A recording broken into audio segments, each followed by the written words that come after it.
show is void of reason, some people say benign. Come all you loyal Britons and watch 'Twas by Design. Why hello there, ladies and gentlemen, and welcome back to another 'Twas by Design stream. I'm your host Chris, and as always, I've got myself a brew. Cheers.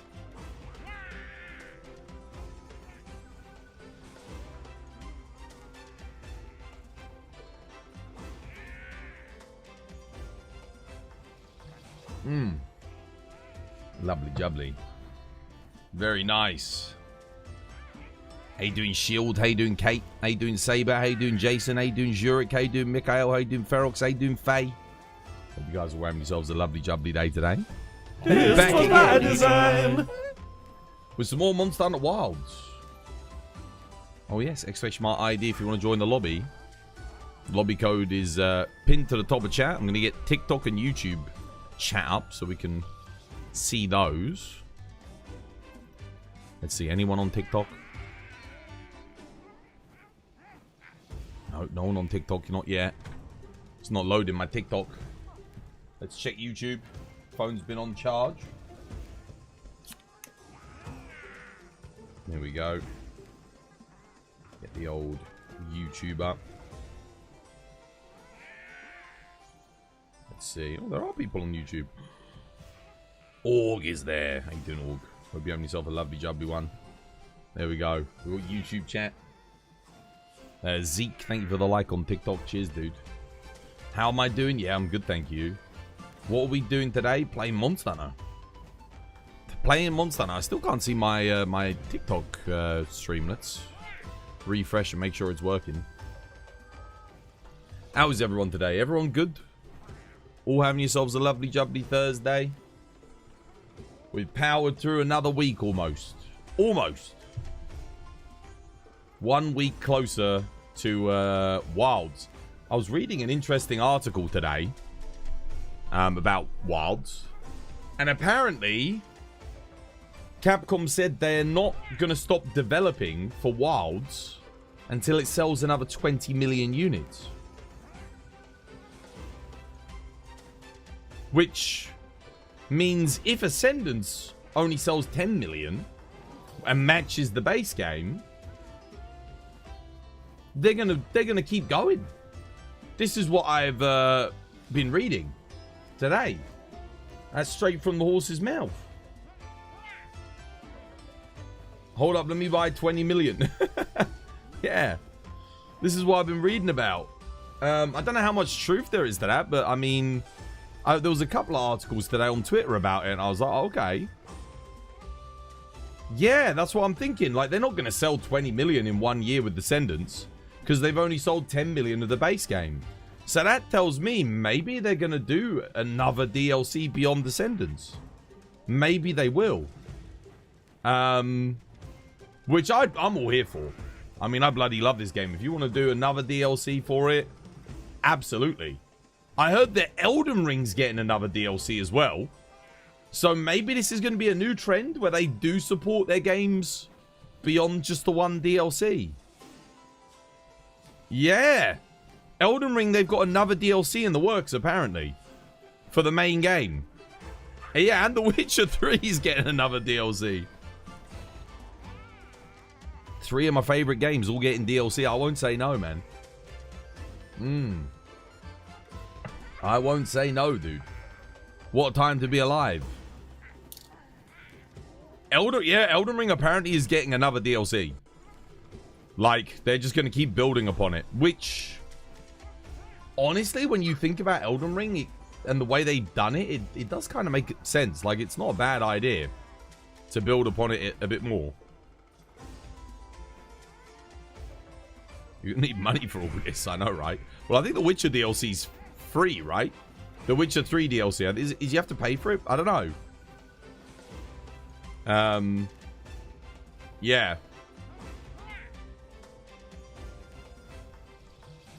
Yeah, how you doing, Saber? How you doing, No Life? How you doing, Dusty? How you doing, Nuenk? How is everyone? How you doing, Frumpy? Yeah, we're good, dude. Lobby's up, by the way.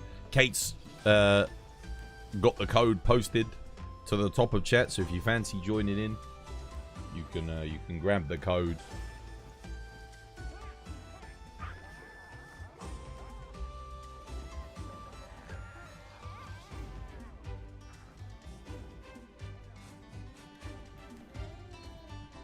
You're good, you're playing some Battlefield 6? Dude, nice. Time to connect Night Rain lore to the base game lore. Yeah. Did you read the article that they're doing more? That there's more Elden Ring DLC in the works? Did anyone else read that? Yeah, apparently there's more DLC coming for it, which is crazy. But like I said, I'm all here for it. Maybe because it's so expensive to make an Elden Ring 2, and they're like, well, hang on a minute, we could just expand Elden Ring. There's more stories we haven't told within the universe. Why not just make it a DLC? I mean, I think the DLC for Elden Ring sold incredibly well, so yeah, kind of makes sense. It's the first time you've heard about it. Yeah. No, look it up. Look it up, dude. It's, I was shocked when I read it. I was like, what? Really? That's what they're working on. One of the things that's being worked on. Alongside some other projects. Obviously, they've got, Dusk Bloods. And there was one other project that there's at least one other project that they've not announced. Did you know there are like 7 new pendants for free? Yeah, I couldn't find them on the store though. I looked today. I found 2 of them. But I couldn't find the other ones. I know there's a bunch. All of the USJ ones. I know the Conga cart is as well. I'll have to go and look again. The cat shows them. Oh, okay. Well, I'm not gonna do that. I'll do that at the end of stream maybe. For those of you who remember the great DLC incident, where we went to the cat and opened the DLC, the game froze, my PC froze. You guys could all still hear me and see me, but I couldn't do anything. I couldn't even leave the game or access any of my other screens, and I had to restart the PC. So if you ever wonder why I don't check the DLC from there, that's why. I tried to look once, and that's what happened. So never again. Now it's like, okay, I'll look at the end of stream maybe, because then it doesn't matter if the game crashes or not. Yeah. The game didn't even crash. It just sort of locked up. Like, I couldn't access anything. My mouse wouldn't let me select anything. The store didn't load. It just had, like, the back screen for it. The music for the hub was still playing. And I couldn't access... I couldn't, like, Windows or tab off to get to anything else. So I was just stuck with it. And we waited for about 15 minutes. Nothing happened. Is Jin Gamma certificates 9-star? Yes. Yeah, you can get them from the 10-star, but they're not guaranteed on the 10-star. On the 9-star, you are guaranteed at least 1. It's like 100% you get at least 1, but you can obviously get more. You can get them on the 10-star. You can get a lot of them on the 10-star, but you're not guaranteed 1. So, yeah. They take about as long as each other. The 10-star's got a bit more health. I don't know how much. Maybe like 50k more. Yeah. Feels like he spends more time in Area 3.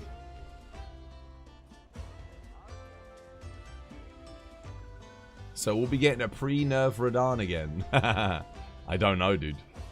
I don't know. That was hard, though. Freaking Consort Radahn was ridiculous.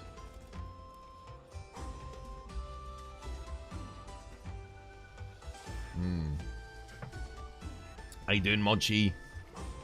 Oh, look, Reaper's here. Reaper's here. He's got dual blades. That's a sight. Look, Jason's here. With bowgun. Is this game worth buying? Yeah, 100%. Exclamation mark Nexus, by the way, guys. Guys, it's up. We've got, on the Nexus, we've got the Gold Edition. And the DLC. You can buy all the DLC for $60. So it's available on my Nexus. If you type !Nexus in the chat, it's for North America, Latin America. I don't think it's for Europe, unfortunately, but yeah, if you're in America, if you're in the Americas and Canada, !Nexus. Ready for some tradition? Yeah, I am. I am ready for some tradition.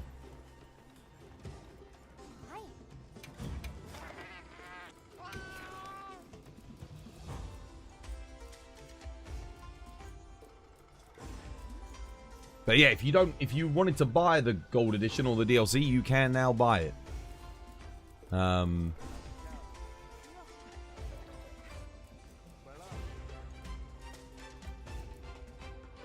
Wait, what am I looking at here? What am I... Oh, yeah, there we go.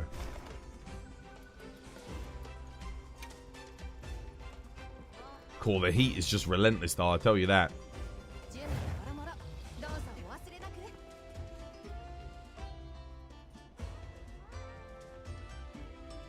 Who's that? Consort Radam? Yeah, Consort Radam, I had to sleep on it and come back the next day.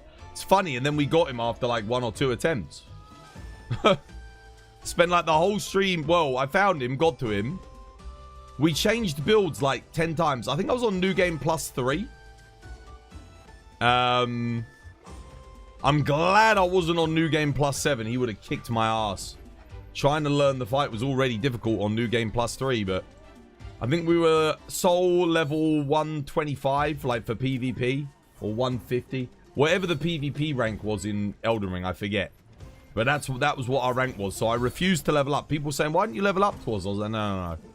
Nah, we're not leveling up. We can do this. We ended up beating him with the longsword.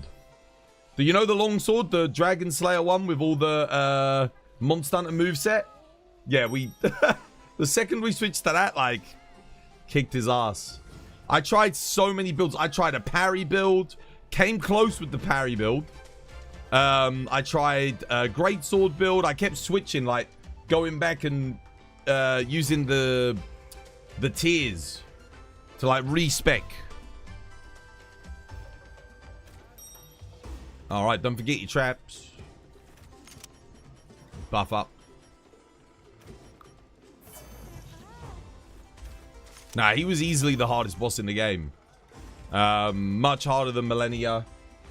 Dude, regular Radahn as well, like, was so easy. That's why I was so confused. I did him first try. I was like, dude, that's easy. Should I buy this game or Rise? If you've got a PC that's, like, more than 6 years old, you should probably get Rise. If you've got a new PC, get Wilds.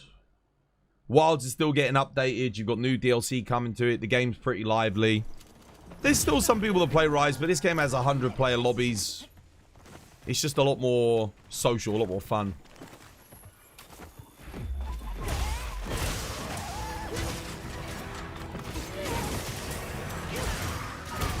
Oh, no. Well, no Sandwich Jacks for me then.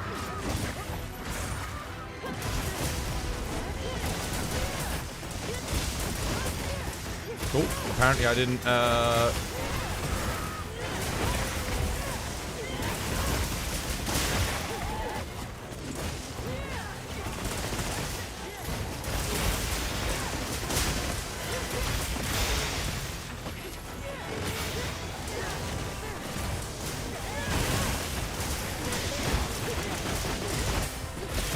chicken trap.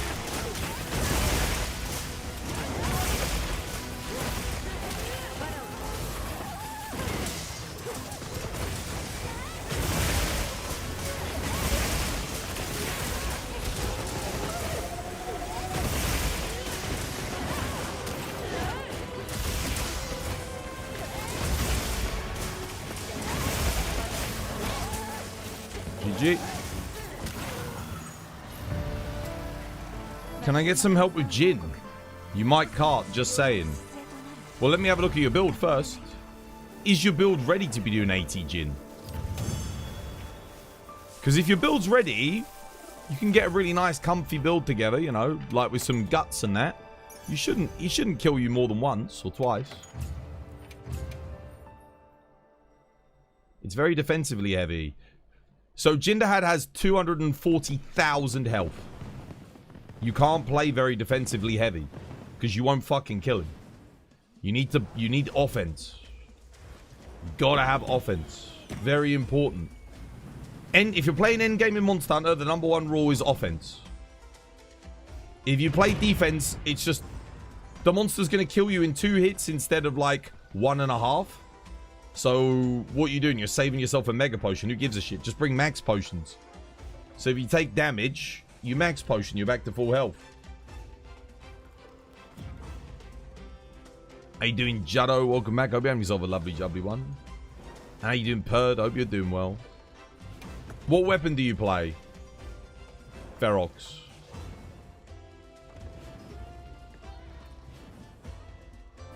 Sword and shield. Okay. So what we do is... ignore my build for a second. We're gonna... Have you done AT Arkveld? My guess is no. It's fine if you haven't. It's not like you need to have done it or anything. You're trying to upgrade your Jin parts for the build that you said. Okay.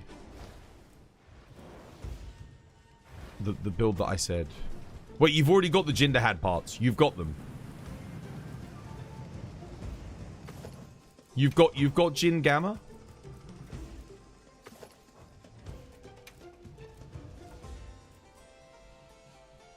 Yeah, you beat him. New PB today, 21 minutes. Okay. So your build looks like this, yeah? I'm sorry, I'm gonna have to make the build manually because I don't actually have it. Like this one? Does this look about right?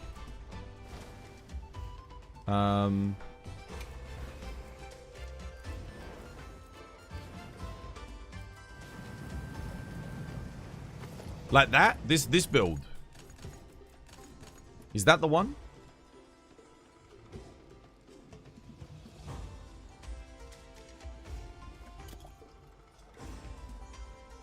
Official Baldur's Gate 3 stream was cut short when the devs accidentally went into a new cutscene. My stream wasn't cut short and I was in nude cutscenes. You changed for Jim because you don't know the fight well. Okay. Put this build on. You can run this on Jin. This is really good. Because you get the Jinderhad bonus too, which is going to buff you. Are there any of these pieces that you need? Have you got all of this? Radau Gamma, Jinderhad Gamma, Lagiacrus Beta, and Lagiacrus Beta.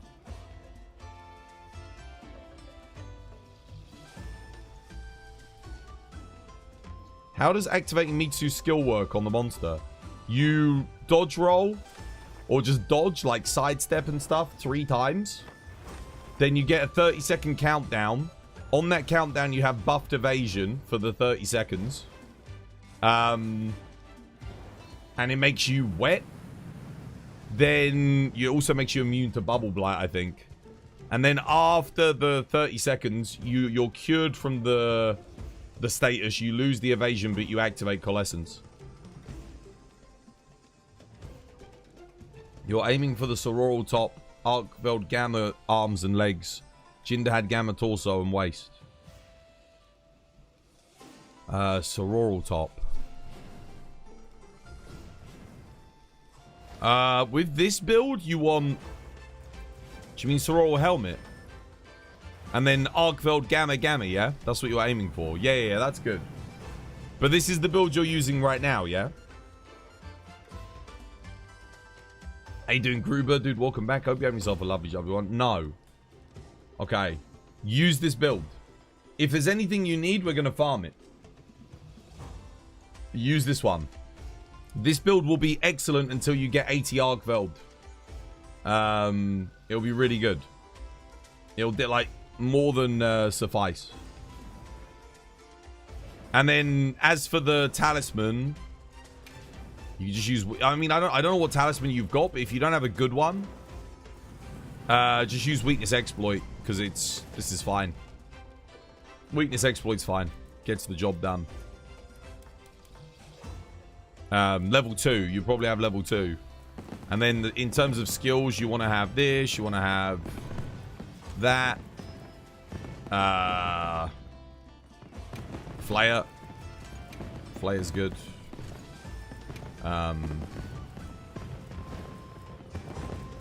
Maybe some resentment. Resentment's always nice. Or Counter-Strike. It's fine. And you're fighting Jinderhad, so probably Divine Blessing. Just because you said you need defensive options. And then obviously Shockproof. There you go. You don't need shield on Jinderhad because you can block everything without it. Guard up, not necessary. So we take, I don't know, Razor Sharp Handicraft. There you go.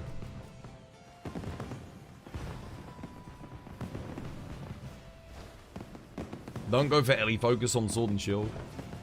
You can do, but it's better to go attack focus because you can get 100% affinity without it. Ignore the fact that I have Gore Lord Soul. This build doesn't require Gore Lord Soul. You've been doing good, dude. Good stuff, mate. Good stuff. You think you need to farm 9-star Arch-Tempered Octopus for a few pieces? You might very well do, yeah. You might do. You got a screenshot of that one? You need to transcend the gym parts. It's not that important. So long as you've upgraded your Jinderhad parts, that's fine. You can transcend the other bits. Transcendence is something that comes like when you've got everything else for the build. Like, do you have everything else here? Do you have the Weakness Exploit? Do you have the Lagiacrus pieces? Do you have the Raid Owl? You've got the Jinderhad, right? You think Ellie Sword and Shield's only good matchup is Rathalos or Ebony? Gogmazius. Gogma Final Phase. Gravios as well, his chest. It's pretty good. Transcending Gamma doesn't matter too much. No. Transcend the other pieces, the cheaper stuff first. It's easy. But stuff like Jinderhad Gamma, like, you'll just get there when you get there. Like, do a little bit of Jin every now and again. Eventually, you'll get it. But you gain how much defense from, like, Transcendence on this? I don't think you get much. I think you get, like, 6 extra levels at 2 defense each. So maybe 12 defense extra per piece. When is Gamescom? In literally 2 weeks. Yeah, just over 2 weeks. I think we're gonna see Wilds there, man. I'm hyping it up. I'm hyping it up because I think we're gonna get it. Where's Thingy? You don't get any extra slots, just defense 94, yeah. Yeah, it's much more important to... You get, I think you get, like... Pieces like this are easier to upgrade as well. How you doing, Granas? Welcome back. The Witcher either way. Yeah, we've got The Witcher. Grand Theft Auto's just confirmed they're going to be there. And then they're going to do an extended preview on the 20... On like the day after Gamescom, I think. They do on the 27th. They're doing an extended preview, I think. Have we got a screenshot of this? Ferox. Is there anything that you need from this? Other than the Exploiter Charm 3? What parts do you need? Because if you need anything, we can go farm it now. Or is it literally just transcending Jin? Is that it? Just the transcendence?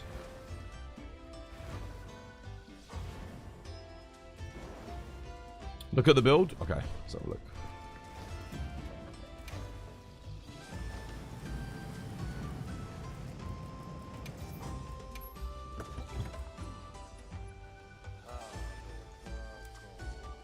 Okay.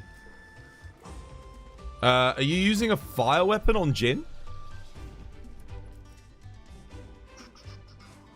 So the build doesn't work though. You've got Arc Vulcan Gamma. That's awesome. But the build doesn't work because you don't have Gore Magala on here. Your set bonus skill here needs to be Gore Magala in order for this build to work.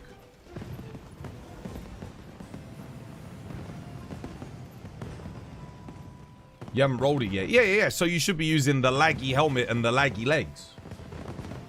Because notice how you're putting 2 weakness exploit in here. The laggy legs give 2 weakness exploit.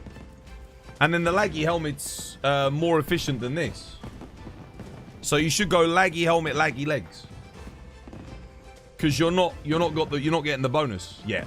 This is a great build. But you have to have Gore Magala on your weapon, otherwise it doesn't work. Yeah, this is decent. It's good, it's good. Your talisman's okay, yeah. Honestly, you know what I would do? Yeah, go laggy legs and laggy helmet. You can keep the Arc Vulcan gloves, that's fine. And then keep the Jinder hat.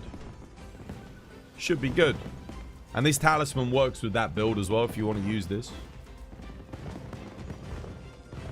Can you show me Jewel Blade's build for Arc Veld? I mean, it depends on what you roll. Again. Laggy Alpha. No, never Alpha.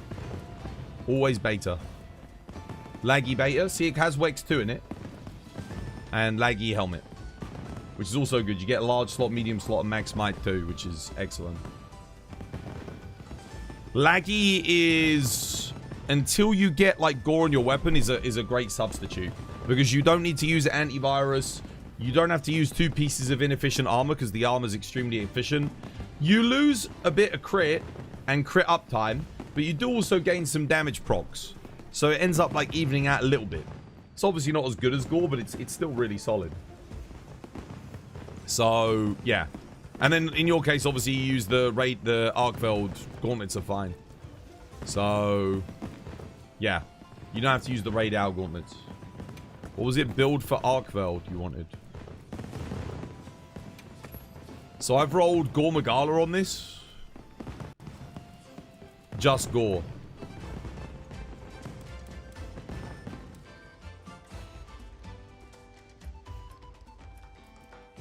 Yeah, you don't want burst level 4, but I've got burst level 4 on here. I think because of the Ebony Odo and this. I think my talisman has burst as well, yeah. Ideally, I'd have more agitator. Like, I want to have more agitator. I'd get, like, an agitator talisman. Honestly, it might even be better to run an agitator talisman here. Like, I think if you're making this build, it might be better to do this. Let me see. Get agitator on. And then just put, like, Master's Touch in here. This actually might just be better. Or Razor Sharp Handicraft. I mean, either or. I'm not sure if that's better or not. The other one might be better because it's got Master's Touch and I get an extra level of crit boost. Yeah, but I mean, this is if you don't have a good talisman, this is still excellent. This will more than get the job done.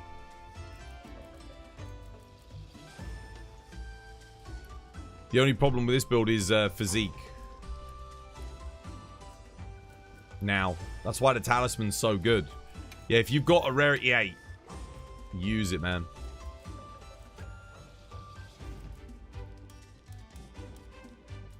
I do have a Master Touch Agitator. But it doesn't have 2 slots. This one has 2 slots, so... Yeah, you want this for the physique. It's quite nice getting the extra crit boost as well. This is just Gore Magala, by the way. If you just roll Gore, you can make this. This build's very good. It is solid. You still haven't gotten a proper God Charm for Dual Blades. You might run the Agitator. The Agitator Charm works. Just means you've got to be very on top of your stamina. So make sure you're eating for dash juices. Bring in dash juices. You need the laggy stuff. Alright, let's do laggy then. Let's do laggy. Come join Ferox, I'll post up a laggy. Oh, wait, no. Did I? Yeah, I'll post up a laggy.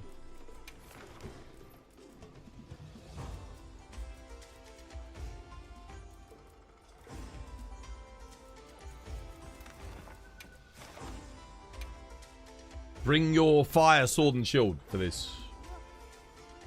Just bring your build with the sororal stuff for now. Bring a fire, sword, and shield. You won't get the gore bonus, but it's okay. For now. It will still do good damage.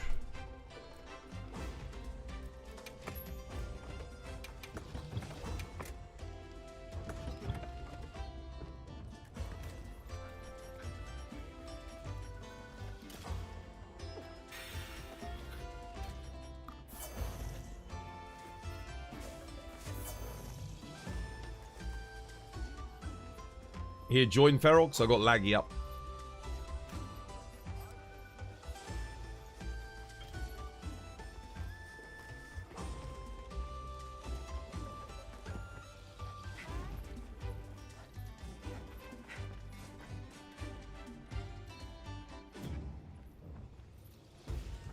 Do I want to check your build? Maybe in a minute. Let's get into a hunt because I've just been out of like for half an hour doing nothing. So yeah. Justin, dude, thank you for sub. Could have checked your build yesterday, guys. I was sat there for like 20 minutes asking, does anyone need their build checked? Does anyone need their build checked? Everyone ignored me.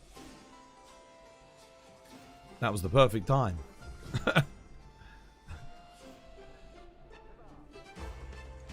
Come on in. Join the quest.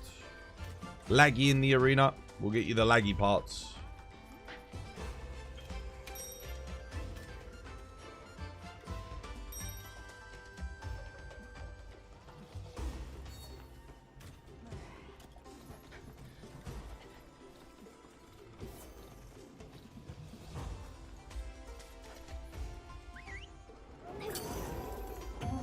You like the armor?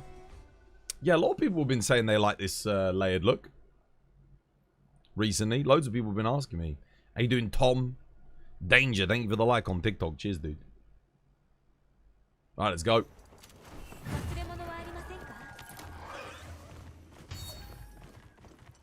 Cheeky laggy.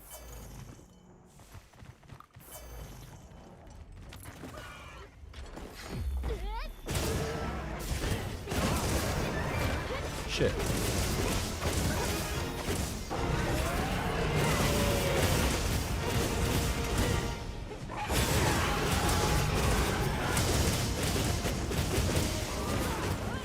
Yo! Stormblessed, dude, thank you for the gifted. Cheers, dude. Freaking legend. Super generous of you.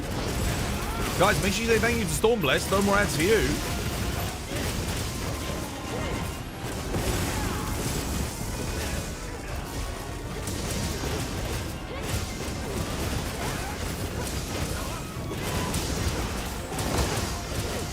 Cheers, dude. No, I appreciate it, man. Thank you for the support.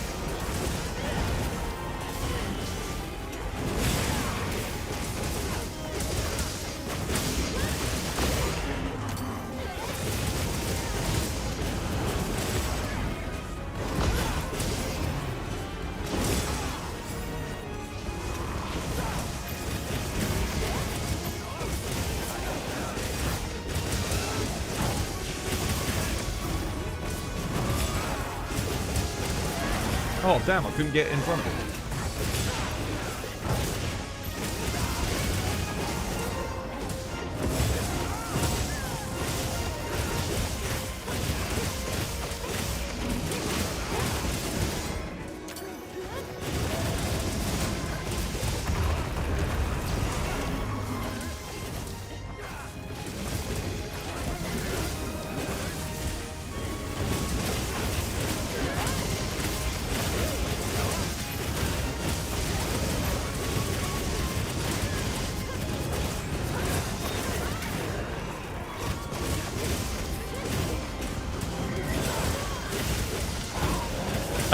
Lemiolka, Yogi Buds, Yorha, Lionheart Leo, and Peppo Mad. Oh shit.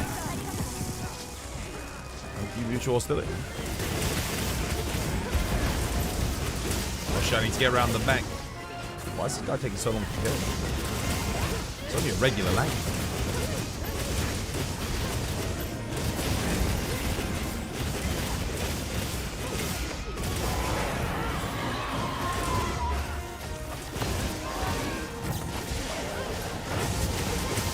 break the back.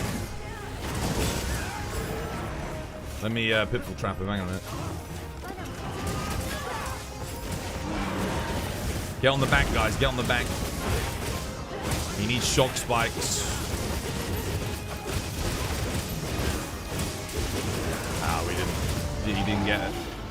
Got to try and break the back, guys. Try landing helm breakers on the back on the counters on the openings, Naeem. That'll definitely help. I'm surprised Chargeblade didn't break the back, actually, with the SAEDs. The best hit zone is the back, the actual spikes. If you SAED on them, it should break them. What's the difference between Constitution and Marathon Runner? If you're a noob, Marathon Runner is going to be more important. But once you get good with the weapon, Constitution's more important. Like when you're new, Marathon Runner gives you just more uptime to be in demon mode, which is super nice. But eventually you find that you're just... I found that as I got better with the weapons in this game, I am just pressing the X button like almost all the time. So having the ability to dodge more is really, really good. Right, I'm going to post it again. Post another one.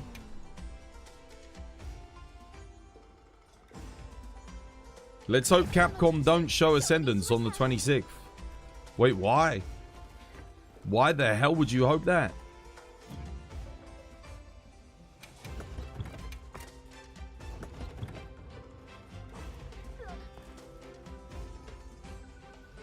You wasn't doing SAEDs. They hit low limp noodles. SAED on Laggy hits pretty good. If you can hit it into his body where the back is, it's actually not bad at all. It's good for breaking the back.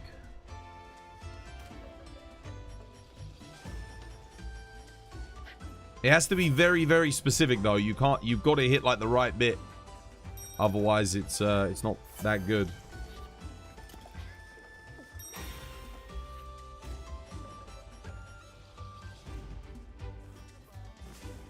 Hard to hit.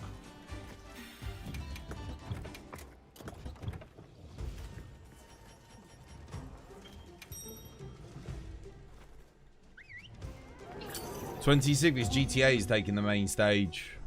Oh right, yeah. Yeah, I know they're showing GTA. It is what it is. Capcom have decided to directly compete with them in terms of, you know, picking the launch window that they have. So, what can you do?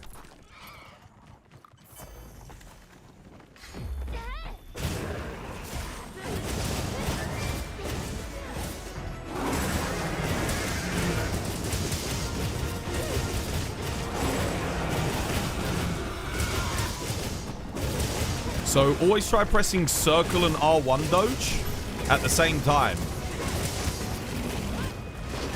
That way you'll give yourself the guard, the guard point. Also lets you execute it a little bit faster too.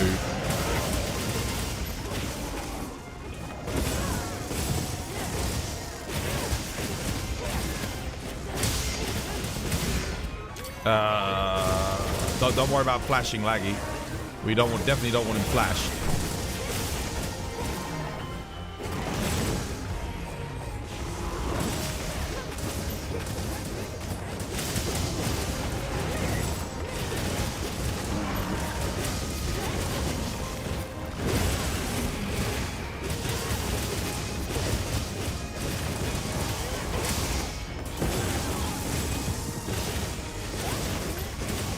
That's it. Nice.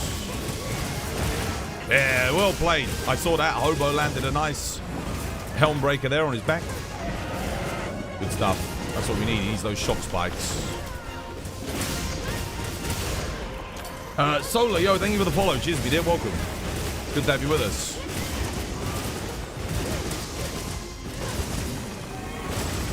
Dude, cheers again, Stormblessed, for the gift sub, man. Freaking legend. Guys, make sure you say thank you to Stormblessed if you got gifted a sub. Oh, shit. Oops.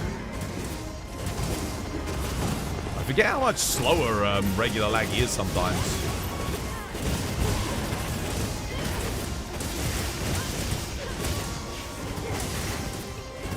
Nice. Good cancel.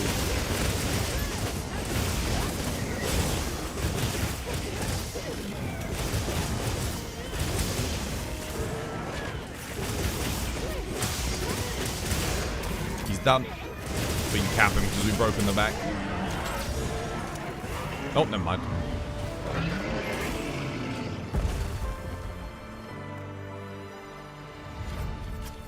Instant death.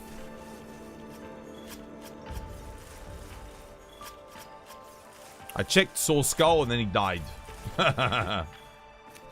Dedge. That's all right. We got the back break this time, so that's good. That's the main thing. If you break the back, guarantees a shock spike. Shock spikes can be a pain in the ass to get otherwise. Like, I think they're the second rarest thing after the gem.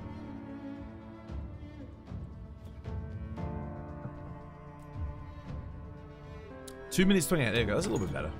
It's a bit more like it with a untempered laggy. Witcher 3 DLC versus GTA 6 versus potentially Ascendance. What a time to be alive, man. Goddamn. Oh, I'm out of demon powders again. Is it time for Natter Jail? Thankfully, not quite yet. Still got a little bit more going for us. How you doing, Albert? Welcome back. Hope you have yourself a lovely jubbly one. Right, can you make the beta helmets and the beta legs? How are we looking?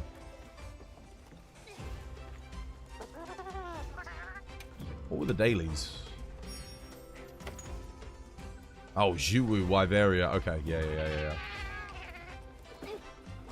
You love trying to troubleshoot mods which are crashing my game. Turn all the mods off? Turn everything off. Just play vanilla. You did. And it still crashes? Twas, do I need dash juices? I might need to. Yeah, I might need to get some. Just the helmet. Okay, what do you need? What materials do you need?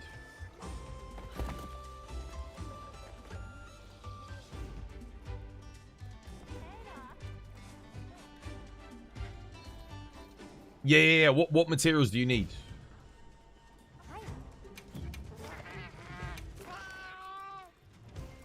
Because that'll dictate what quest I pick. Or someone might have if you need a gem, someone might have a guaranteed gem. You redid the mods again, and it's crashing again. The update has screwed it. Yeah, a lot of mods won't be up to date. You need to wait for the people that are doing the mods to, like, come back and update and change their stuff. Faster Artium rolls being one of them. You need a Sapphire and a Shock Spike. Does anyone have a guaranteed laggy Sapphire in the arena? If it's not in the arena, don't worry about it, because we don't need to do underwater combat. It'd be faster just to do regular laggies.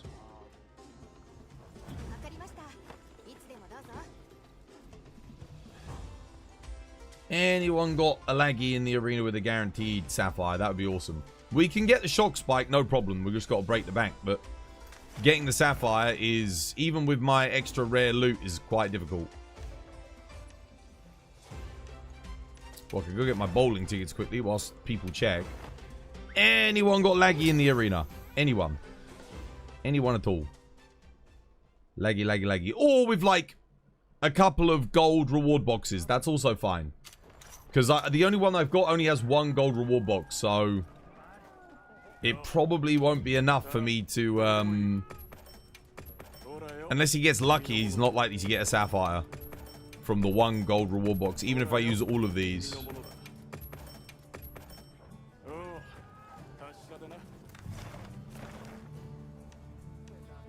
I don't have any other laggies anyway. I do have a Mitsu in the arena. Oh, that's actually kind of sick. I'll take that just for the fun of it.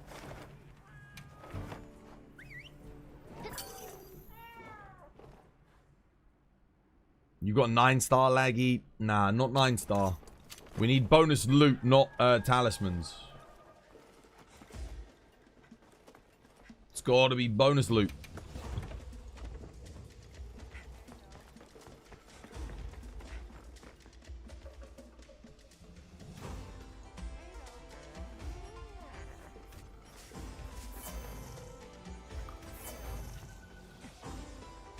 No one? No one got laggy? Not a single laggy to be seen? Okay, we'll have to do my one then, I guess. That's alright. I mean, this one's... It's not great, but... It's got some extra rewards on it. Sure. Come join Ferox and pray to RNGesus. Because, it's going to be a tough one to get it. I mean, you might get it. You might get it. It's just a little bit tricky. Let's see.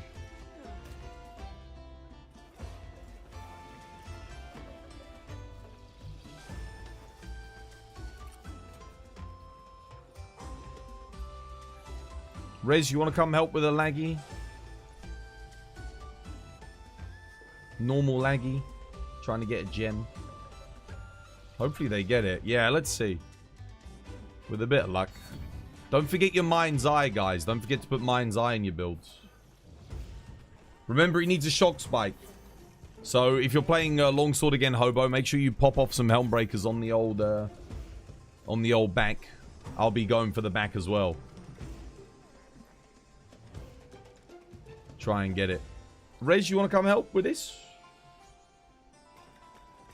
Laggy? Who's got to break the back? You got a guard up, Wex. Max slots, rarity 8. I mean, it's a god charm. For, especially if you're fighting bloody, what's it called? Zoshia. And not bad for Gog either. Yeah, come Rez, let's go. Let's go. Oi. Oh, Saber's coming. Okay, yeah, Saber will help us get the back break. Legend.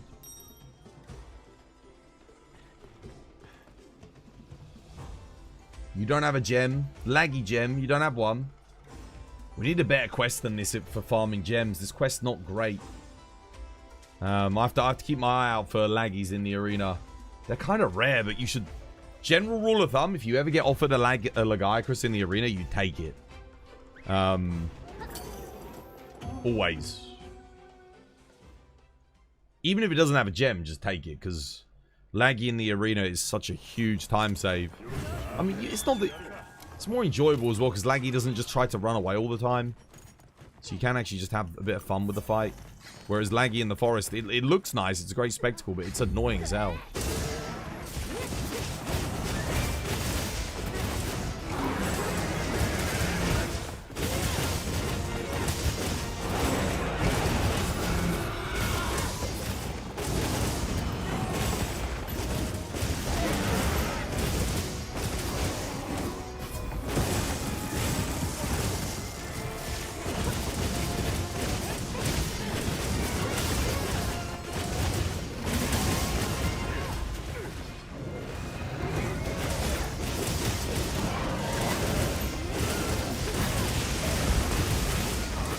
Nice.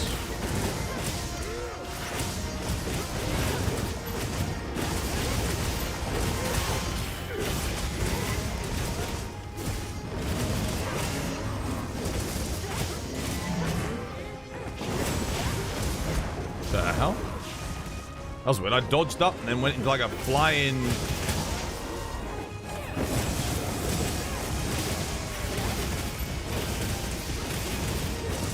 Ah, you bastard.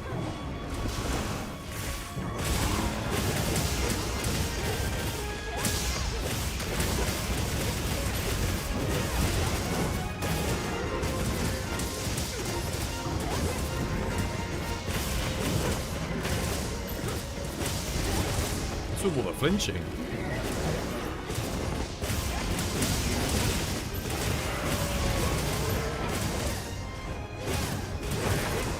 There we go.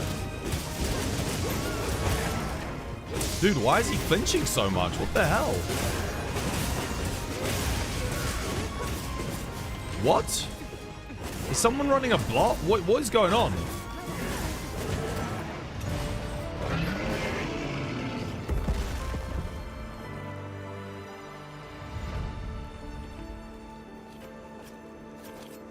What was all the flinching?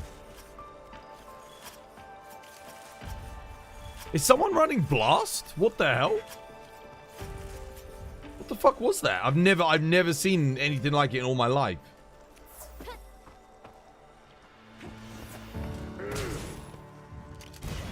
That was weird. That was weird. Double blast? Yeah. That was odd. Oh, I actually got a freaking sapphire, dude. God damn. Ouch. He won't have got one. Watch, he will not have got one.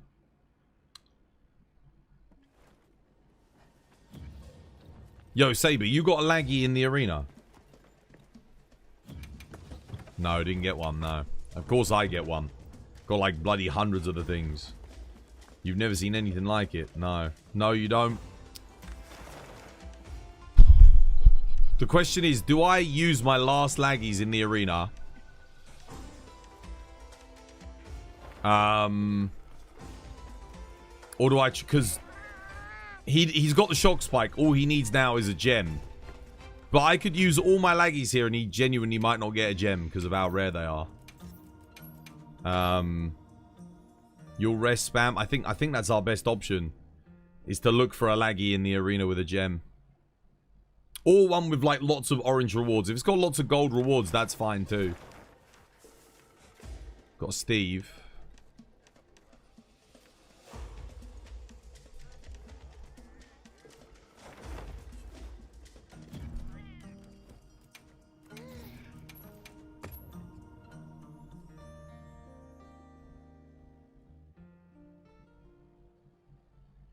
You've got one? You've got one, Rez? Oh, legend. Okay, let Rez host, then we'll go join. Cheers, dude.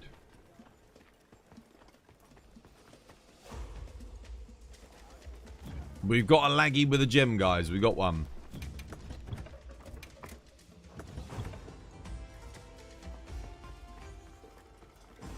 Alright, come join Falco. Join Rez.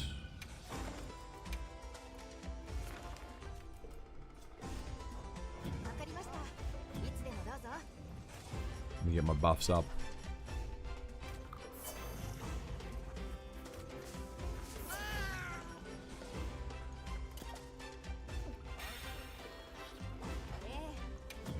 You think Capcom could use this boost in new players to add what boost in new players?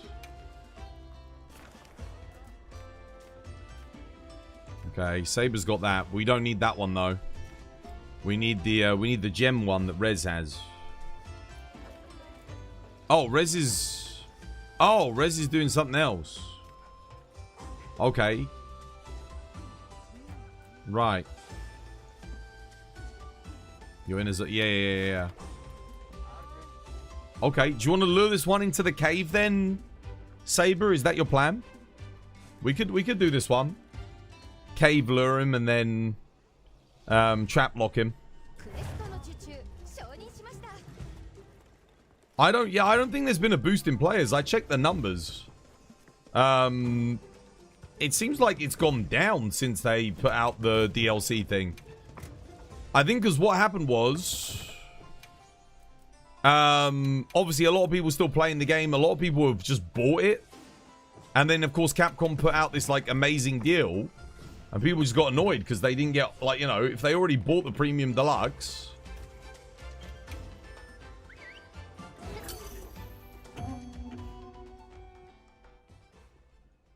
I think a lot of them just like got pissed. This is what I was saying. I think it might have been like Capcom probably should have either offered a big discount or just given it to the Premium Deluxe players. The DLC package, I mean. Because the game was 110 bucks. Like, now you're selling it for 70 with everything? Like, goddamn. Nice. I'm here.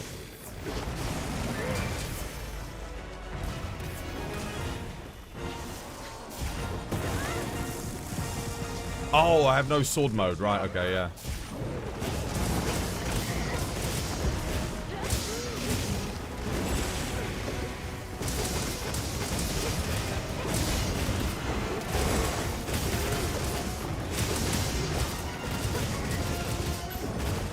Oh my god, the lag. Holy shit, the lag!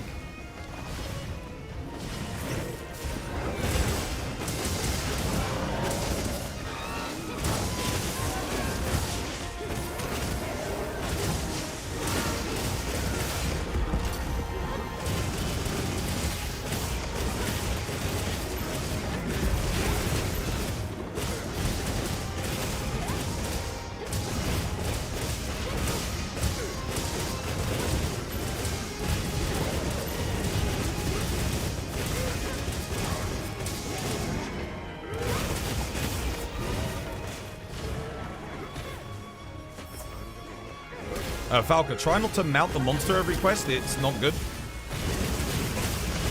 Because we've all got our mantles on and that we're losing a lot of damage because of it. The monster's not trying to run away, so we really don't need the mount.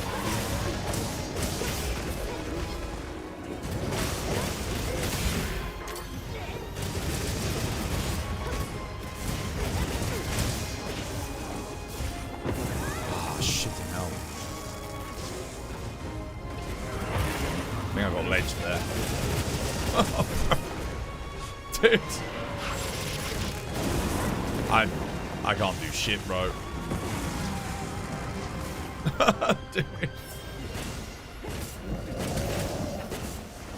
Why don't we put oh, there we go.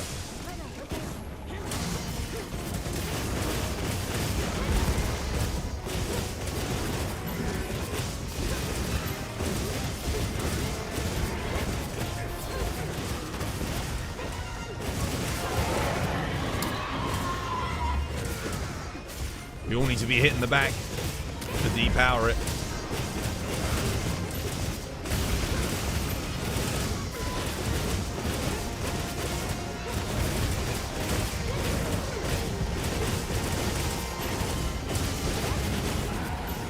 There we go. Nice. Antagoniste, thank you for the follow. Welcome. It's good to have you with us.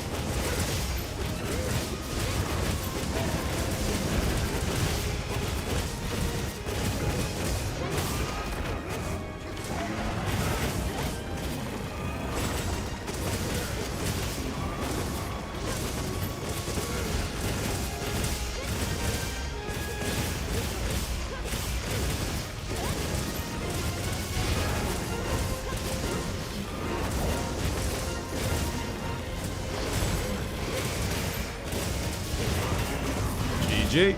Well played.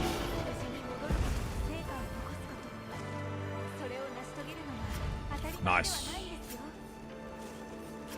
You haven't watched my stream since Iceborne. That's a long time.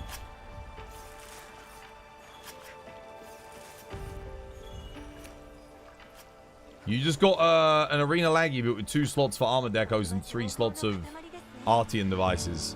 Take it anyway. It's arena laggy.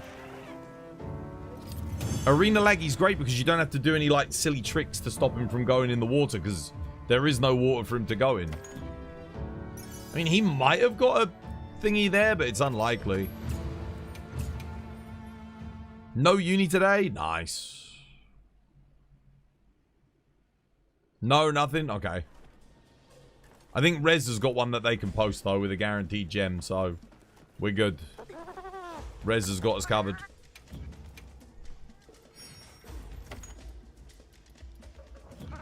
Gotta do Zhuwu in Wyveria.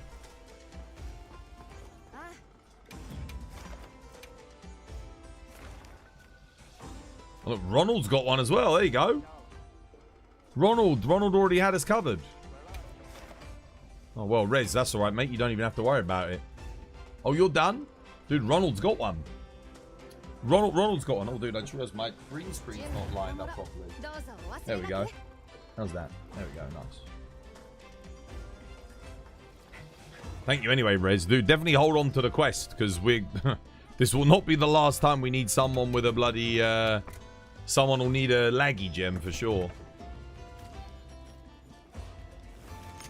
I think it might even be the most common thing that people end up needing is laggy gems.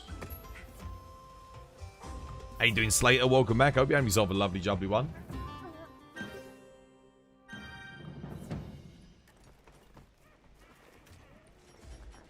Grab that. Take my dash juice. Take this. Take that. Alright, let's go. Watch him get like 2 gems. I'm calling it now. Watch him get 2.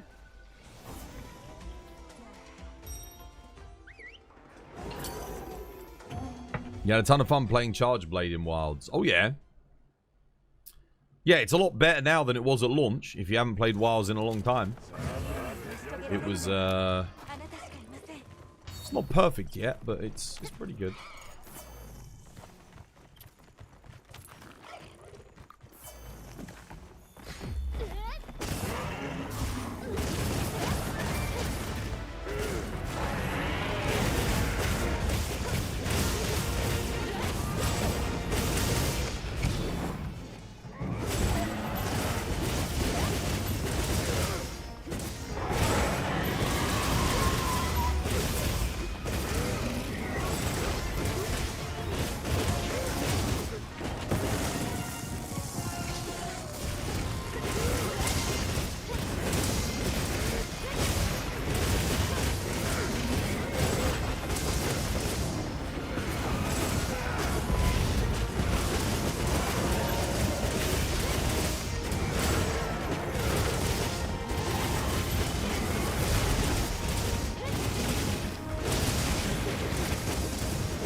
I hate that when I know I press X, but like nothing happens. I really wish I knew why it sometimes doesn't.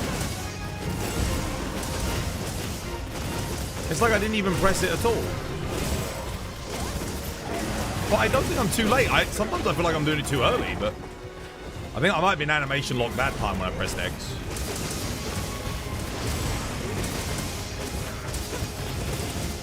Sometimes you do get animation lock. It's true. Yeah, maybe I am just like too early and I'm not catching the iframes. That might be the case.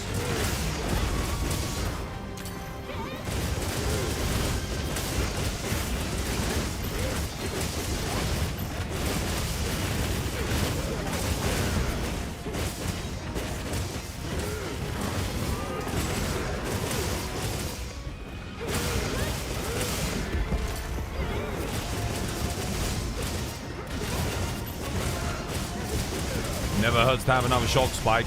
I'm going for the back break again.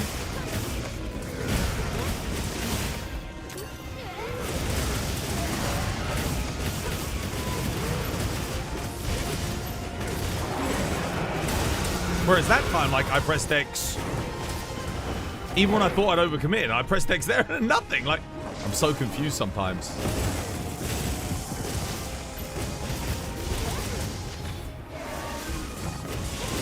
The time when I think I'm not going to get it, I get it, and then...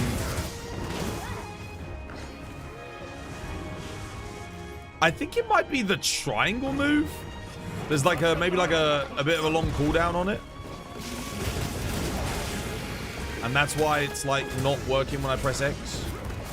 So I just mean the basic, this triangle move. There might be like a input delay at the end of it or something. Like where you got to wait a little bit. I don't have any trouble when I'm on doing this.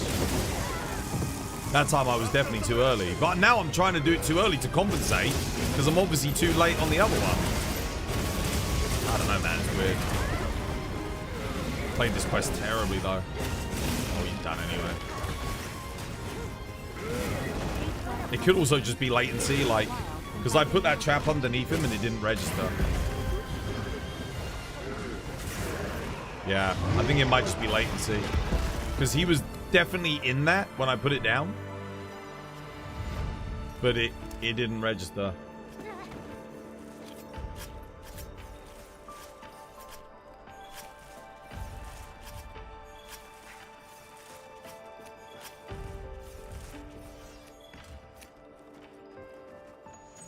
There you go. Good job I didn't ready up, eh?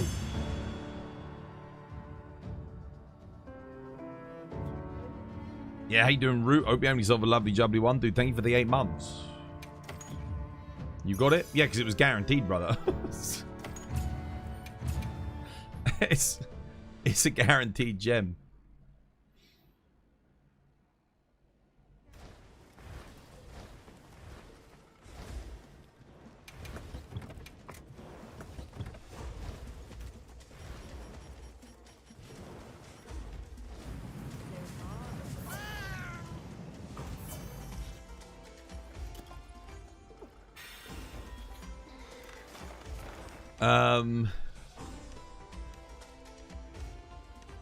Right, well, that's that sorted then.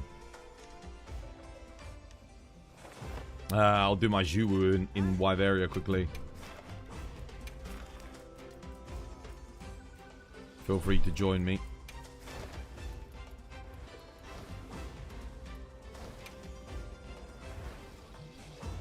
Is there any other bowgun apart from the dragon and potentially fire and para that I want for Gore Lord Soul on Pierce?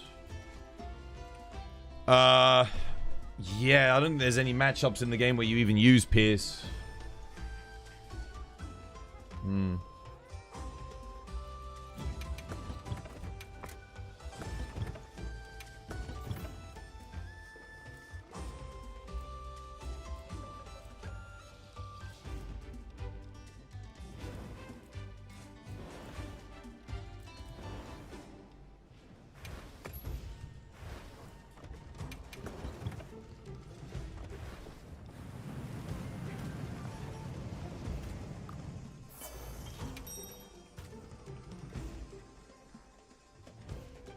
You only ask because you need to roll your fire light bowgun. You'd rather roll my other light bowguns if I need to before that. It's going to take a lot of rolls. Do you have healers and tanks in this game? Well, you can do, but it's not really recommended. But you can have dedicated healers and tanks if you want. That's more so if you're really struggling. I think you kind of need that. There is like one hunt in the game, 2 hunts where having a dedicated tank built into the mechanics is actually a thing. One of those is a Final Fantasy quest. But otherwise, like, you don't really need a tank.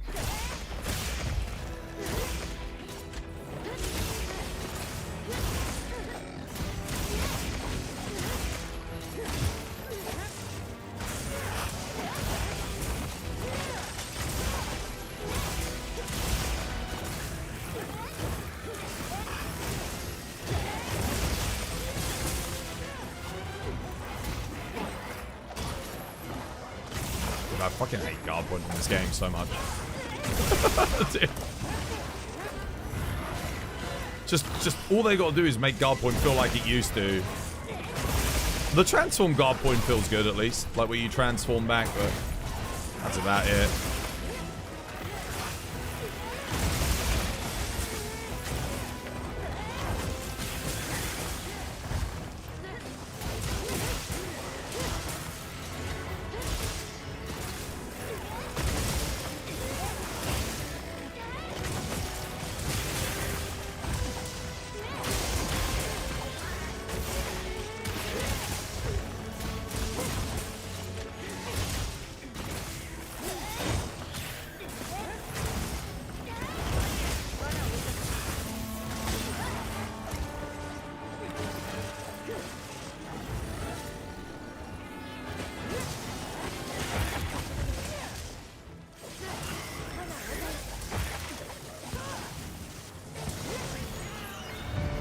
Right, there we go. That's all my dailies done.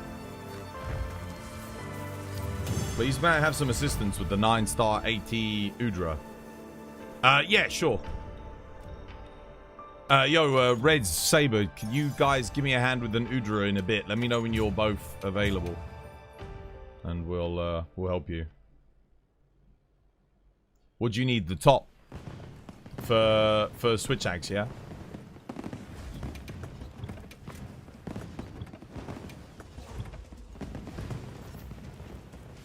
Play some Charge Blade, I guess.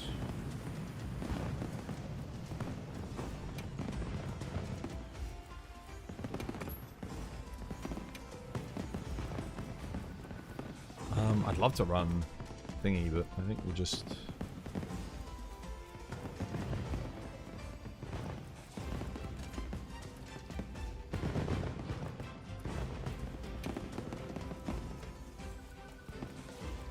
Oh, no, not my Walker. Wrong fight. Adaptability.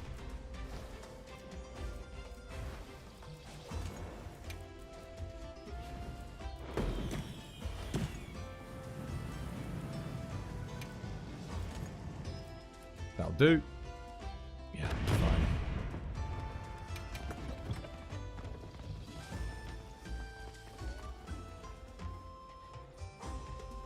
Saber's gone to work? Oh, okay, shit. Fair enough. Oh, that's good. At least he helped me with got to help me with the old laggies. Let's see. Let me guess. Rez is probably doing a... What's it called? Yeah, he's doing that. Okay, well, you'll have to wait on the Udra then, brother. I need someone else who's gonna dust and whatnot, because I know it's a tough one. What do we need help with? AT Udra. I gotta do an AT Udra. Do you want to come help, Reagan? How you doing, Alex? Welcome back. You're here as well, Albal? Yo, Reagan, Albal, come join, guys. I'll post it up. It's the 9-star one, not the 10-star one. Come join Juddo. I'll save you a spot. Let's do it. Play it safe, because I think Juddo's not fully upgraded their armor and stuff yet. So let them have the deaths, guys. We've got to, you know, if you need a comfort skill in just so you don't die, just do it. Obviously bring the deeps as well, but don't, I'm putting guard up in. So I'm playing it a little bit safe. So just in case I get caught out by the thingy.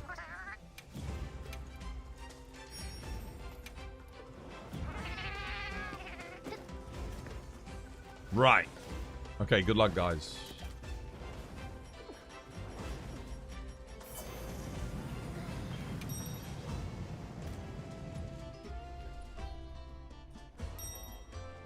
Slotting in the dust? Yeah, bring the dust. We gotta keep Juddo alive. Juddo, you got adaptability in your build, lad. Swap your physique 2 for adaptability. You need adaptability on this quest. Very, very important.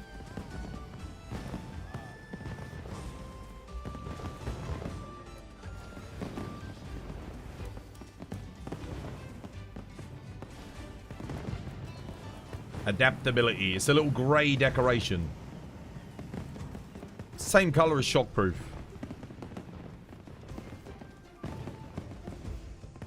Straight up ignored. I didn't ignore you.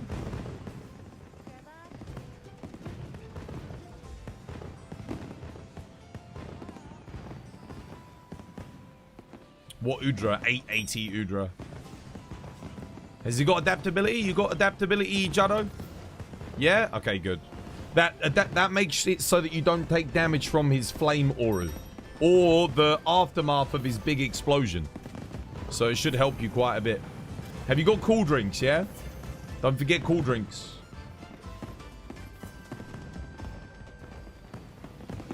Yeah, you got them? Okay, we're good to go then. Let's do this. Good luck. Yeah, I did ignore you. I wasn't even looking at chat. You said you could bring water charge blade. I didn't see that. Straight up ignored. Always someone else. I didn't ignore you. I didn't see you. I didn't even fucking see it. What do you mean I'm ignoring you? Fuck's sake, man.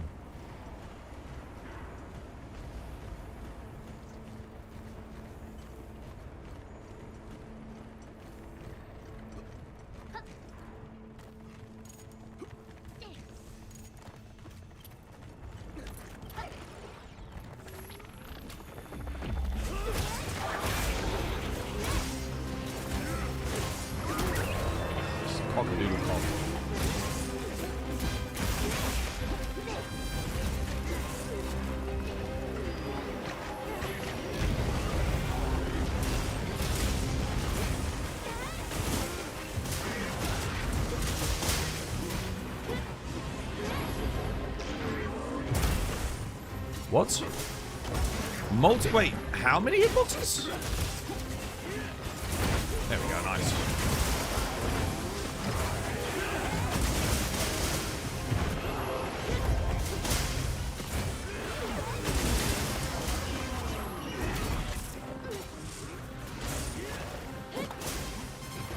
There's no one even there, he's attacking the wall.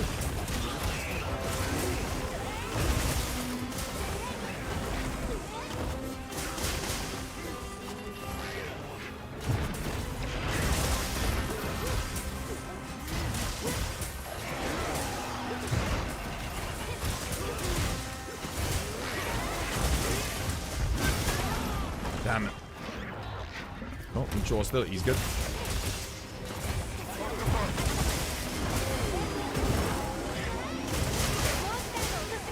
Nice.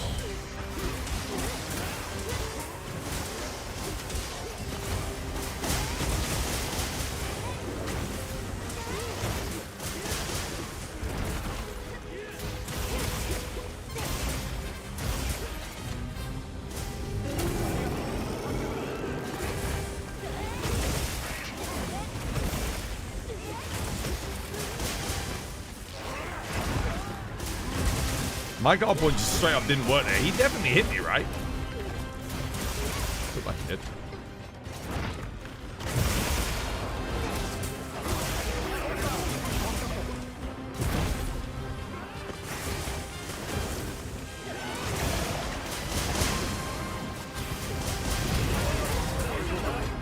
Oh shit, Reagan died. That's not good. Unlucky. One shot. I need to heal out about. I got you, 1 second. No, I don't got you.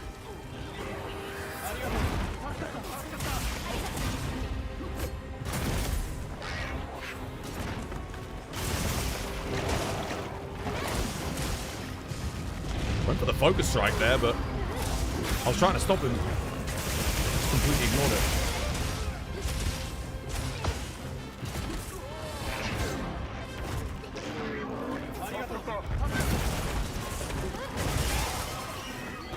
I can't transform back in time. That sucks. Thank you, mutual hostility. Oh, I did transform back in time. Wait, what? I thought it was still in X mode. Wait. And he still hit me. The bastard.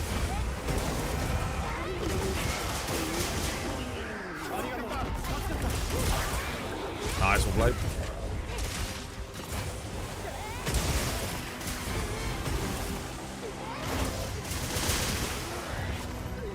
That hitbox is god awful. It's freaking massive. Oh shit.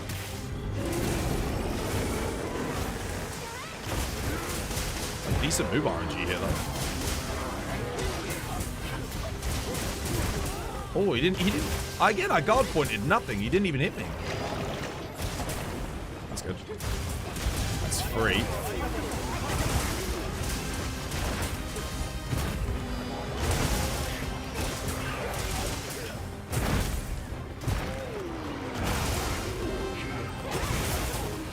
Thanks for the dust. Cheers. Every time I go to guard point, you can tell. Because, like, I switched to the axe mode, and then it doesn't hit me. So I'm just like, oh, okay.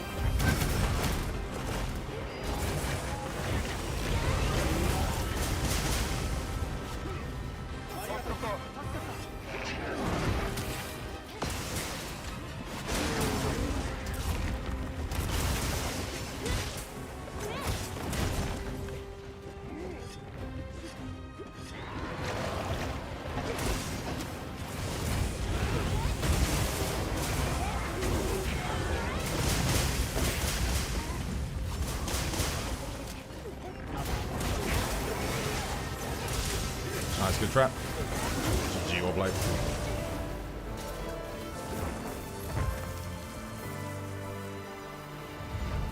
Yeah, Faye, I wasn't ignoring you, by the way. I genuinely didn't see your message.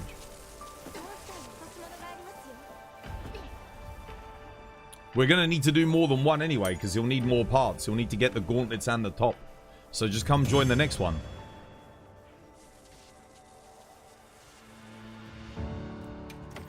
We'll do one more. Faye, join the next one.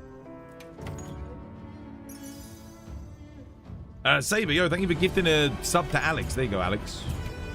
No more ads for you. You're going to the gym a different day? Okay. Have a nice time at the gym.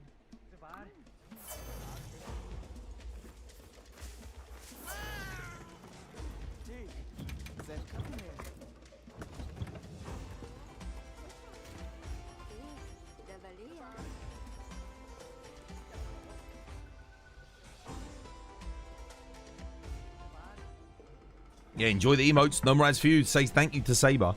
You just did the 10-star Arch Temper Jinder ad. Didn't even use its super move once. Yeah, I mean, if you use traps and flashes, you can cancel them. If he's about to do it, and you hit the flash like before he starts the animation, he can sometimes, his AI will just like skip it entirely, and then he won't do it. Mount can also cancel it as well.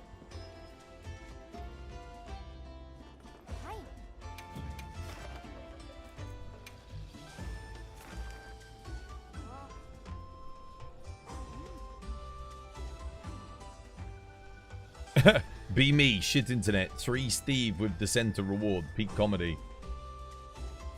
Right, do you need another Udra? I mean, so long as you... I think you only really need the top.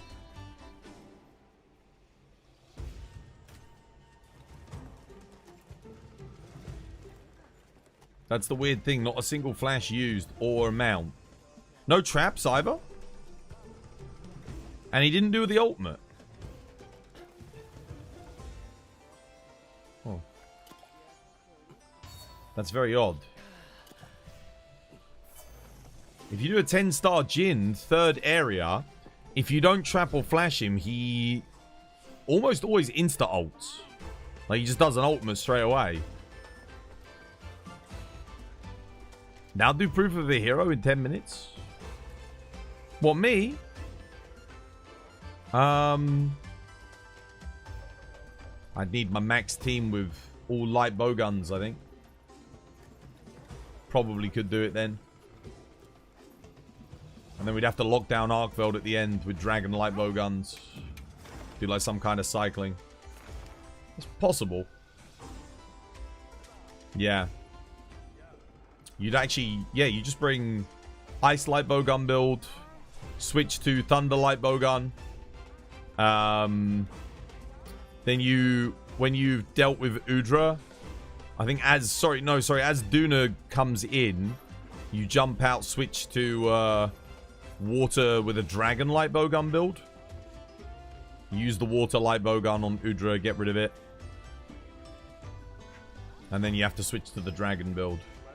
You could do it with light bowgun. What's been your favorite Arch-Tempered fight, Arkveld? Easily. It's not even close. The other Arch-Tempered fights are cool. I like all of them, but this is one of the best fights Monster Hunter's ever done. It's up there. Like, genuinely, it's really good. You saw an insane proof run in just 9 minutes. It was crazy. Was it light bowgun or hunting horn? Maybe hunting horn would also be good. I think if you locked it down, hunting horn could do it. You'd only need 2 hunting horn.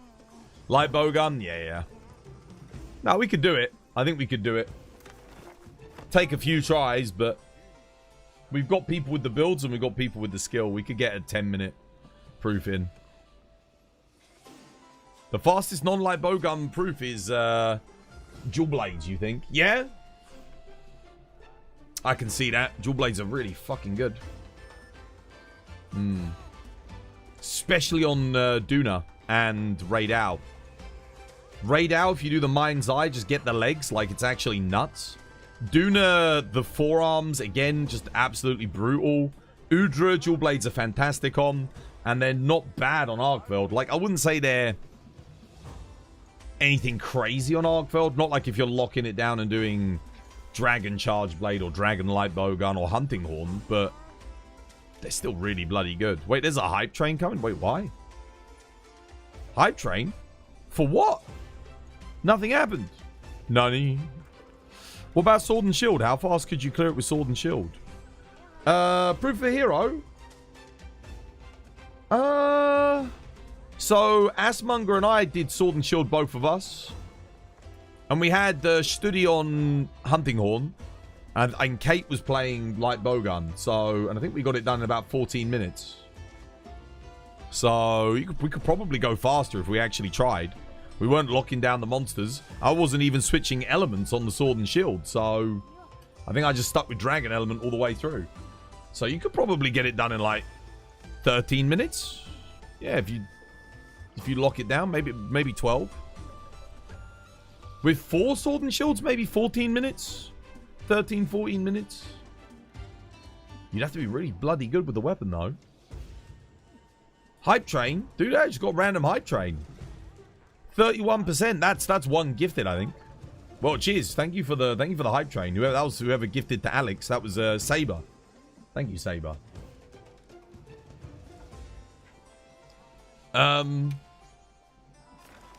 Do I still need dash juices? I've got 30 dash extracts left, so I'm kind of good for the time being.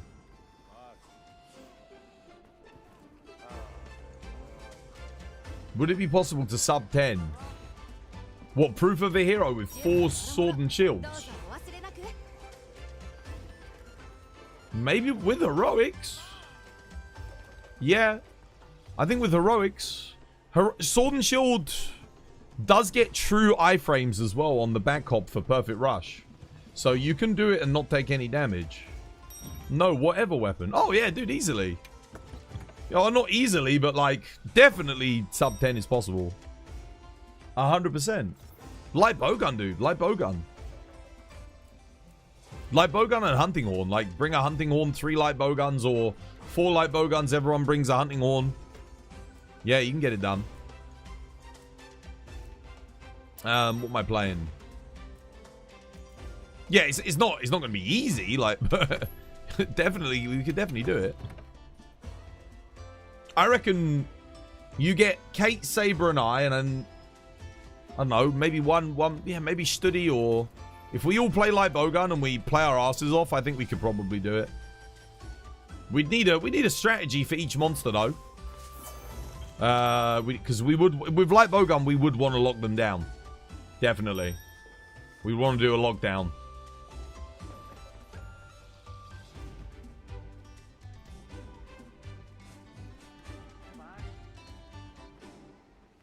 You think the Japanese game Monster Hunter could do it in sub 5? the greatest throwback, bro. The latest Arch Tempered Arc build gave you 4 Battle Tempered Emblems. Oh, I've seen people. Yeah, I've seen people get 7. Yeah, I think I might have even gotten 7 from him.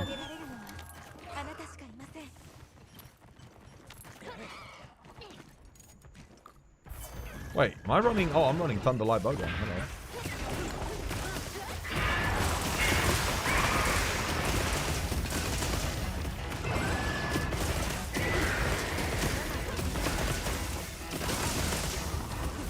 Speak of the devil.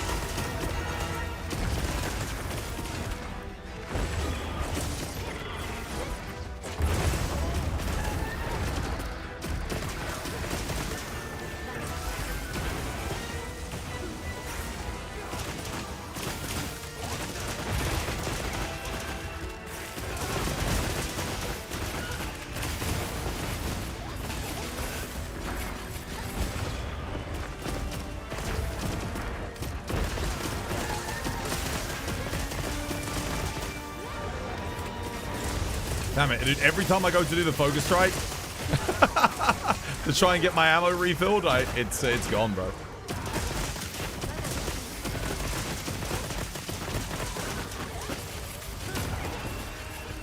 Oh, dude, I keep missing him. Oh, shit, whoa, whoa, whoa, whoa, whoa. Oh, you sure still at your peak.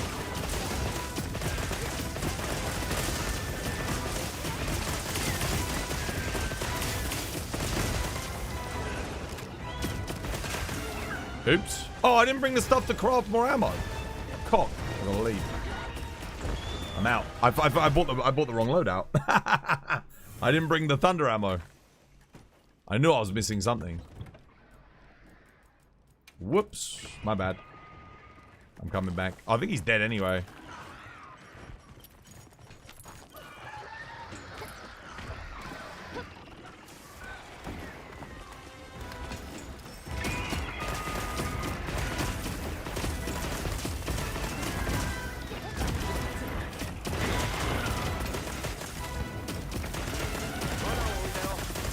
Yeah, he was done. I was on some rookie behavior today. Tell you what. When you're able to do a quest and not forget anything, then you can call me a rookie. Like, perfectly. Every single time. When you play all 14 weapons, and you forget to change one of the things that you need for that weapon, then you can call me a rookie. Yeah.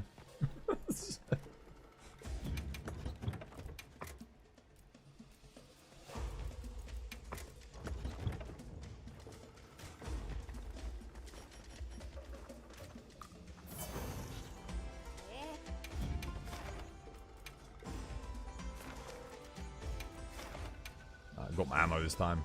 Let's go.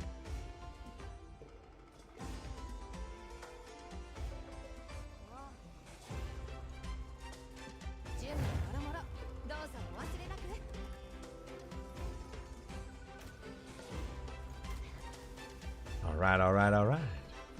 Am I ready? I'm ready.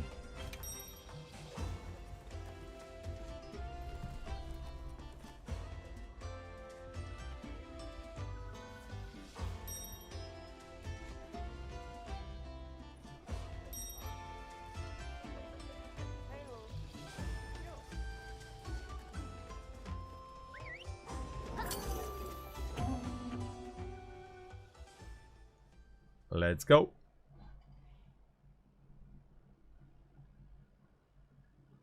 Should really be running the Dogma. So anyone got demon powder? Oh, no one's running it.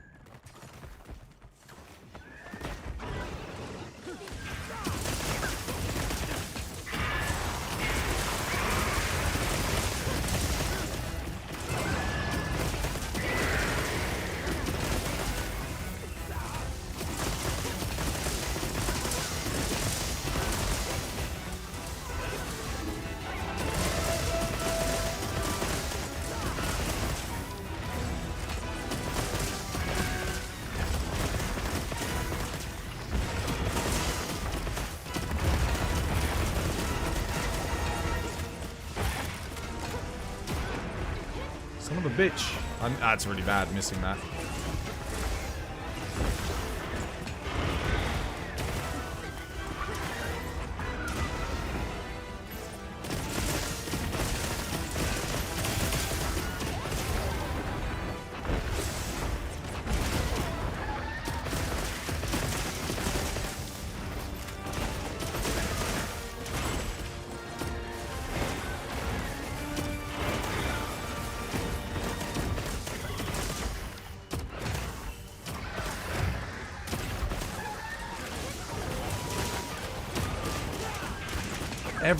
Every time I go for the focus strike, it's gone.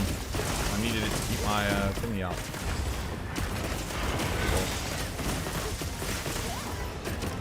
Okay, I can get this one at least.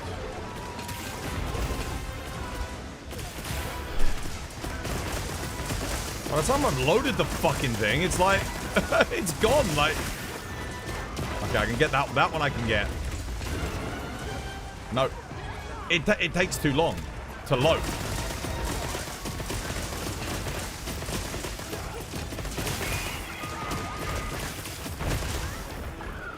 Right, well, no automatic fire for me then.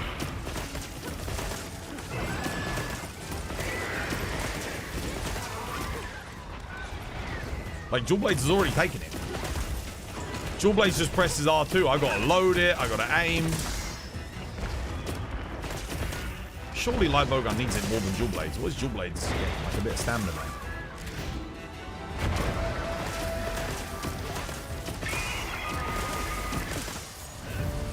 I think every single time I go for the focus strike, the Jewel Blades takes it.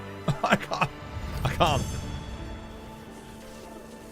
I needed to maintain my rapid fire. Fuck.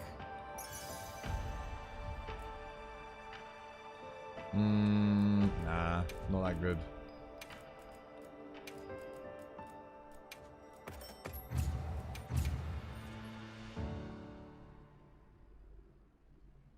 Did somebody clip the focus strike priority list that you made on stream? No.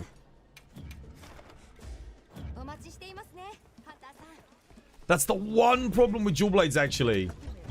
So a lot of weapons, when they take a focus strike, the focus strike stays until they finish the animation. But Jewel Blades, the focus strike goes immediately. So it doesn't disappear after they finish the animation. So, like, they can get it quick and it gets deleted quick, which is, it's good for solo, but in multiplayer it is rough because if anyone else needs it, you're not beating Jewel Blades to it. It's just not happening. Jewel Blades are getting it every single time. Jewel Blades have to get like have to make a conscious effort to, like, say, all right, I'm not gonna go for it. Can anyone pop a demon powder off at the start? Oh, okay. Oh, never mind.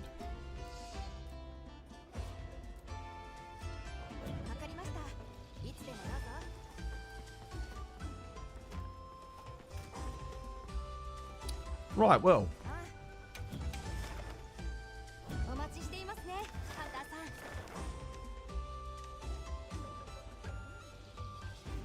What have I got? Have I got anything good in the arena? No.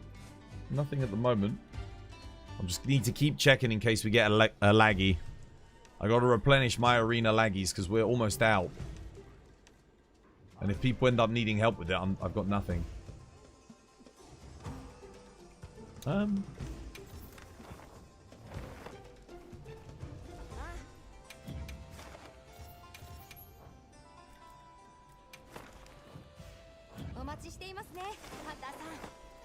What I'm gonna do?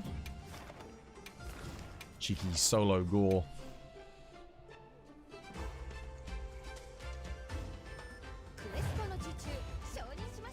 Time to grab the longsword.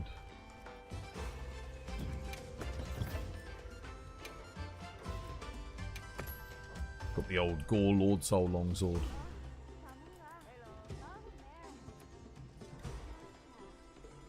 Nice.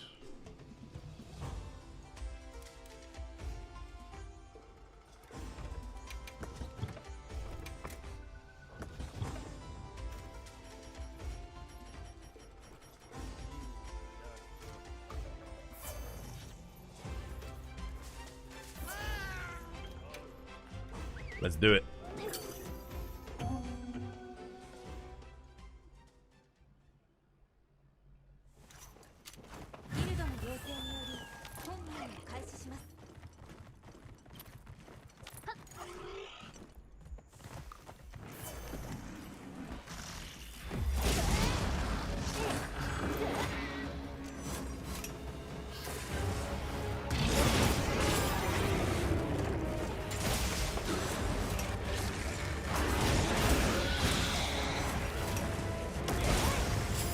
Okay, you missed me.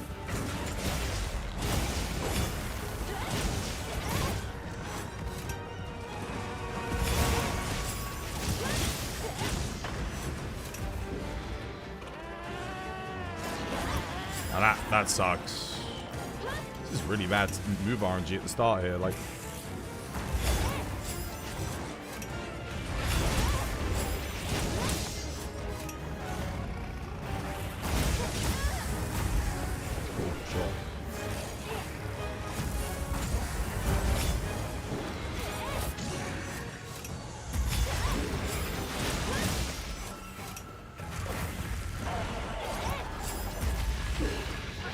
I actually thought he was going to do a bite there.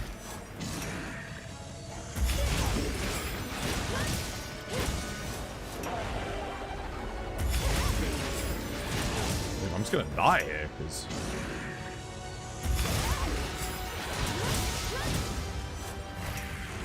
Move RNG sucks.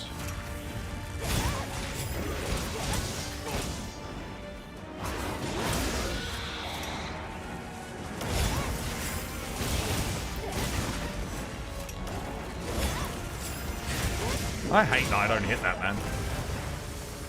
Impossible.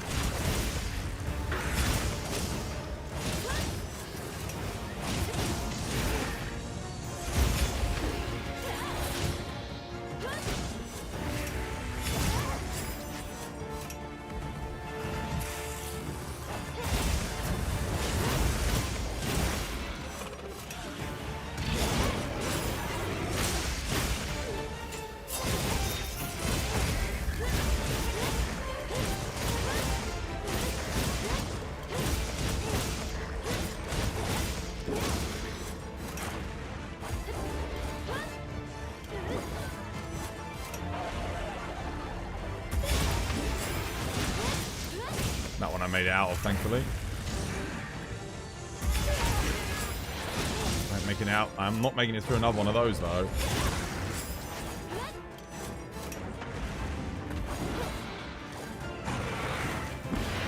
That sucks. Yeah, I hit yellow right at the wrong time.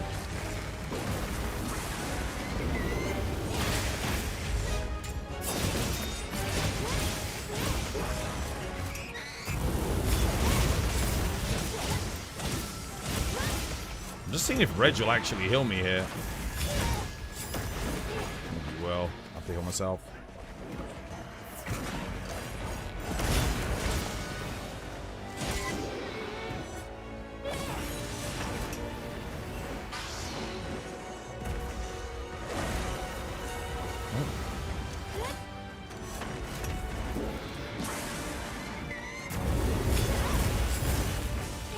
hit anything because of the ledge, I think.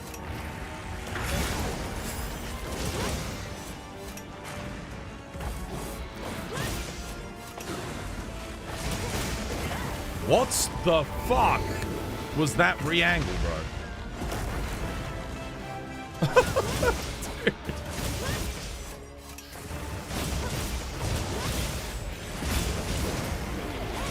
I'm just gonna die here to shade damage, I swear to God.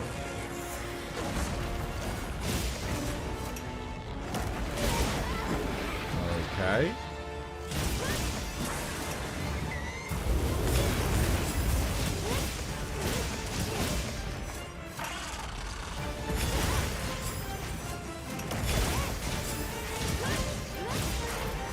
Finally, some good move RNG. That's what I'm talking about.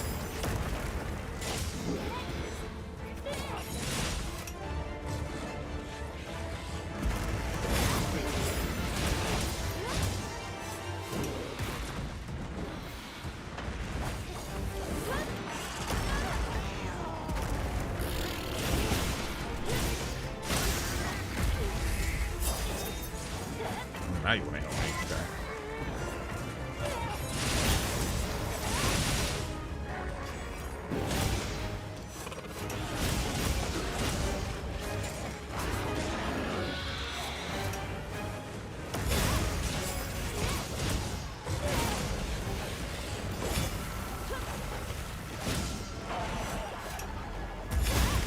Honestly, this part of the fight is genuinely harder than when he's powered up.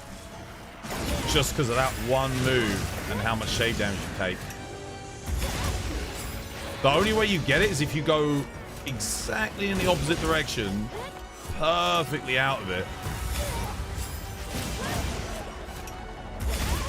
Like, you've got to somehow get out of it and not get clipped. And it does feel a little bit like RNG sometimes, because...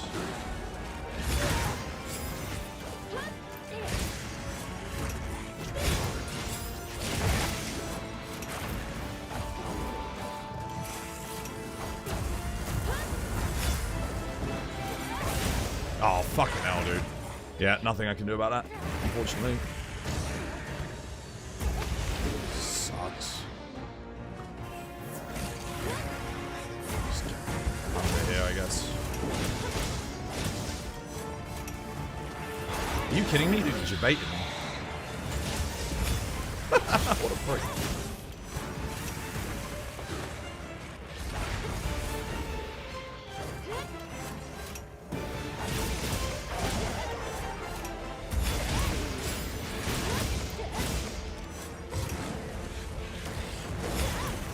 I hate that you can't hit that either, like...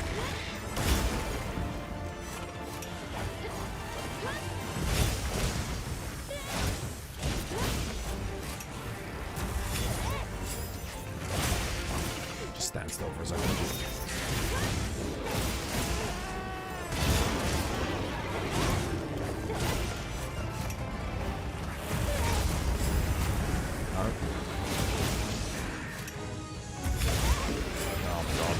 Look at that shade damage, holy shit.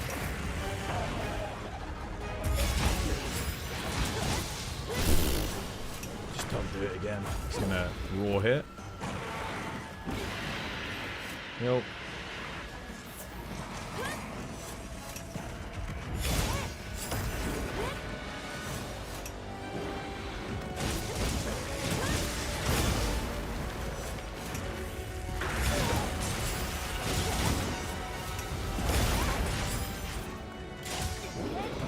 Move on, dude.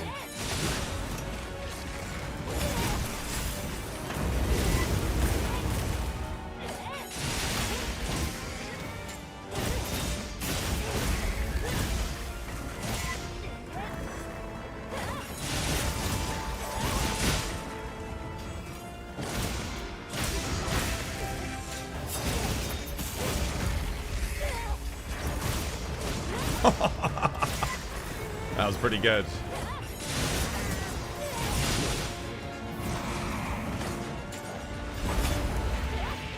Oh, what the? That didn't hit him? Damn.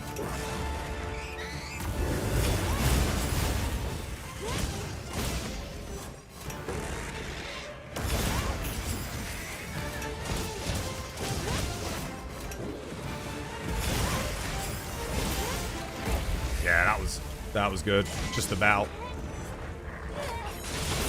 We had some terrible move RNG this quest, and then right at the end there, we get some amazing RNG. Dude, I wish the whole fight had been like that. Holy shit. Could have been crazy. Nice Hellbreakers. Yeah, no. We got some amazing RNG at the end. Like, I think it was like the best RNG you could possibly get for those moves. That was like amazing. But we had some terrible... Dude, I think he did 5 sweeping multi-explosions in his non-enraged form, back to back to back. Oh, I do not like that move at all. The shave damage is horrendous, and the damage that you hit is limited. Because you can't really hit the head with that either. It's just, nah, not good for that hunt if he keeps spamming those out.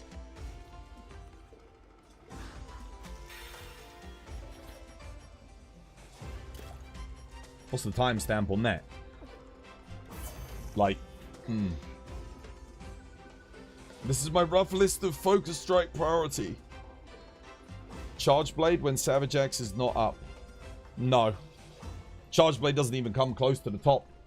Why? Why? Because Raw's at the start of the quest. So you should always get Savage Axe up right at the start. The only reason it would be at the top would be if there is no Raw. In a situation where there is no Raw. Otherwise, IG would be at the top. Because IG can RSS and then immediately get it back.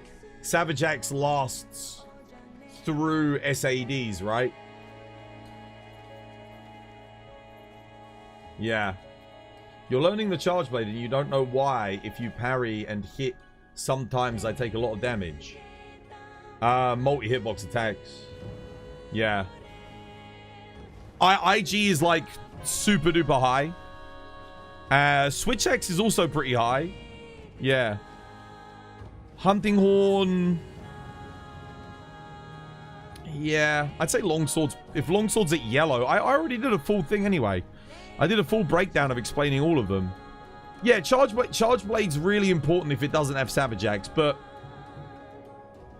That's only if it can't get it from perfect guarding. Like, for example, if the monster's in a trap or it's knocked down and you don't have Savage Axe, absolutely let the Charge Blade have it. Because, yeah, they're going to gain a lot of damage then. I think Gog's a good example. Like, Gog, if you miss the roar, it's like, okay, well, let the Charge Blade have it then. Do you know where it was? You'll clip it and highlight it. Weeks ago, dude. I have no idea what day it was on. Maybe someone can remember. But I did a full breakdown of everything. The VOD might not even be up on Twitch anymore. It might have been that long.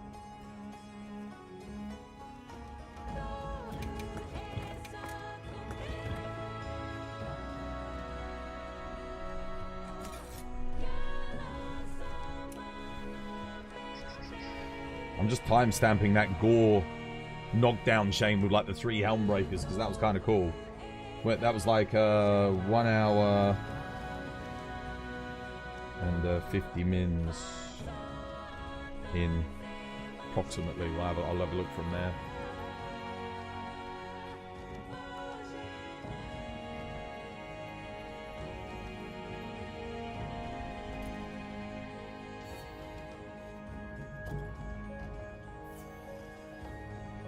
You're learning Charge Blade and you don't really know why if you parry sometimes I take a lot of damage. Yeah, it's just multi-hitboxes, dude. Certain things are multi-hitboxes. You can't reduce it. Yeah, unless you need guard up for a specific fight or something. But there's a lot of instances where if you block something, you'll get like, you know, multi-hitboxed. And if you're using guard up to block something, you'll still take damage through it if you needed guard up. If it's like Zoshia's Flame or New Udra. If it does the big explosion thing. Stuff like that.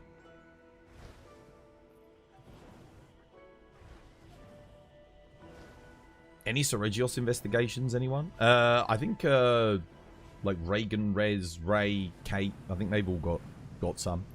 I need to go get some tea, though, guys, because I got a tea break coming up. I actually need to do Rompopolo today, guys. I got to do 5 romps later. Kate, Albal. I actually need to do some. I got to use my tickets because I can claim my tickets today, Friday, and then over the weekend I build up more, and then on Monday. So I don't need to do like 10, just 5, because I got 5 tickets to use.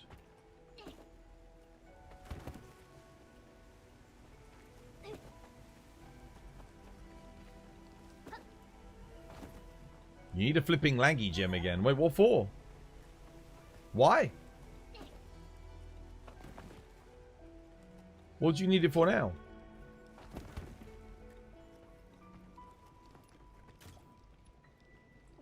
Oh, by the way, Saber. Dude, you weren't there. Kate and Albal, the last time we did Rompopolo, were getting like 3 and 4 tickets. For like the first time ever. Their luck actually switched around. For once. I wonder if your luck will have changed on Rompopolo. That was since the, yeah. It wasn't just me getting a bunch of them. For once. You got 2 on the first 2. I mean, that's good as well. I mean, 2 is what you... 2 is like the ideal. If you get more than 2 or more, it's fantastic. Saber was getting 0 every single time he did it. Like, genuinely, he said, no, I'm getting none. 0, 0, 0. Like me with Zoshia. When I do Zo, I get nothing. I get no tickets. And sometimes I don't even get any freaking talismans. I just get Artium parts from a 10-star Zo. Maybe like a couple of talismans. And then they're both purple. Yeah, I'm right, Cody. How you doing? Hope you have yourself a lovely, jubbly one. I'm just going to go get some tea, dude.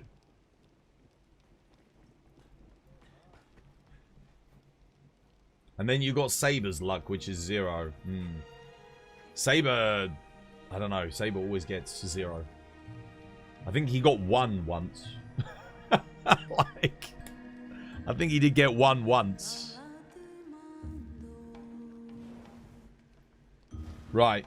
Yeah, let me go get some tea. I'll be right back.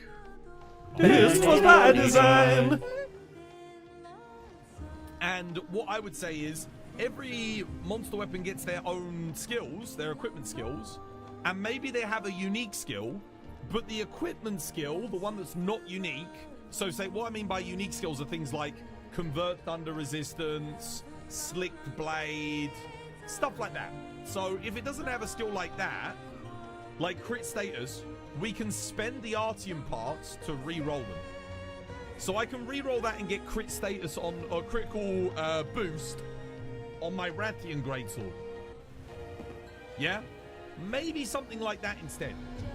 And you make it so that you use Artian components, and you can get those from scrapping your high rank ones. So you could, like, they're not useless. Like, you can scrap those weapons, you free up some space in your box for new stuff, and then you can switch the skills that you've got on this. So you can make any one of these weapons relevant.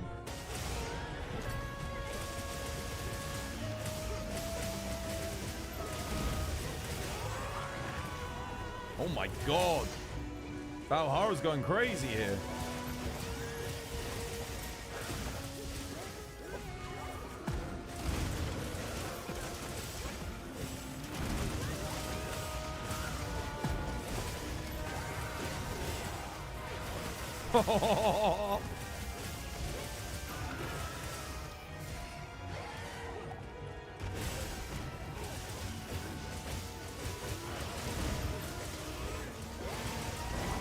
Ah! Almost. You almost had me. You almost had me. You all know this is the day that you almost hit 'Twas by design.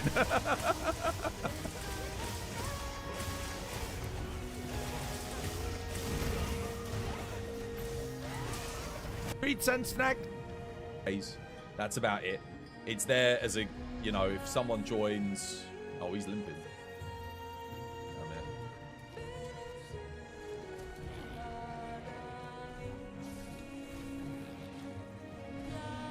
There you go. ping. It's getting bullied.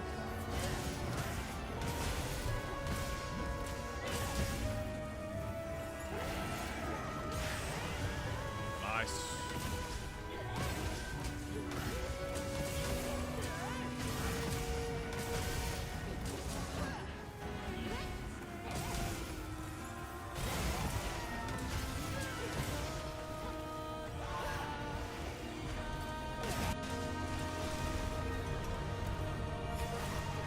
We are locked in harder than a motherfucker right now. Just keep him in the middle.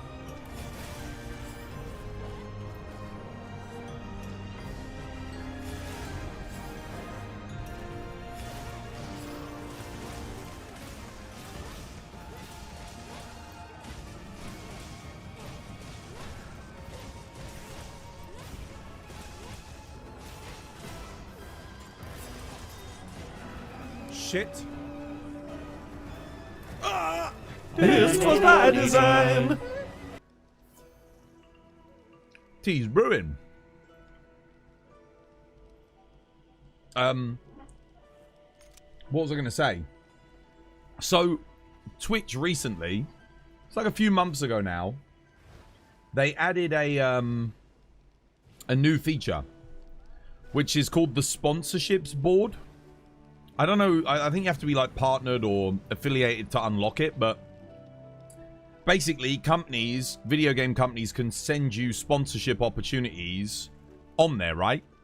And on the board you say like what you're interested in, you give them a little description of you and the channel, and yeah, and then your card shows you like your metrics and what games you play and stream. So I get a lot of sponsorship opportunities offered to me on there, and I decline all of them, obviously, because they're not usually for things that I'm interested in. But I'm starting to realize something, and I'm noticing a pattern. I think all of the sponsorship opportunities are AI generated. I don't think they're sent out by real people, and I'll tell you why. When, recently I got like I won't say the game, but I got an opportunity, and I think it offered me like $140 to stream the game for like 2 hours. And I was like, nah. It's not worth like alienating my audience over, and yeah, the money's good, like 2 hours, $140, can't complain, but I don't know, maybe you guys gift me like 300 subs and then I make that money anyway, so that's not gonna happen, but like, it might do. So I'm like, no, we won't do that. Anyway, a couple weeks pass, same game comes again, sponsorship. And when you decline a sponsorship, you give the reason. You say like, okay, well, not enough money. So I just put like, yeah, not enough money. It gives you like a set of options. I think you could select other as well, but so I usually just say, yeah, it's not enough. Like, if you want to sponsor, you really got to be like, it's got to be enough money for me to consider losing followers over streaming it, because a lot of people, when you stream something other than Monster Hunter and you're a Monster Hunter content creator, immediately they unfollow. They hit the unfollow button, you start dropping followers. That's just the way it is. Don't ask me why. It doesn't make any sense to me. Like, why would you unfollow someone just because they're playing something different every now and again? But people fucking do it. In their hundreds, by the way. Like, I'll never forget when I did Baldur's Gate. Every day I streamed Baldur's Gate, I was losing like 10 followers. Every single day. And we weren't gaining any followers. So, people were actively coming, seeing me playing Baldur's Gate and unfollowing. So, it has to be a shitload of money. Because I see it as like each follower is like, you got to think of it as like a follower is $5, right? Because it's a potential subscriber. So even though I don't get $5, that's the way you got to think of it. So every time you lose a follower, if I lose 10 followers, I'm losing 50 potential bucks. If I lose 20 followers, that's $100, right? If I stream like a random game that I'm getting paid for, and I might lose 20, 30 followers, that's $150 just gone. Potential. And that's monthly potential, because obviously you get that each month, right? So you got to start thinking of it in terms of numbers. So anyway, they offer you me like, what was it, $140? I'm like, nah. Anyway, I just checked my emails. New sponsorship pops up. Same company, same game, $70. for 2 hours. I'm like, dude, I just said no to this like a few weeks ago for $140, and the reason I gave the no was not enough money. You're now sending me another one a few weeks later offering me half for the same thing. I'm telling you, there's no one.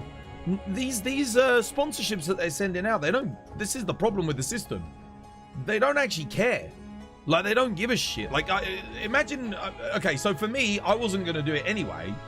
But imagine if I genuinely, like, was like, oh yeah, I'll do the sponsorship. And I actually cared about it. I actually cared about that game. I cared about that company. And then they were like, oh yeah, $140. Now we're going to offer you 70. It's a little bit like, dude, damn, what the hell? Like, what? Wait, what? It doesn't make any sense. It's so strange. It's such odd. That's why I think it might just be AI sending out these things.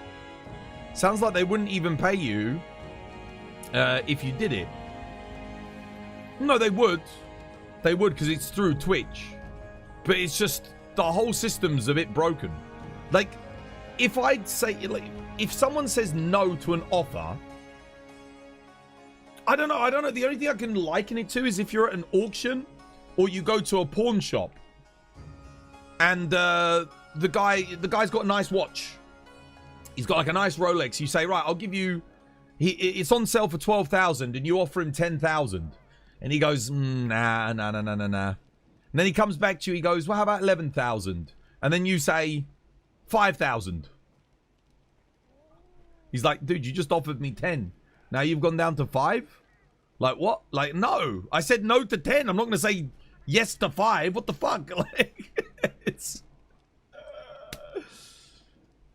I don't know, man. The whole thing is just like, the sponsorship thing on Twitch is just so broken.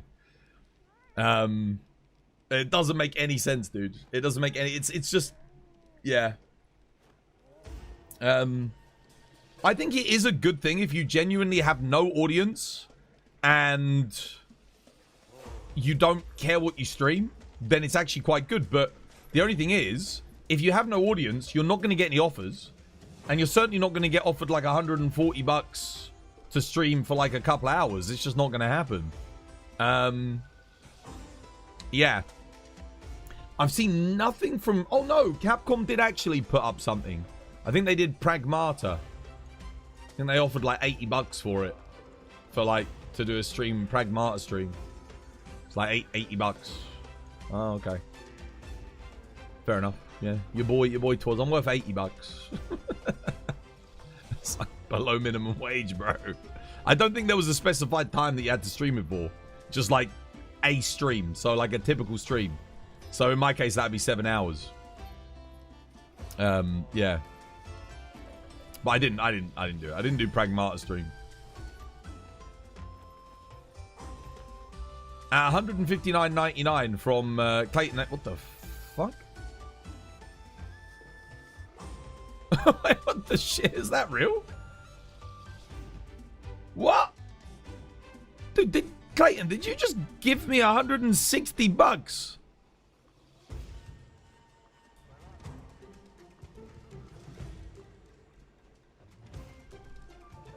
Dude, you freaking legend. Cheers, Clayton. Dude, fucking top lad. Much appreciated. That's super generous of you, man. I'll go straight in the bank. Cheers, brother. Dude, I appreciate it, man. Very, very generous of you. Thank you, Clayton. Goddamn legend. Much appreciated, dude. Holy shit. Well, there you go. There you go. See? No need to take the sponsorship. Don't need it. I didn't need it. I made the right move. Clayton's got me covered, bro. Like he gave me more than the fucking than they were offering me to stream the game anyway. Top lad. You believe it's not AI but a stupid HR company? Oh, you reckon? Who just get a list of potential streamers and then send them offers and check the history of conversation? Yeah, but like the one thing that your one job as a HR company. I worked in advertising before. It's not quite the same thing, but when we were looking for people to potentially showcase our product, you do have to like negotiate. But the one thing that's really odd is it's just like the most basic thing, isn't it? If you make an offer to someone and they say no, it's not enough, you come back to them with a higher offer. If you come back to them at all. You either say no, you don't come back to them with a lower offer. That's just insulting. Right? It's, yeah. Dude, Clayton, what a goddamn legend. Dude, thank you so much, dude, for the friggin' $160. Goddamn, dude. Guys, get some hype for freaking Clayton, dude. Well, that'll pay for the next gacha box for the channel. We'll use that to get the next gacha box. I haven't pre-ordered it. The one that comes with like new Udra and Zoshia, comes with a bunch of stuff. So I'll use that, Clayton, to buy that. Yeah, thank you, Clayton. We'll get the gacha for the gachas, the gacha redemptions. Half of the issue with the single-player games is loads of potential viewers of your channel might want to get the game and therefore... Yeah, absolutely. Again, that's why I just don't stream them anymore. I don't do it. It just doesn't. I just don't do it anymore. I used to do the variety thing, but now it's like, nah. Just, you know, another day at the office. Turn up, do Monster Hunter, eat, go to bed. Because it wasn't worth it. Every single time for 10 years... every single time I did another game, I said to myself, this will be the time where it pops off. And someone discovers us or someone big raids us and, you know, like, you know, it's going to do good. We're going to get some, like, a load of followers. It's going to be awesome. And then I can bring those followers back into the Monster Hunter community. It never happened, dude, not once. And again, like I said, I've been streaming for a decade. And it's never happened. There was one time when we got raided during Space Marine 2 by a big content creator. And then... Twitch cut the feed. Like, Twitch cut the connection. Literally. Like, I'm not even joking. Like, all my other streams were still live, but Twitch, the feed got cut. I was like, I had like thousands. I had like 3,000 people watching me on launch day for Space Marine 2. Twitch cut the feed. And it was so good, and I was so grateful. And I had like, I put in all the effort. I made like the Space Marine costume, and we had the voice changer, and it was so good. and then Twitch cut the feed, bro. It felt like sabotage. It genuinely felt like someone did it on purpose. Because that was like a big break for us, but yeah. And I was so excited because it was like finally another game that we were getting good viewership on that wasn't Monster Hunter. When you start as a single game main, it's tough. Oh, I never was a single game main. I was always a variety streamer. But the problem was when I mixed Monster Hunter into the variety, you know, and I started getting like 20 viewers, 20, 30 viewers. When I'd go and play other games in variety, because I keep coming back to Monster Hunter, I'd go down to 1 viewer again, 2 viewers. I was like, damn. Like all the... This was years ago. Again, we're talking like six plus years ago. But all the other games I would stream... It would be like, no, everyone would go. And they would unfollow the channel. Like, imagine unfollowing someone because they're just playing a game that you don't like every once in a while. It's just dumb. Like, why would you do that? Like, I'm going to come back to the game, obviously. So now I just stick with Monster Hunter because I know that if I leave Monster Hunter, and I know a lot of you guys will say the sensible thing, and you're right.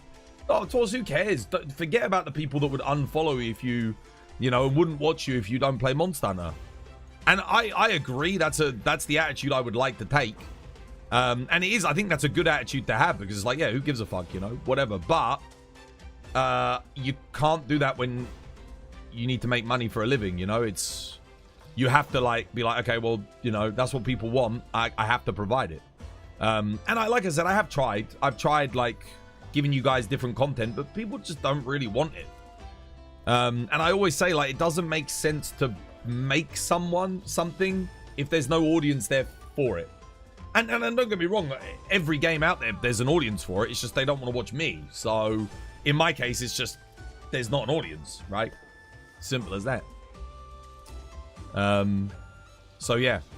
But thankfully, Monster Hunter has stuff happening. You know, we got Ascendance. It's not a dead game yet. So yeah.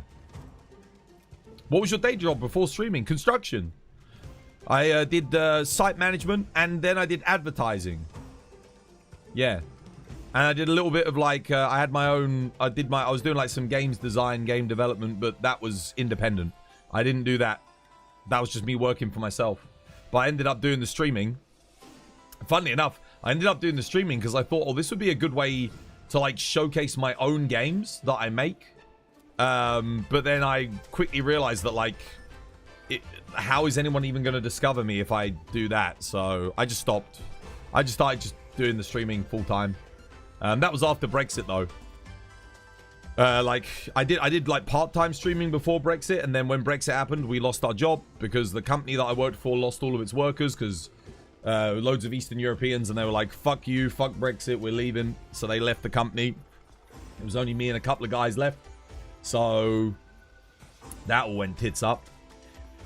And I was like, okay, I started applying for jobs, and in the meantime, I was like, I can stream. And for about 2 years, I never heard back from a single application. Probably about 2,000 job applications. Never heard back from anyone. So I just gave up. I was like, I'll just keep streaming. Fuck it. You know, why not? And here we are.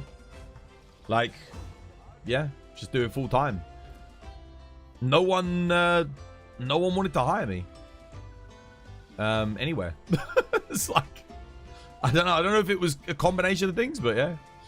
Brexit really put you all in the shitter. Oh, dude, it fucked me up, yeah. I was making good money. I didn't, like, love my job or anything. It was kind of just like, you know, it's like a lot of jobs, you know? It's just... but it was easy. It was show up to work, do what needed to be done, go home, eat dinner, that's it. You know, it was... this is the thing that bugs me a little bit, is you see it a lot. A lot of people go, oh, mate, streamers, they don't even know what hard work is. It's like, yeah, we do. We stream. And people make fun of it. They say, oh, streaming's easy. Dude, if streaming's easy, why the fuck is everyone not doing it? You get to play video games and make money. Everyone would do it if it was easy. It's not, because everyone that tries realizes how hard it is to just do all of that on your own. Like... make the title cards, make the edits, upload to TikTok, upload to Twitter, upload to Facebook, upload to YouTube every single day. Make all of the social media posts to gain attention on every single social media platform. Set up the stream. You got to do all of the graphics for the stream, all of the transitions, all of the edits for the stream.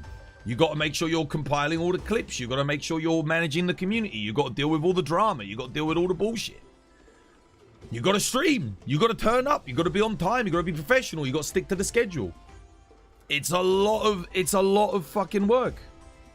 Uploading videos. Damn, that's tough. Dude, I would go back and do manual labor for the money that I make on stream. Like that. Do you know why? Because you turn up, you get told what to do, you do it, you make money, you go home. It's physically tiring, but you don't even have to think. You don't have to do anything. You don't have to create anything. You don't have to come up with anything. You don't have to do shit. You don't... I'd go back into working in retail. It's like, oh, what? I got to deal with customers. Dude, I have to deal with you guys sometimes. Like, so, you know, got to deal with drama with you guys.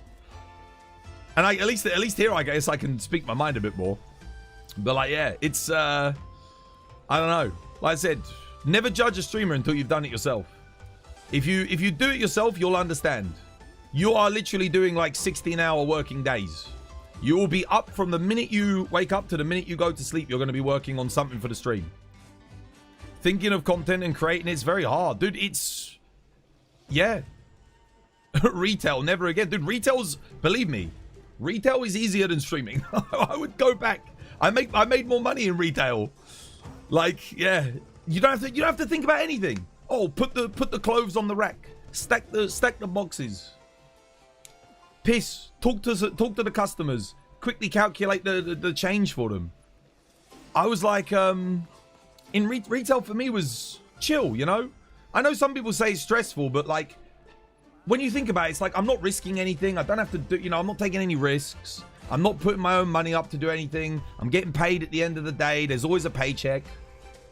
Yeah, and I'm doing literally like the easiest work. It's literally like a bit physical, And yeah, sure, you might get the odd customer every now and again that's a bit of a bastard, but who cares? It's like, they're not my family, whatever. At the end of the day, they leave the shop, they don't come back, because whatever. It was fine. I mean, sure, it's annoying. And even manual labor, like I said, yeah, physically, at the end of the day, I felt like shit sometimes. But I didn't have to think about anything. I didn't have to plan anything. I only had to work my 7 to 8 hours a day. And that was it. And then I went home and I could chill. Do that 5 days a week, get paid. Again, didn't have to worry about anything. Didn't have to create anything, didn't have to think. I just do what I'm told, that was it. And even in site management was so, like, I mean, yeah, it's a lot of work, but like, again, I know what needs to be done. I don't even have to plan it necessarily as the manager. I've just got to make sure everything gets done, because the head of the company is like, right, this is what needs to be done. And then you're like, okay, let's get it done. All you got to do is make sure you have the people on site and you keep them managed and you make sure everyone's happy. It's like, yeah. I mean, the biggest stress there is worrying about whether or not someone's going to get injured. That's the biggest thing as a site manager. You're like, you know, everyone's safety's in your hands, kind of. So, well, not kind of, like, it is. So that's the biggest stress for that job. But other than that, like, yeah, I don't have to create anything, don't have to think about anything. I don't have to manage everything. I certainly don't have to work 16 hours a day. I don't have to edit anything. I don't have to sit at a computer for long hours. Like, I'm up and about. It's physical. So, like, you know, you feel good mentally a lot of the time. It's very social. Like, again, when you're working site management, you're always talking to people, new people on site, like, every day. So, you know, lots of interactivity, lots of stuff going on. Yeah. It was good. It was good. Like I said, it wasn't not my first pick for job, but it's, yeah. I think a lot of people, like, if they always think, like, this is the thing for me, because I'm quite strong, I'm quite big. But a lot of people are like, oh, if the work is physically hard, it's hard work. But for me, hard work doesn't entail physical hardness. Yes, that's one thing. Like, again, when you're doing manual labor, it's like, okay, yeah, you know, you're lifting a lot of heavy objects, you're doing this, but for me, that doesn't feel bad. Like, that's not a bad thing.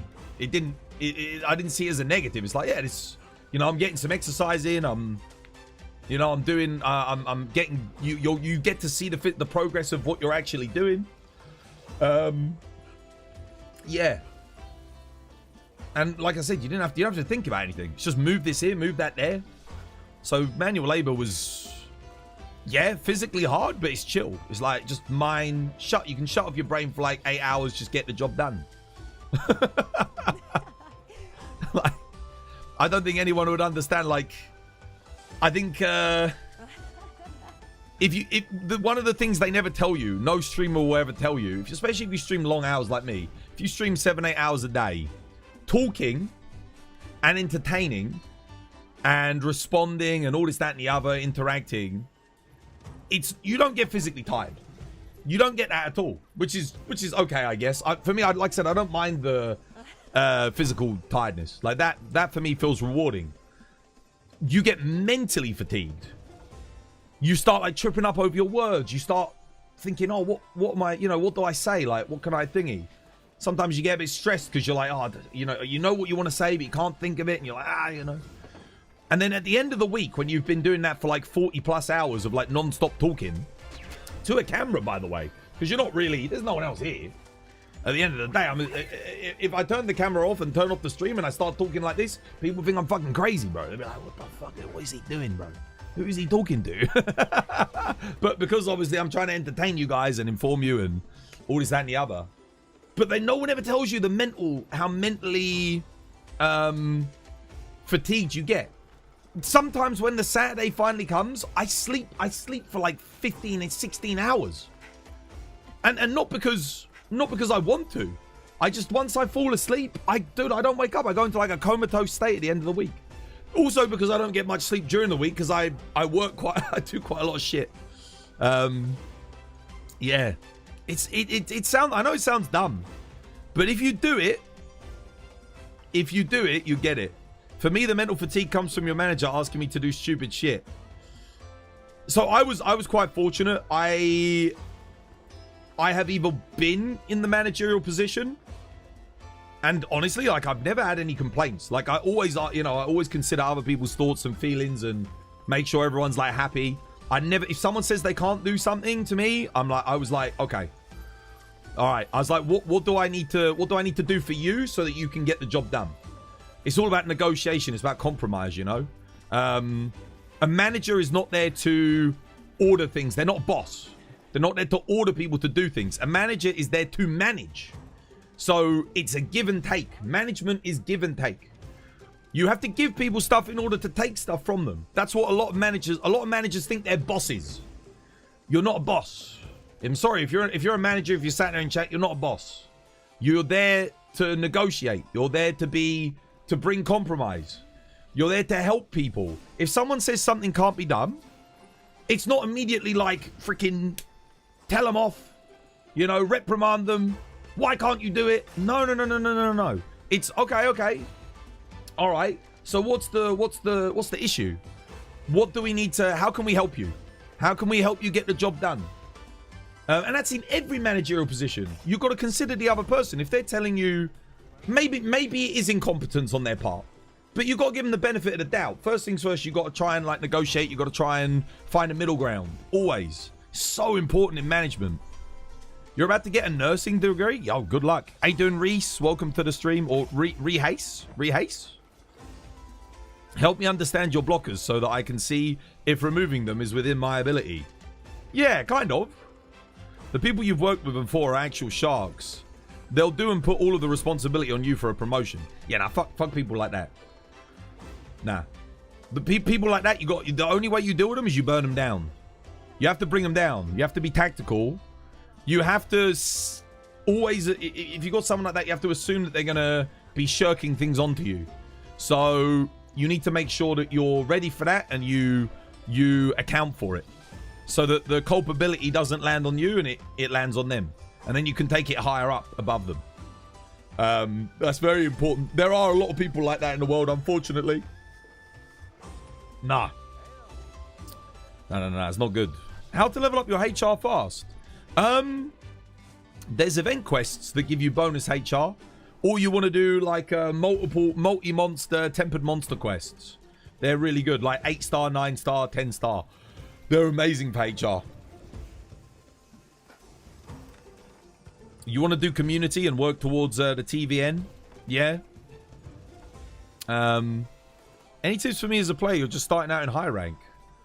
Have fun. Get to HR 21. When you're at HR 21, you want to farm up Guardian monsters. So pick like 2. So either Folga Ebony, Rathalos Ebony, maybe Dosha Ebony, Blangonga Ebony, something like that. Farm up their armor pieces. So get 2 of each. So like 2 Ebony, 2 Rathalos, 1 Folga, you know, like that. Get yourself a couple of set bonuses. If you're not sure what to get, then you can always join the lobby. We can help you farm it. Yeah. You scored a new job as a food prep for the new restaurant, lifting heavy pots full of food and stocks to the cooler for the freezer. Huge boxes of food, a surprising amount of heavy lifting. It's very draining. Yeah, it's physically tiring.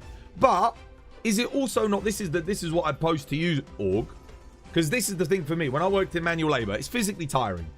But is it not also kind of calming that you don't have to worry about anything? You're getting paid and you don't have to think about when organizing deliveries or doing anything like that. All you got to do is just like get it done. Someone else gets everything sorted, and then you got to just get all the physical work done, get it there on time, make sure it's stored correctly and positioned rightly, and all this, that, and the other. That's you. You done. Job done. Paycheck. There's something nice about that. I know a lot of you will disagree with me. Maybe it's a bit too menial for some of you guys. Maybe it's a bit boring. But for me, as someone as my head is always racing, right? I'm always thinking of stuff. I'm always contemplating. I'm always considering.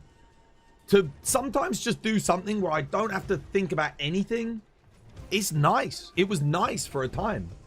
Like, I don't know if I could have done it for the rest of my life, because obviously, you want to progress and you want to get better and all this, that, and the other, but yeah, There's something not too bad. You agree? You kind of, yeah, you get where I'm coming from, right? That's the ADHD. I don't even know if I have ADHD.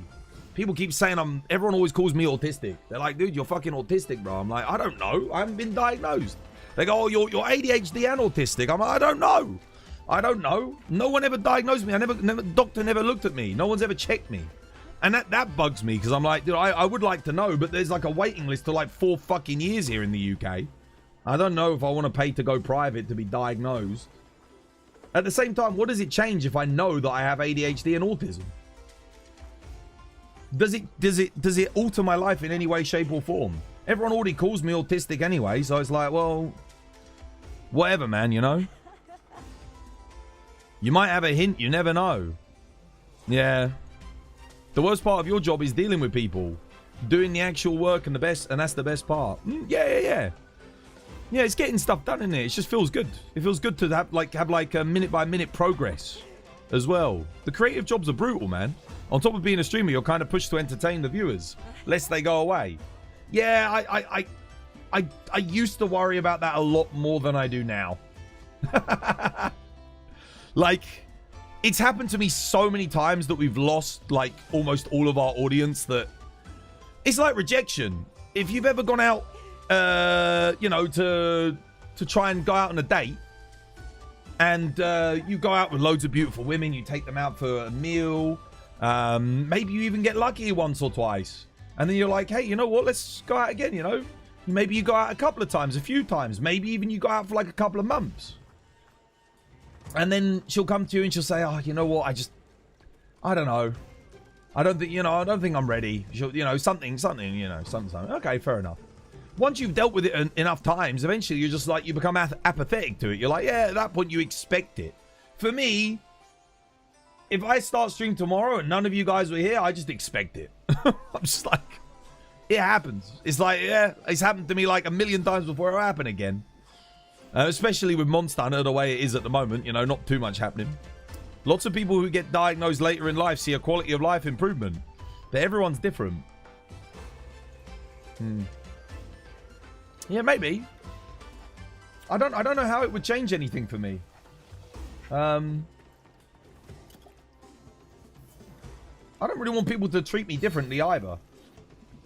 Like, as if, you know, I feel like if I get diagnosed with it, people will start treating me differently. They might like start tiptoeing around me a bit more, and I'm like, oh, okay. Well, I don't want that. You can call me, like, you know, if I do have it, you can say whatever you want. You know, like, I don't really mind. You don't have to tell anyone. No, I do. I'm an open book, man. You guys know me. I don't not share anything. Like, I share everything with everyone. There's no way I could, like, if I got diagnosed, there's no way I'm not sharing that with everybody. Of course I'm sharing it. I'd let everyone, you know, that's just the way I am. Some people get crippled by their ADHD. You're a high functioning, but you're disorganized. I don't know. I mean, I do put off tasks. This room's a bit cluttered at the moment. And then all of a sudden, I'll just get a random drive, like on a random morning. And I'm like, right. And then I'll just do everything all at once. In like one fell swoop, I'll do like 6 hours of just organizing and tidying. Like maybe once in a blue moon, you know? Randomly. You forget to do stuff? Oh, shit. I forgot my tea. Fuck.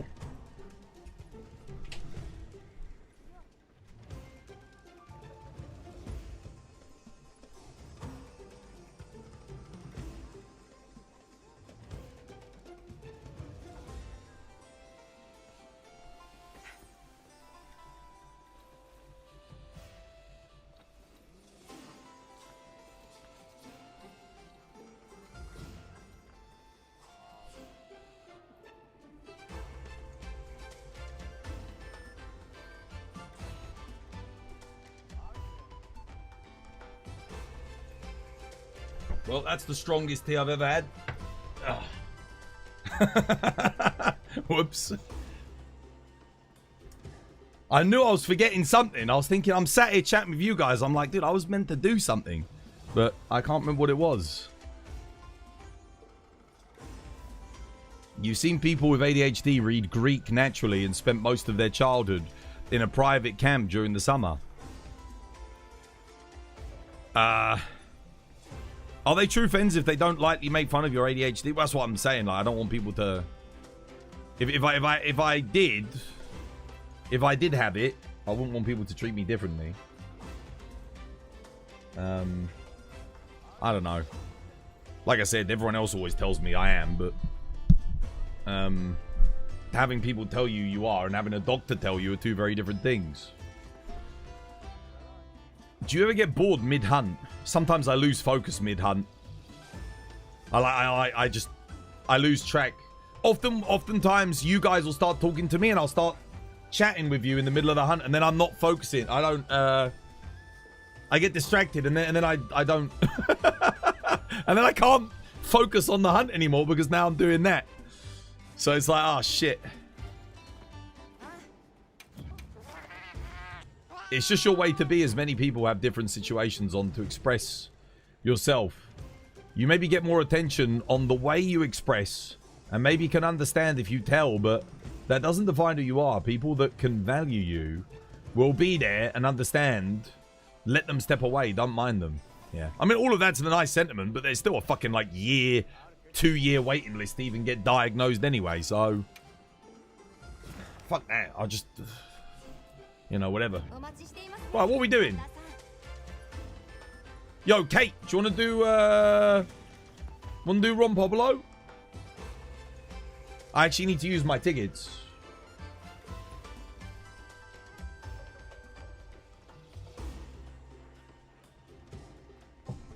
Who's the fourth? We got Albao. Jason's here. Yeah, we got Jason. Albao can start us off. Jason can finish us. I don't need to do a lot. I only need to do 5.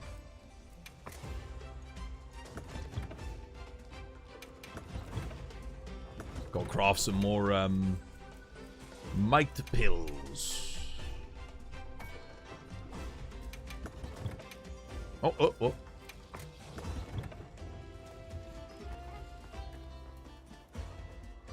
You might have self-diagnosed after the tea, you're not going to lie. What, after the tea? What tea?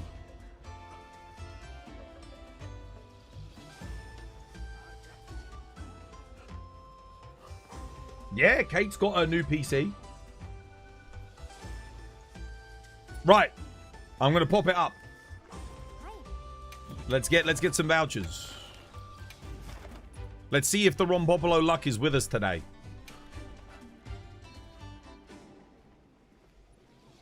Yeah, I gotta use mine.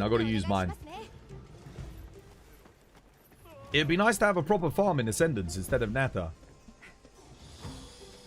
I quite like Natter because he's easy to cycle and I don't have to do anything and I get loads of materials.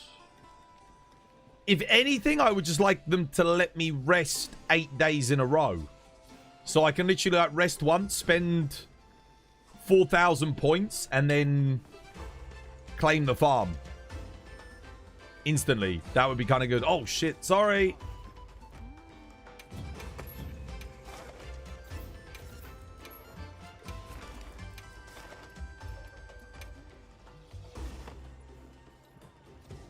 You randomly come in at the best moment of the stream. Ron Bobolo. Gotta do Ron Bobolo. Gotta spend the tickets, man. The weekend can't come soon enough. You're drained. Multiple day resting is a good, so that we don't have to do that 8 times. That's what I'm saying. Because it doesn't... The only reason you do it, it's a point sink, right? It's just a way for you to spend points, so... I don't see any reason, like, you're just making your game more time efficient so the players can get back to doing what they actually want to do and enjoy doing, rather than making them sit there to refresh it 8 times. Spend, like, what, 2 minutes? It adds up. It just seems a bit... I mean, actually, saying you could get it done in 2 minutes might even be a little bit optimistic. Right, I've got the attack hunting on. Twas, do you mind if I use my lucky vouchers? Dude, usually, of course. That's the whole point of doing it. You have to ask me to use your lucky vouchers. You use them wherever you want, bro. Come join. You actually want to finish? Okay. Jason, you're after me then. The only thing is, Kate, if Jason misses after me and misses the timing, the whole thing falls apart. Whereas if someone misses at the end, like everyone can run in. I've got Pitfall Trap. I can like recover. I can't recover if Jason misses after me. It's probably better if you go in after me. Because I know you won't miss. You won't. Yeah. And you know to wait for like the deflate and all this, that, and the other. Let Jason finish. Let Jason finish. Yeah. It'll be easier, I think. Because finishing's the easiest. It's the easiest role. Being the last one. Because you just spam traps and then put the tranks. But timing it on the third, you'd be amazed how easy it is for people to miss that. And I know that you know it, so... Jason, join. I got the quest up, dude.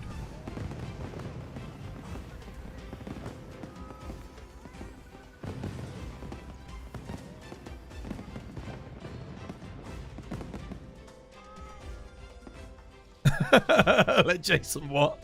Let him finish, bro. You're disgusting. You're filthy.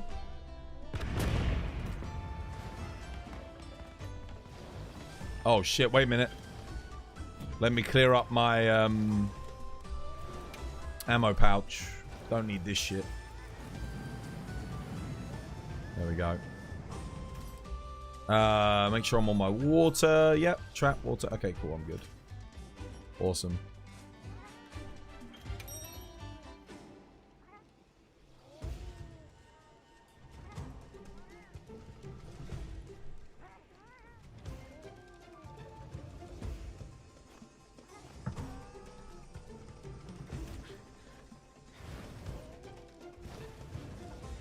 You're hoping that the boost bracer has a similar recharge time to wire bugs. I don't want it to be like the wire bugs. If they make it like the wire bugs, that means the moves are going to be like OP, like really strong, and you're going to want to be spamming them out at every available opportunity, and I hate that shit. Oh, I am really worried about the boost bracer, man. Like, I just hope it's not quintessential to the combat experience. I hope it's more of just like an alternate set of moves that happen to be used with the boost bracer. Like the slinger pod. I want it to be more like the slinger pod and less like the clutch claw and the wire bugs. That's what I want, personally. You don't like the wire bugs, but you'll most probably be like that. I hope not. Just like a arbitrary recharge time thing that... Nah, make it like the slinger pods, man. Make it more like the slinger pods. Let's see. We'll see what they do. I just hope it's good. I do worry. It's the only thing I'm worried about is the boost bracer. Because I love the combat in this game. And if they're adding a gimmick to the combat, it's like, oh no. We already have focus strikes, and that can be really annoying. And if we have focus strikes and boost bracer, and if the boost bracer sucks, it's like, oh no.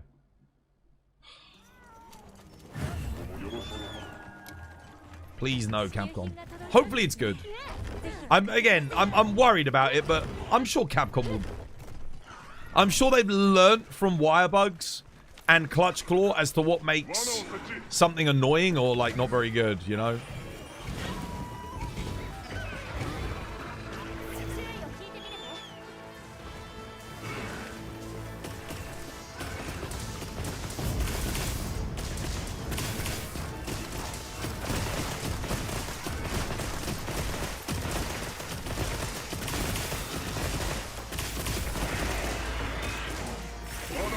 Right.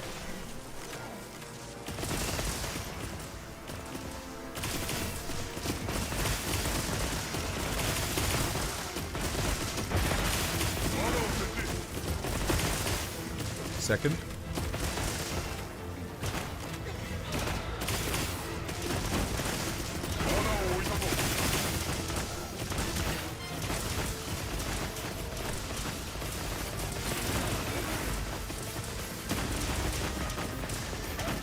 Nice. That's good.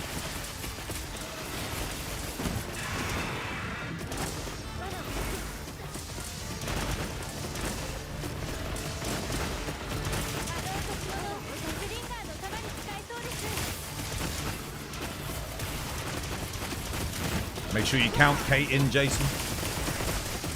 Keep an eye on her.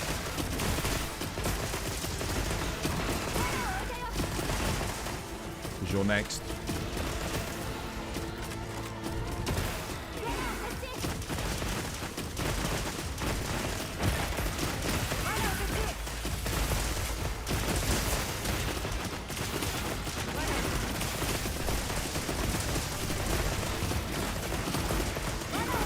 Nice, GG.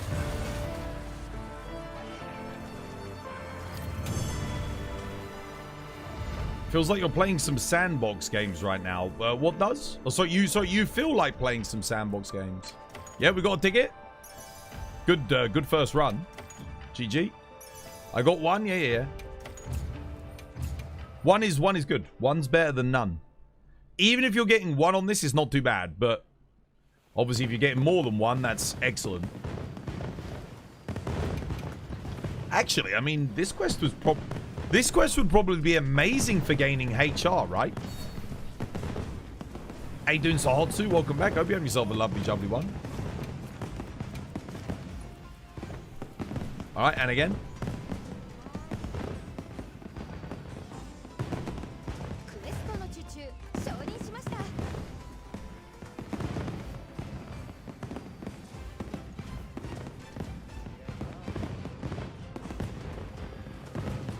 Bro, so you guys are gonna laugh, right? Yesterday, I was feeling through my hair, like I was doing my hair. I was like, oh yeah.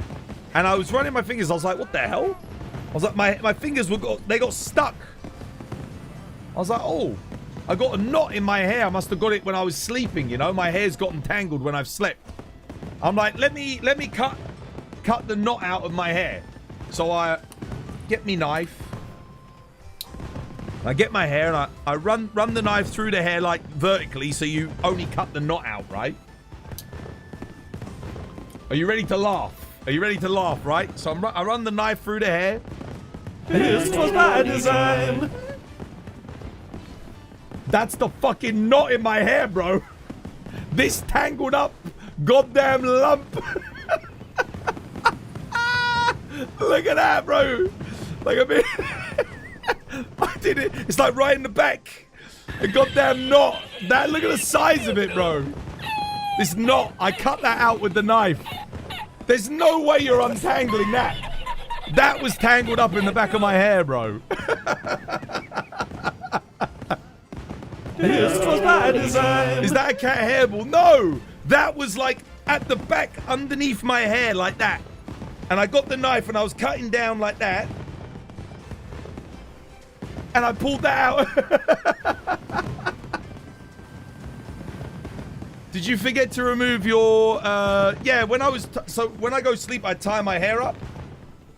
At the back. And I must have like tied it up wrong and this got tangled up. And I had to cut that out. I forgot to remove the man button. I did. Always remove the man button. Otherwise you end up with big knots.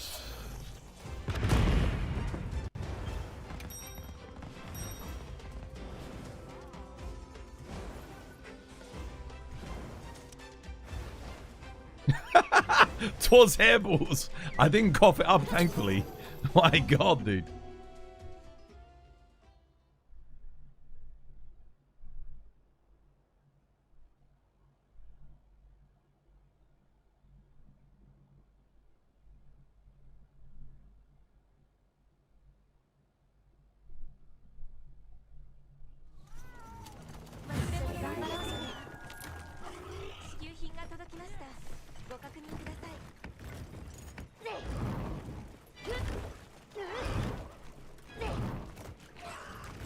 Oh, shit.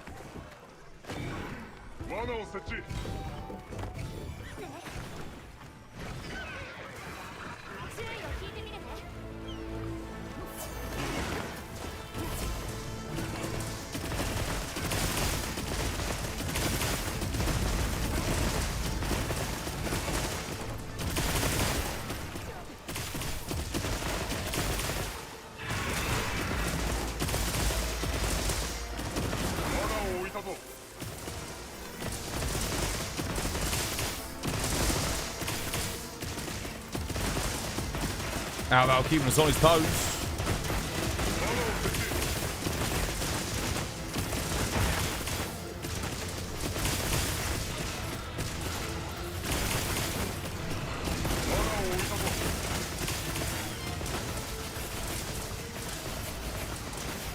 Oh shit, no! My bad.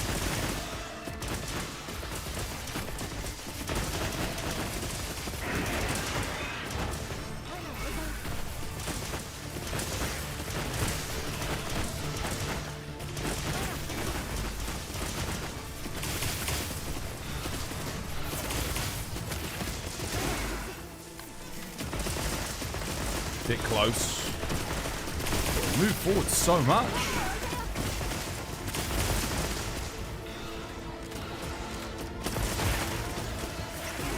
Oh my god. Too close.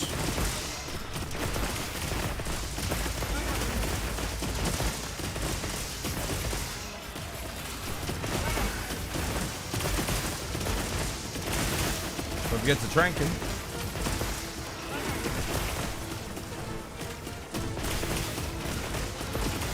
Ran out of ammo. Shit. He's done anyway. GG. No hee. Don't need it with the water light bow gun. Oh, no tickets. Damn, dude. The luck's not with me today. Damn. No tickets. That's the first time I've had none in a long time. Damn, maybe my luck's gone.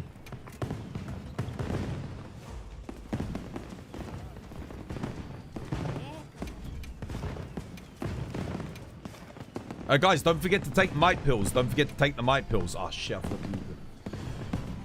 You got 4? Nice. I think someone wasn't taking their might pills when they're running in and out. Because I was losing... My damage wasn't... it was dropping quite a bit.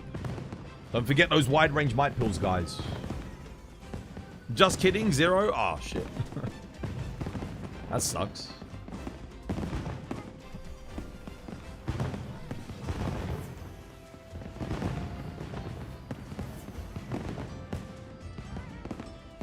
You got 2? That's alright. One of us got 2.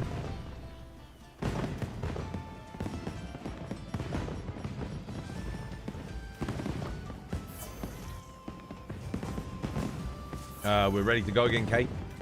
We are ready.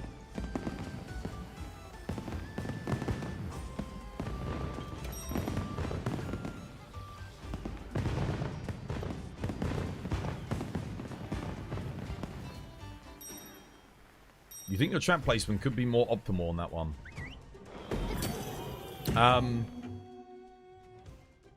I mean, he took a lot of steps forward. He came forward quite a bit. Doesn't usually move forward that much, but this time he did. It's like he was slowly sliding towards the wall. By the end of the quest, he was all the way at the wall. And we trapped him the whole way there.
Doing good damage. Deflated very early, so that's... I think we're doing very good DPS.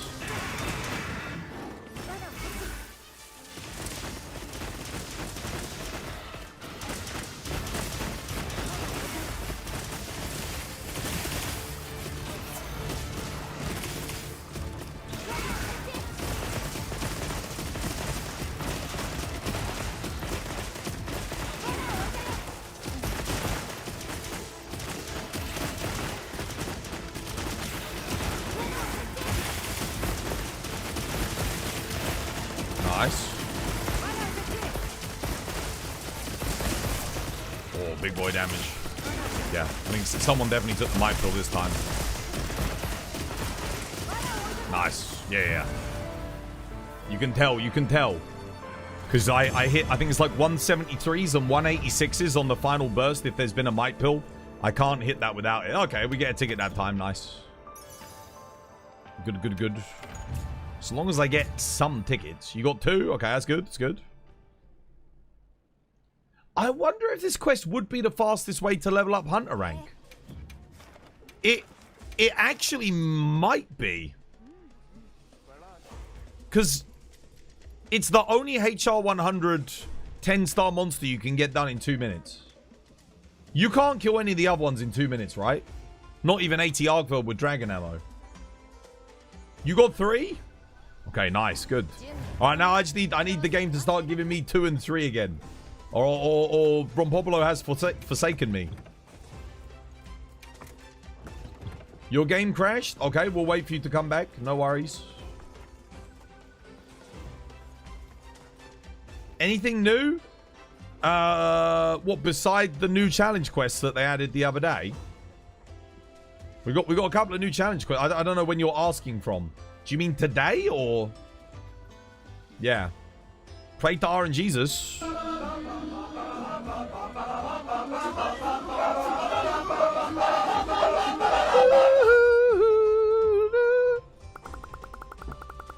Is there still room for one more? Not on this quest. Not on this one, but there will be in a bit. On this quest, I'm just literally just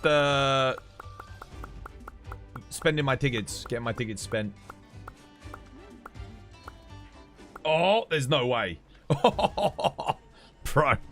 War almost got it. I thought it was it. Almost.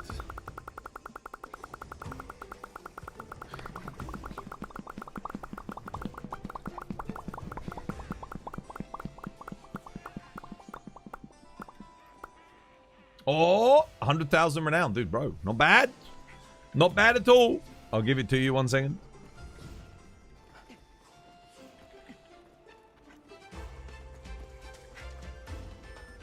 Oh, yeah.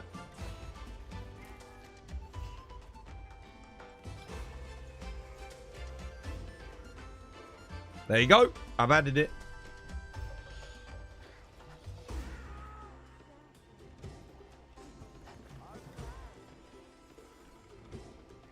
Now that you're into PC and I mostly know what all this means, what are your PC spec towards? RTX Founders Editions 5090, 64 gigabytes of 7000 megahertz DDR5 RAM, Corsair. We've got Asus ProArt motherboard. What else? 9800X 3D, AMD CPU, Corsair HI 3000X or whatever it's called. I forget the name of it, but like it's an AIO cooler. We got a what's it? 1500 watt Corsair power supply. I think it's the HX 1500i. And then, what else do I have? Anything else? Got a capture card, a Elgato 4K capture, and a nice Corsair case. Big old Corsair case. All right, we go again.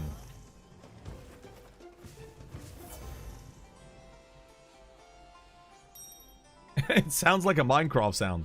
No, you know the when it spins and it goes the. That's the noise. I recorded myself going.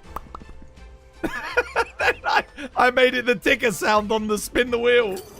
That's literally what it is. I was like, damn, I need to make like a noise for like the wheel like spinning. That's what it is, bro. Oh dear.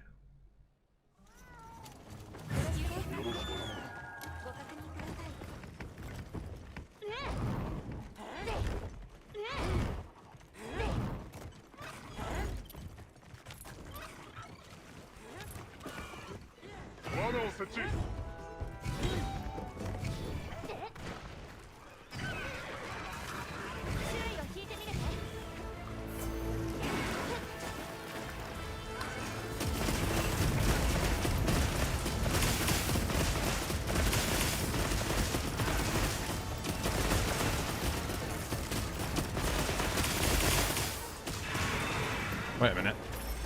It didn't take the mic kill for some reason. Like, I know I ate it, but it didn't register that I ate it. My bad.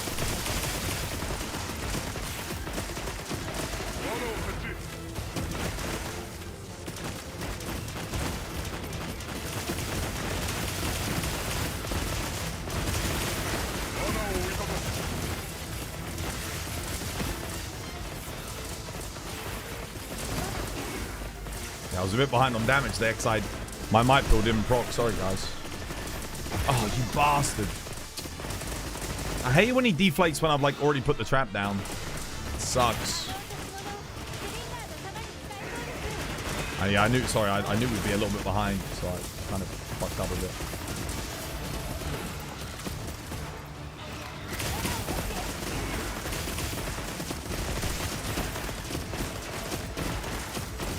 That's my fault because of the might pill.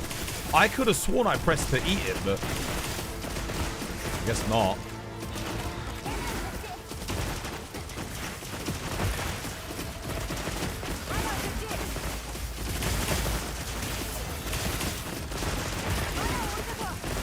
Well, I know Albal definitely ate the might pill, or Kate did, because I got my buff. GG, well played. Anyone need Orichalcite? You got a hella pack hunts in your investigations. Everyone always needs Orichalcite. That's like asking if anyone needs oxygen. Of course. Everyone always needs it. Fight back! Fight back! No! Oh, there it is, 3. There we go. Dude, I was starting to sweat a little bit. I was thinking like, oh, am I going to get... That's good. That's good. That's what we want to see.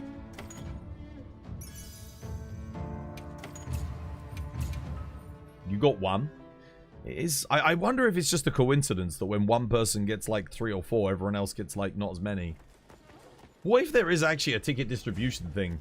What if he can only give out like 6 tickets max at a time? Imagine if that was the thing. And then whenever I do it with Saber, I'm always the one getting like 3 or 4. That's why he gets nothing, bro. There's no way they would have programmed something like that in. That's so much effort. There's no way. Throw the damn towel. Bro. Get out of there, Rocky. No, get out of there, Rumpy. He's got you on the ropes. Give me a 1-2 jab.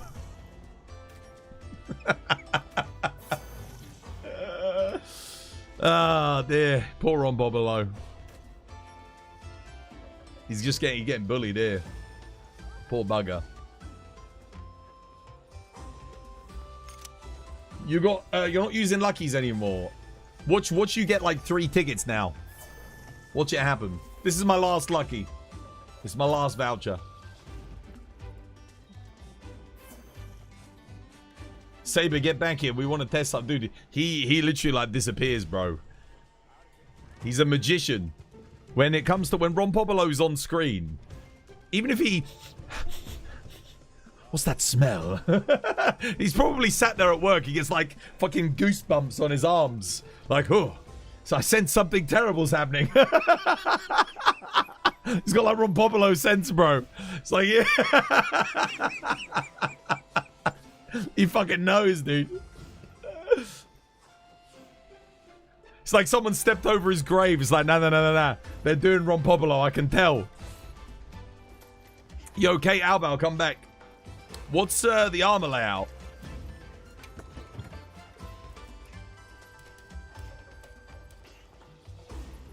There you go. Talisman. One more look. There's skills. There's the upgrades. Not quite max. I could actually get better reinforcement bonuses. Yeah, definitely. I could get a bit more damage out of this. There's 6 more raw to be had on this build. There is 6 more raw to be had. And then it would be maxed. Come join Val. Oh, your game crashed again. Oh, shit. That's alright. Only one more. Let's... Hopefully you last long enough to get your traps down at the start of this.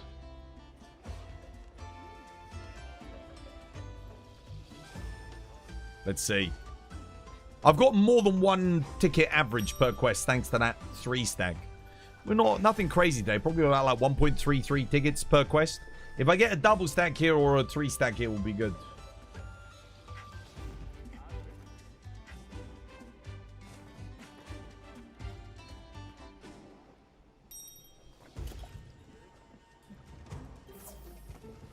Like, it genuinely does take people more time to ready up, doesn't it, than it does to do the quest. Like, it actually does. Shit, man. What the hell happened to your PC, brother? I swear you're getting like a new error every day, a new thing. It's very odd. He definitely doesn't like something. We're ready to go, by the way, Jason. Oh, he's gone toilet. Jason went to make a poopy.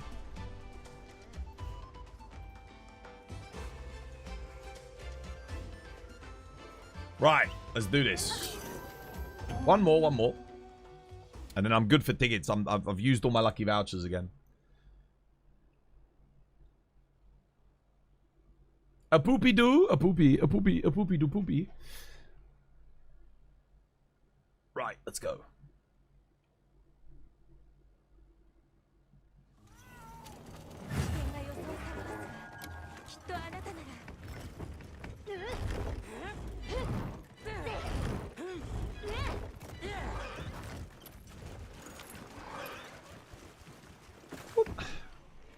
If I play it here, everyone gets the buff, but I also don't get affected by Ron Pablo's Raw, which is nice.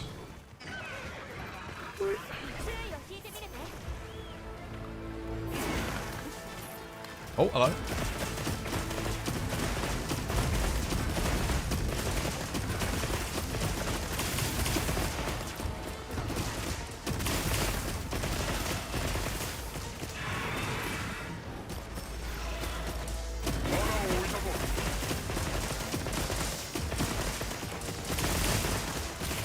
Oh, big boy damage.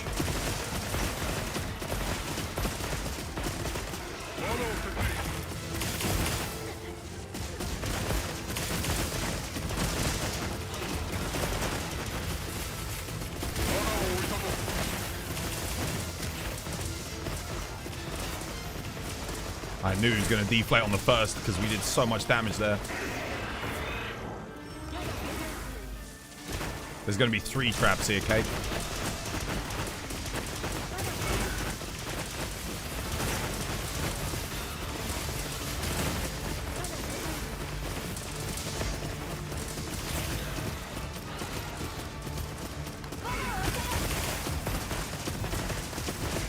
This might be a sub 2 minute incoming. Jason gets the traps and the tranks on good timing.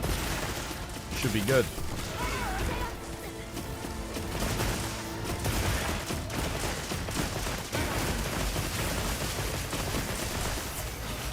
Trank him, Jason. Trank him. This one's going to be crazy. Yeah, I knew it. That's quick. That's fast. Oh boy, that's fast.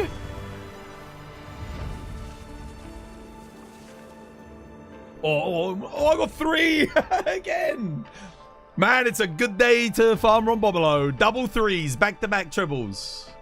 204. I actually thought it'd be faster than that.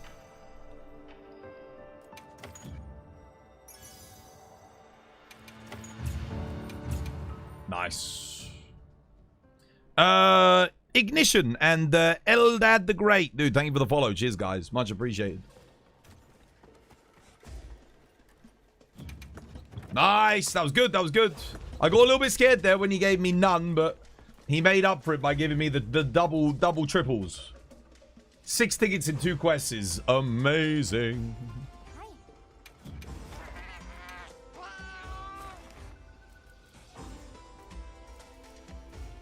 That's the easiest 18 Gogma parts you're ever going to get. Right, what do you want to do next? 80 Arkfeld? You're going to be AFK for a tad, by the way. You've got to watch. You're getting a little bit of a headache. Drink some water. It's very hot. It's been very hot. And, you know, yeah. Stay hydrated. How you doing, Andy? Dude, welcome. Hope you have yourself a lovely jubbly one. You had to update yours to play other games and the FSR 4.1. What, your NVIDIA drivers?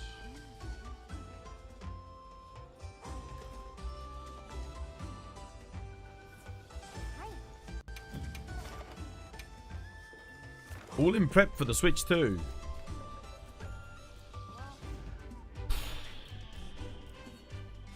I don't know how this one's going to run on the Switch 2. You know what? They're all running longsword. I'm going to go in with the longsword. I'll give him a hand. Your boy's coming. Let me go grab a longsword. I'm on my way. Longsword dust.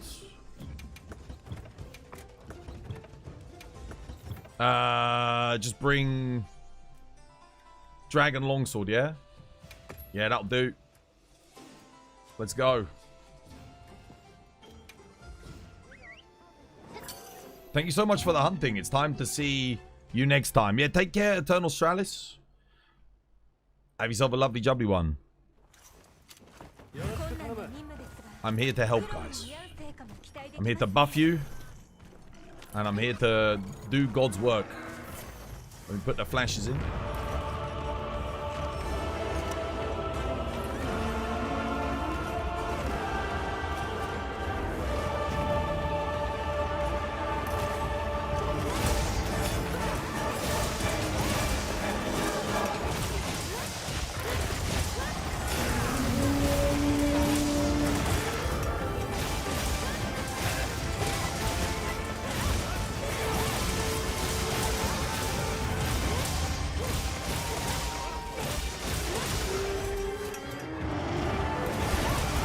Oh shit. That's not good.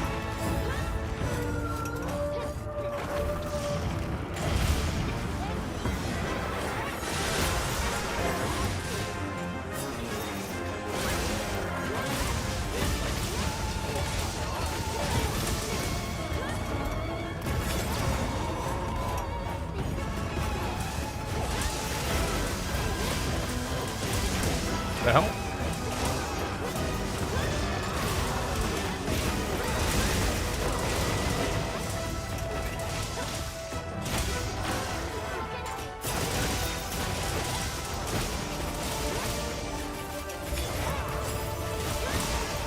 I'm not connecting. I think it's because of the ledge, maybe.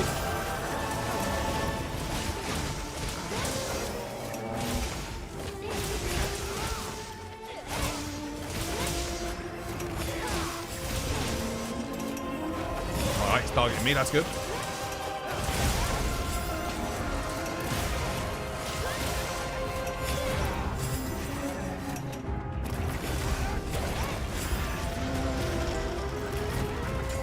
Oh, not quite. Not quite reach.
Oh, okay.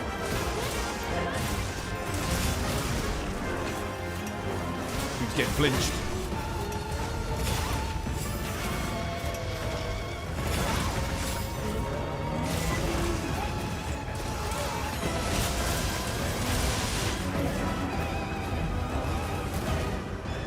Traps down for Harambe.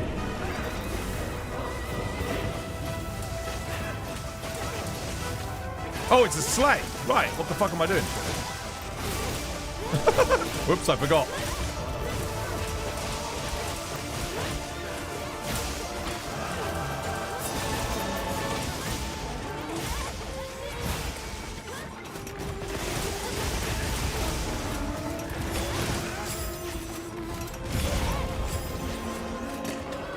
Oh, okay, all right.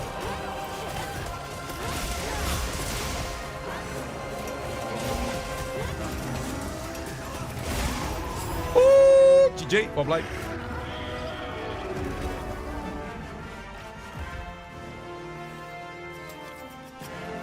Did bro just try the cap? Yeah, I forgot. I forgot, no cap. Kill, kill, kill. You read a rumor somewhere that Monster Hunter Wilds on the Switch 2 is possibly a 4K 40. No. It's a 1440p 40 FPS. Or 30 FPS, sorry. GG, or Blade.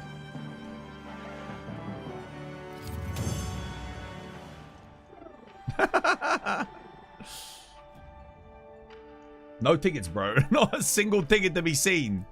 Fucking, dude, Willy Wonka scammed me, bro. I've got a golden ticket. I ain't got shit, bro. No golden tickets here. Woo! Holy moly, that's a lot of rarity 8s, though. Bro, you can't see. There's another. Look, there's another one back there. There's, yeah. 6 rarity 8s. Not bad. No. No. No. Definitely not. Nah, nothing.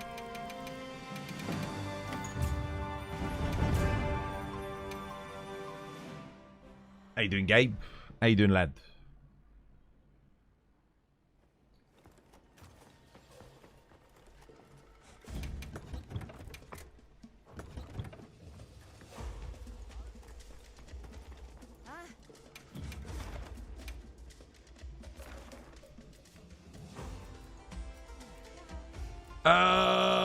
Yeah, that was fun. What's next?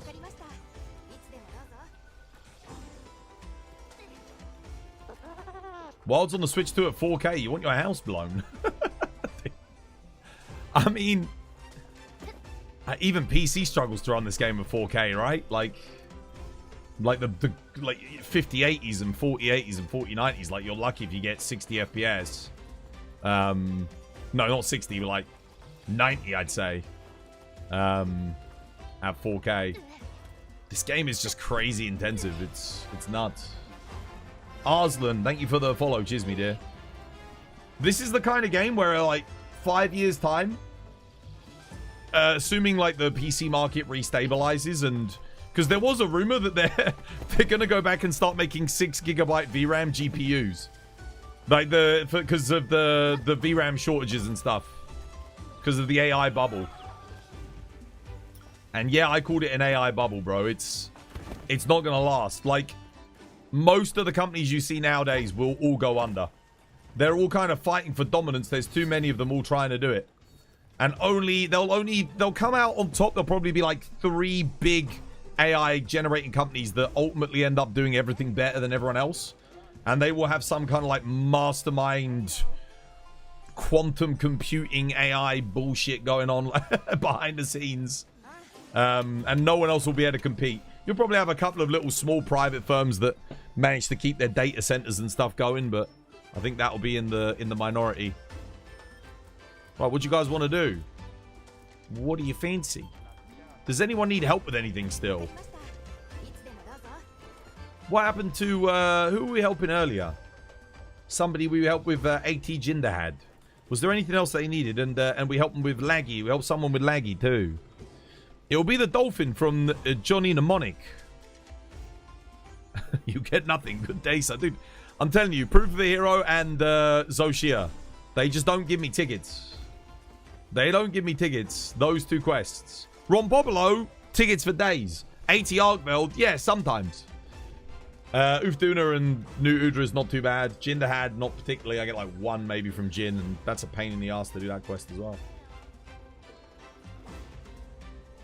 You personally hope that the next Monster Hunter game, they focus on a little less on the graphical fidelity. Well, they've got the thing is they've got the engine now. They've got this game in the engine.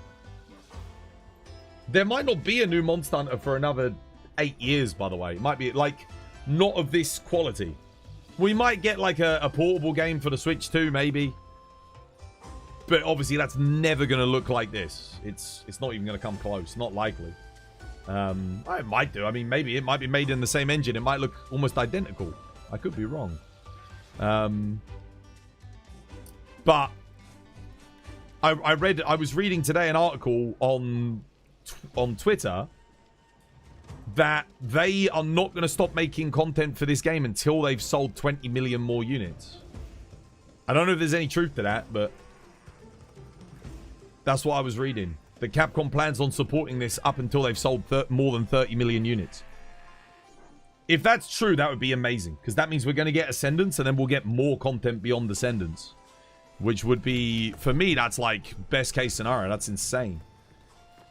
That means my content's like sorted for the next 3+ years. So yeah, hopefully Ascendance sells really well. God damn.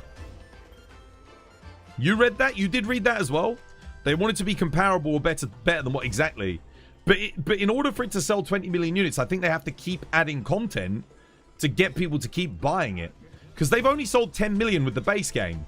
So if they want to sell 20 million units, that means that means they have to sell 15 million units of the base game and then 15 million units of Ascendance, which, let's be real, that's not going to happen. So what they really need to do is sell, like 20 million units of the base game and then get half of those people to buy Ascendance to get 30 million total units. That's very difficult. That's what World did, basically, but still very difficult. What you guys want to do? What do you think? I mean, there's lots of quests posted. I could come help with one of these, but does anyone actually need help? I mean, that's going to be done in like a minute. That's like 2 hunting horns, 2 charge, but that's like dead. If I join that now, bit too late on that one. People doing bloody GOG. I'm in the mood for GOG. Oh, I do know what I want to do, actually. There is something I want to do. There is something I want to do real quick. I actually want to see if I can get a better time on Sword and Shield than this. I think I should be able to get a better time Sword and Shield here. Easy.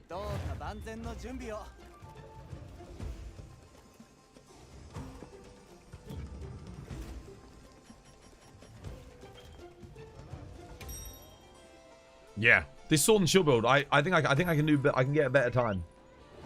Regularly adding event quests helps. Retaining interest though. Yeah, I mean look at this. They added 2 little challenge quests. Dude, I'm overjoyed. I'm overjoyed with just the little crumbs that they've given us. Like if they can keep that up, like goddamn, dude. Hell yeah. Come on.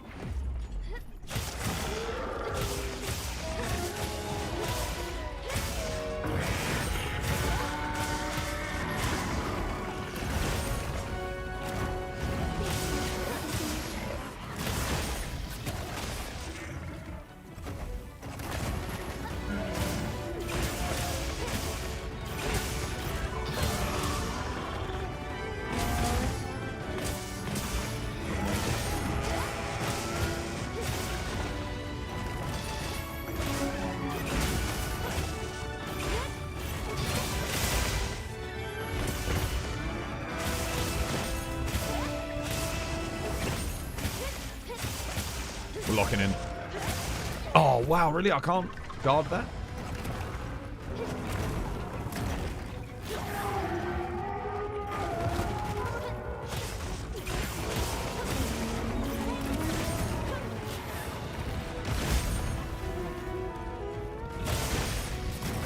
What? not good.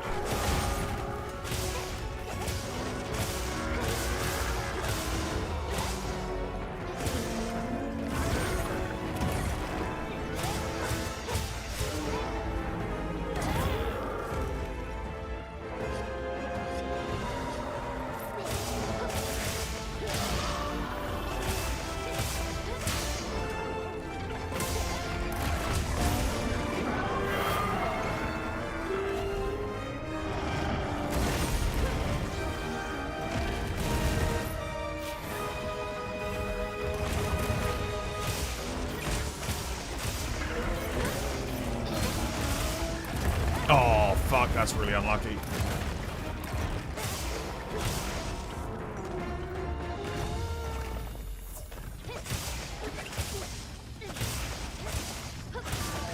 I think you kind of have to gamble on some of those perfect rushes.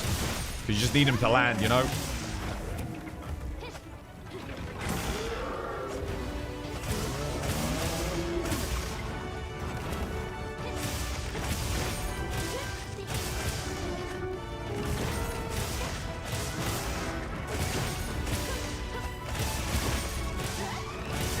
Oh, what? Damn.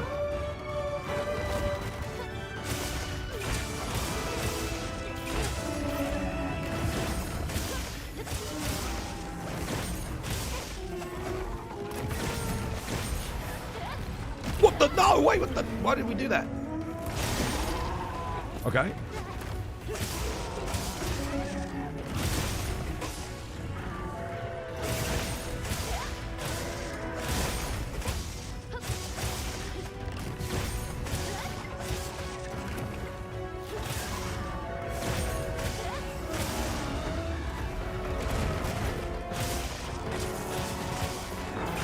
Like, I think I have to gamble on that, right? Yeah, there we go. See, sometimes you gamble, you get lucky.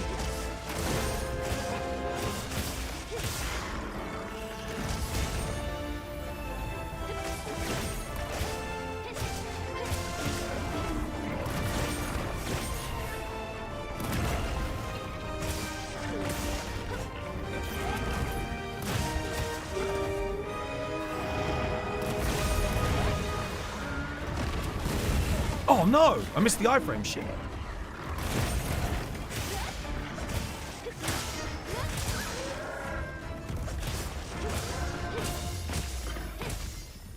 Try to get KO.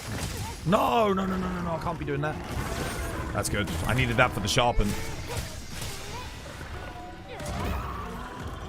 That's the free sharpen.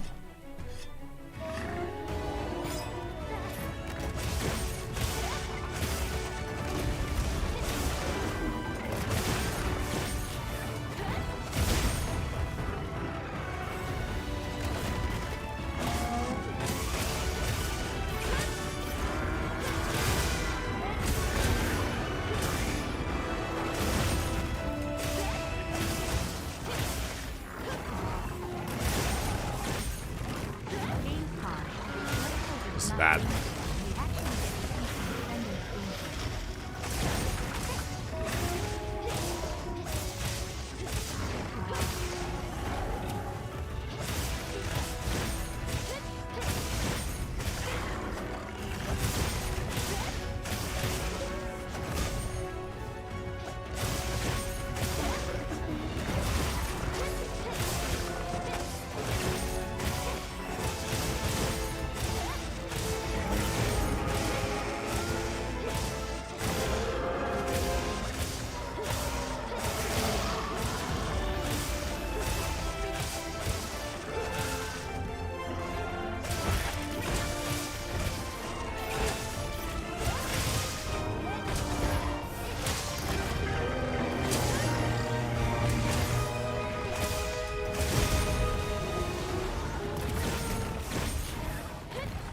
No! Why does it keep doing that, bro?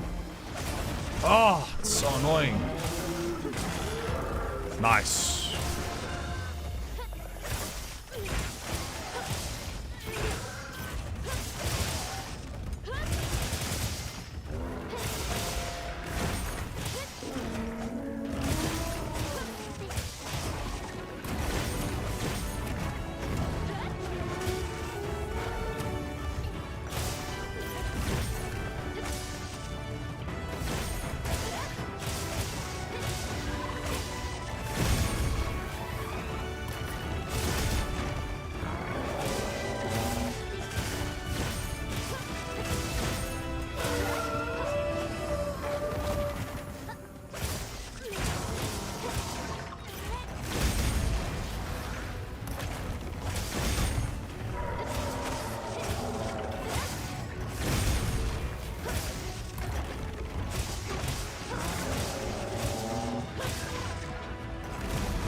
No!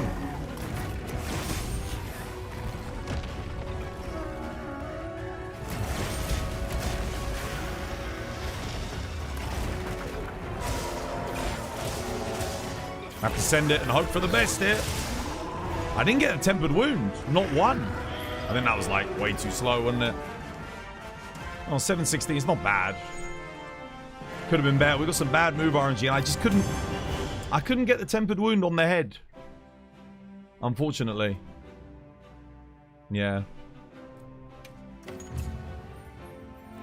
I wanted to get like a 6-minute run in, but I need that tempered wound. I did get a wound on the head, I just didn't get a tempered wound on the head.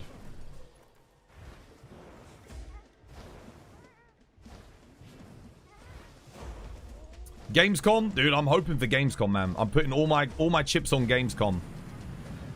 Do I use Charge Blade? Yes, my most used weapon. You've got the day off and you're thinking of joining the lobby. Yeah, nice, mate. Last I recall, Twas, you were telling me to spam Ode Ebony Odegaran hunts with your new character patches. I can't remember where you were at. I can't remember what level you were at, dude. It depends. I'll have a look at your character and build again when you get on, and we'll see. Would help to get away from the wall. What does being near the wall have to do with anything? It's fine. It means he doesn't move around as much.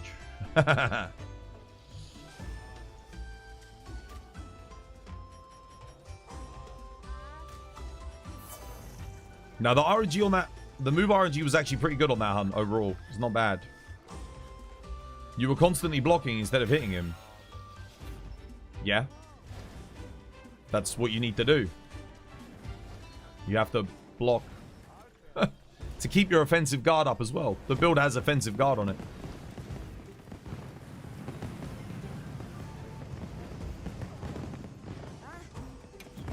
You block some attacks and you back up other attacks.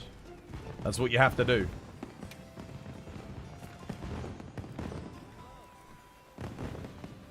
They're doing proof again. More proofity proof. I could go help with some more proof, couldn't I?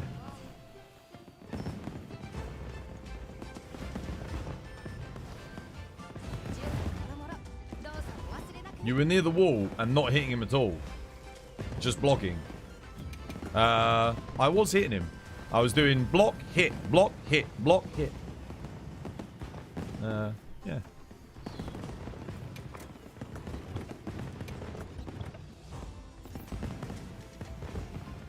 That's interesting, actually. Sword and Shield in World, you just back up everything. Yeah. Pretty much. You never use the shield. The shield sucked, though, for Sword and Shield in World. I don't actually know where they're at or what they're fighting, so I'm just going to bring... What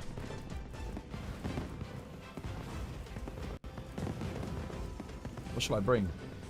I was going to play Longsword. I'll do this. That's why. Yeah, I'll bring this one. This is fine. Is it raw-based? It is raw-based.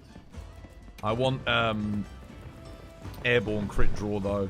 Let's get that in. There we go. A little bit better for multiplayer because we're going to be using Helmbreakers. Let's get in there and help.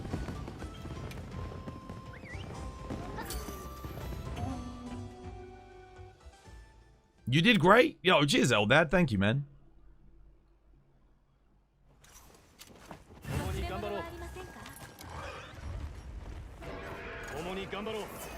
Buff everyone.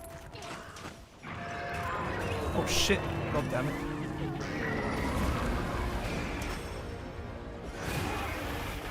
The hell? Oh no, did they both hit? Dude, I'm just trying to fucking buff, man. Should have stayed up top, shouldn't I? Oh, someone's dead. Gabe got deaded. Oh shit. I'm just got in it, brother. Jesus.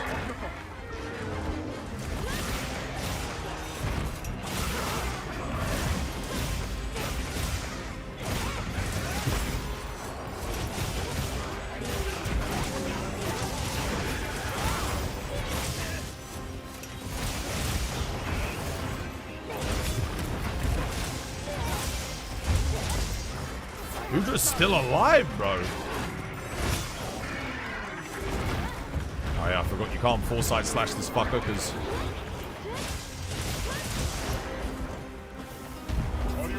you don't have enough time then to do your next counter. Oh, he's still going. Udra's not hitting him, unfortunately. Okay.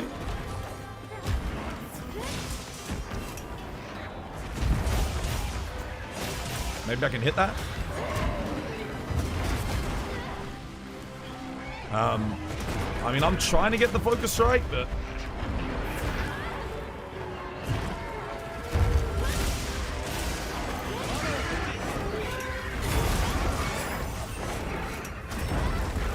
shit. Okay, well, Udra killed Thingy at least. That's good.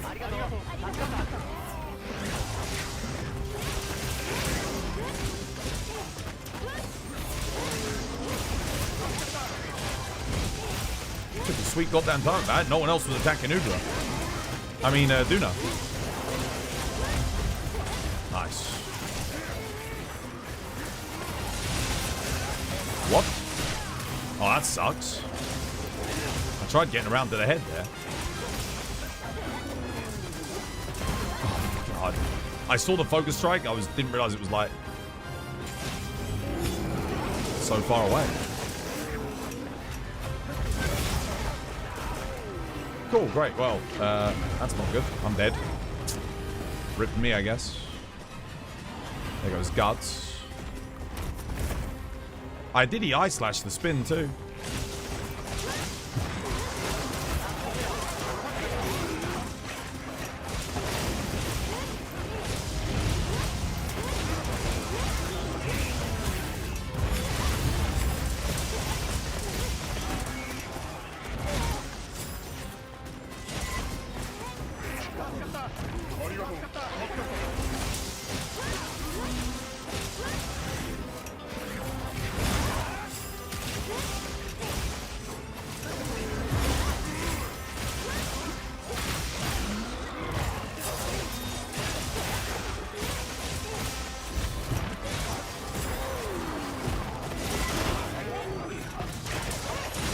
Shit, no! Oh my god, almost killed me. Kill Nate.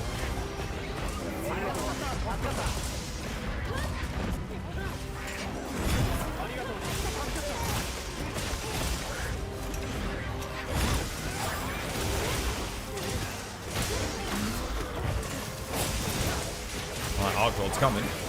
No, wait, what? Why? No! On the wound? Shit.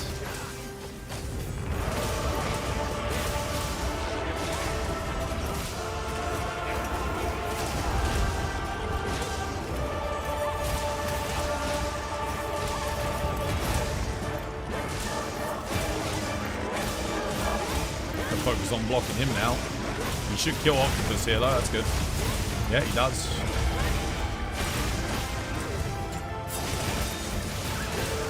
I'll use the opportunity to sharpen.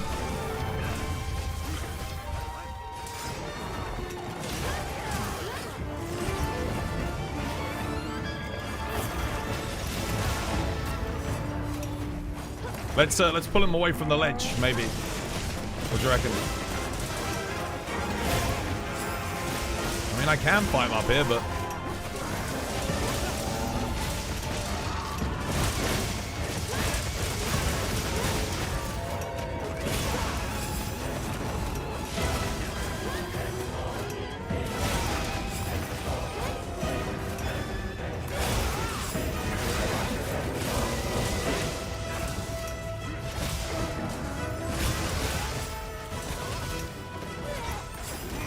no, he missed me.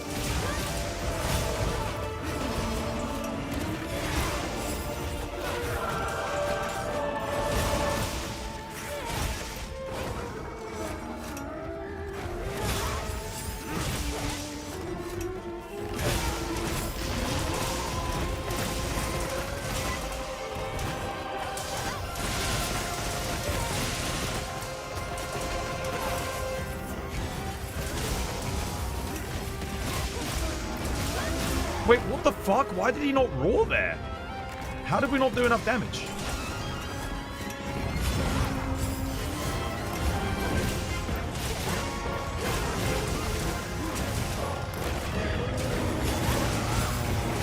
That's somewhat concerning.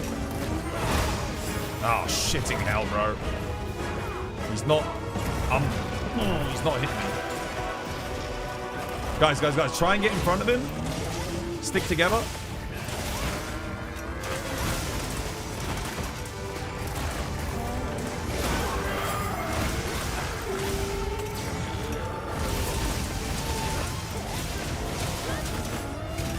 Oh, what? Dude, I didn't get that.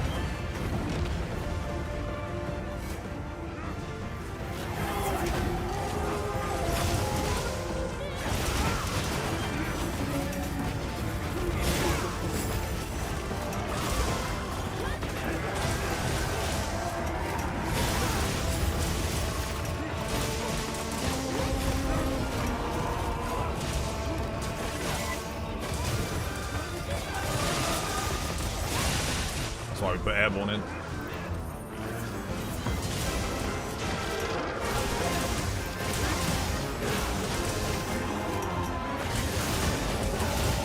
So much stun.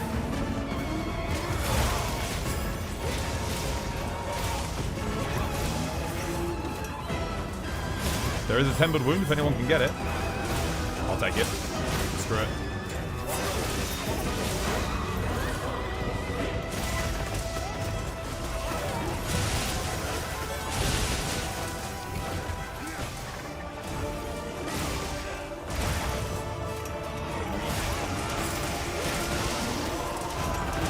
Beautiful.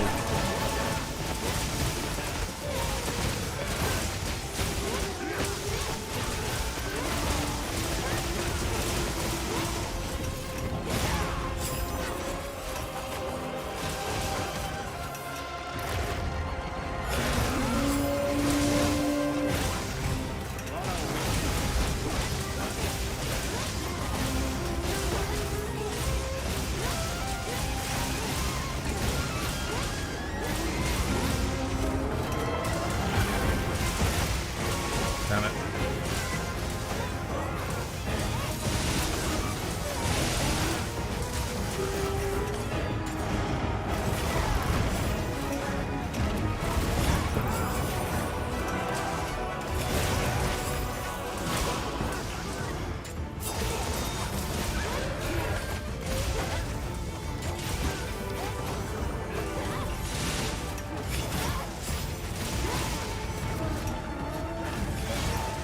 Shit. Oh!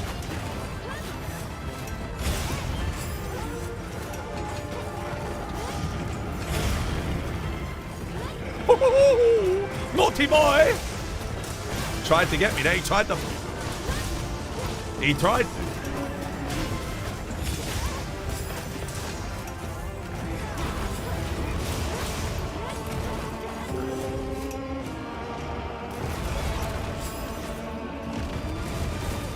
That's the team hit.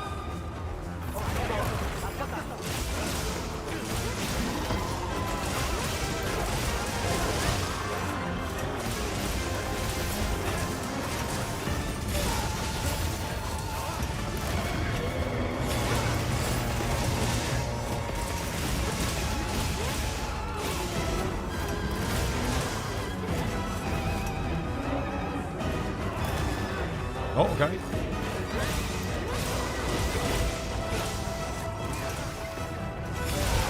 Go, good move, RNG.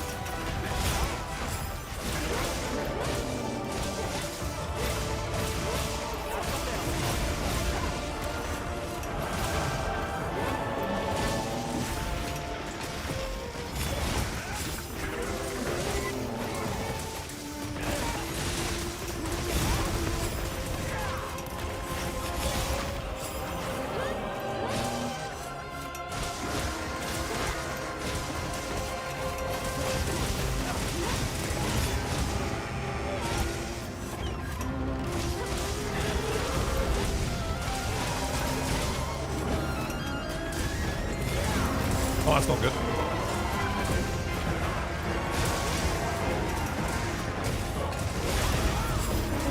shit. That's bad. No. High frame.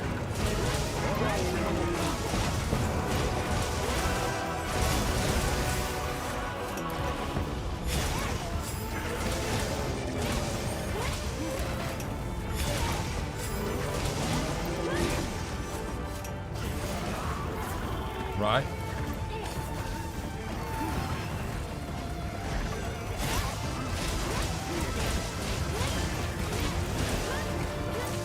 Get ready for an ultimate. Here it comes. Oh, fuck. Dude, I fucking hate that so much. When he does that from, like, distance, and I don't know if the first chain or the second chain's gonna hit me, it's such bullshit. When you're in solo, he always initiates it from, like, mid-distance. So you just aim in the opposite direction, or the direction of the first sweep. You don't get hit by the second. But here it sucks, dude. Want to join our Omega?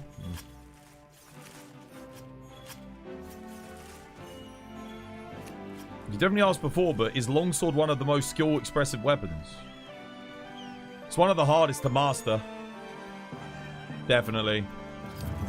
I'd say in this game, the hardest weapon to master, funnily enough, is going to be like Hunting Horn, Hammer, and Greatsword.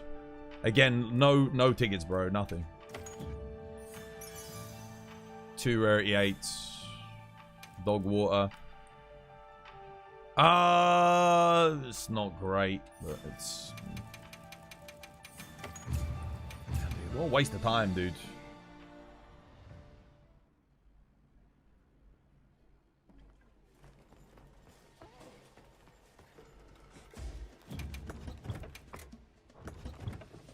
Yeah, I think Hunting Horn. So Hammer, I think Insect Glaive, Hunting Horn, and Hammer are the 3 hardest weapons to play in the game. Hunting Horn has so much complexity, depth, and skill to it at this point. When you get a good Hunting Horn player, it's like, yeah. You know, and by good, I mean they are shoulder checking everything, whilst shoulder checking using the right notes. They are maintaining, like, the buffs on everybody. They are constantly using their highest DPS abilities at every available opportunity. So what I mean by that is, like, queuing up Echo Wave Element or Echo Wave Slash and then spamming it and queuing it and cancelling out. They are always able to hit their notes and always able to hit the focus strikes. So they can maintain their rings quickly even if they're out of rings. Yeah, it's just nuts. Hammer... The reason why Hammer is like one of the highest, hardest level is because it's got fucking nothing. It's only got offsets, and offsets in a lot of scenarios are useless. It has the little claw drag thing, but the iframes on it are honestly a bit shit considering how long and lengthy the animation is. You'd feel like they'd be a little bit better. And then all the different moves you've got for offset and timing all those offsets for everything, especially with like how fast monsters are in this game, it's just like, dude, it's a nightmare.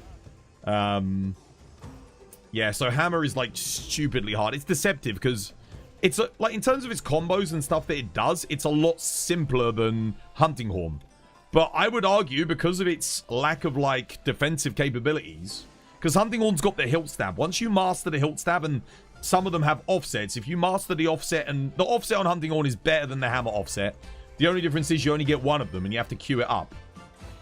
The hilt stab on the Hunting Horn is easily better than all the offsets that Hammer has, because there's like a baked-in... Fuck off.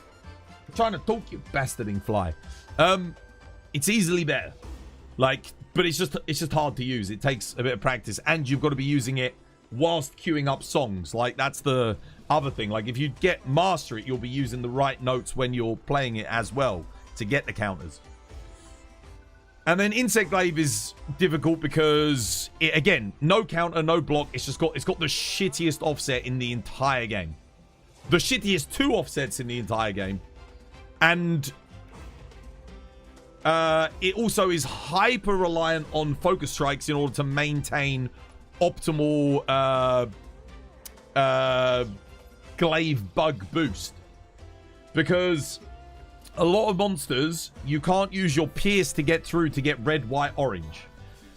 So you might get red, white, or you might get like orange, white when you do a pierce, but you can't, not every fight you can get red, white, orange. which means getting your extracts back, it can be quite a lengthy and tedious process. But you always get your extracts back from a focus strike. So what you do is you use your RSS, ideally, before you make a focus strike. You make the focus strike on the RSS, then you focus strike at the end to maintain it. That's like, again, that's like one level of play. And then you're, not only that, but you're trying to offset into monsters to knock them back to do an RSS. Which, sometimes with how you knock monsters back on the offsets can just be impossible. It can be, like, horrible, but yeah. But for me, those are the 3 hardest weapons to play at, like, the highest level in this game. It's IG, Hunting Horn, and Hammer. Hammer, like, yeah. Like, on paper, it's the simplest out of the 3.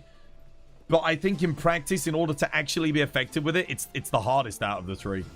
Because you're already, like, cucked in terms of damage. It does way less damage than Hunting Horn and IG are 2 of the strongest weapons in the game. Even if you play them badly, so long as you're getting RSSs off and you're keeping the monster in the rings and trapping it, for Hunting Horn, you're going to do a lot of damage. Like, that's just the thing. Like, you will do good. But Hammer, like, dude, if you're not playing it perfectly, dude, you're doing fuck all. Like, it's really, really rough. Yeah. And you need to be doing offsets. And when you do offsets on Hammer, if you don't actually get the knockback, you're left wide open. Sometimes you'll even do an offset. The multi-hitbox will hit you. You'll take a shitload of damage even though you did the right thing. And that sucks. Yeah, Hammer. We saw Hammer in that clip. Do you guys remember the clip where we looked at the move that Capcom had cut from the game? If Hammer had that move, the weapon would just be an entirely different beast. It would have a new skill that you'd have to master, but I think it would play way better in this game because you wouldn't be like only reliant on offsets. This is one of the things with Switch Axe, right? Think about Switch Axe. Switch Axe has an offset, but it also has a counter. When you're in Axe mode, you use the offset. When you're in Sword mode, you use the counter. It gives you the option. Like, you can offset back to back to back with Switch Axe if you want, but you can also counter back to back to back if you want. You can do either or. It's kind of up to you, right? And that's awesome. But Hammer and Insect Glaive, they don't have that luxury, and that makes it really, really tough. Not to mention the offset on Switch Axe is easier to use. It's got a huge window upsweep. You can do it from neutral as well. Hammer you can't do from neutral. You can do a claw grab into a push forward into an upswing, but there's a big delay on it, so you need to oftentimes execute that before the monster's even shown you what move it's going to do next. And you just hope for the best. Just fucking Hail Mary it. So you often use that in times where you know a move chain is coming. You're like, okay, he's going to do that move, then he's going to do the next move. So I need to initiate this just before he starts the next move to get the upswing. That's how you end up using it, which, in my opinion, that's not the best way to make things. It should be a bit more reactive than that. That's what I like about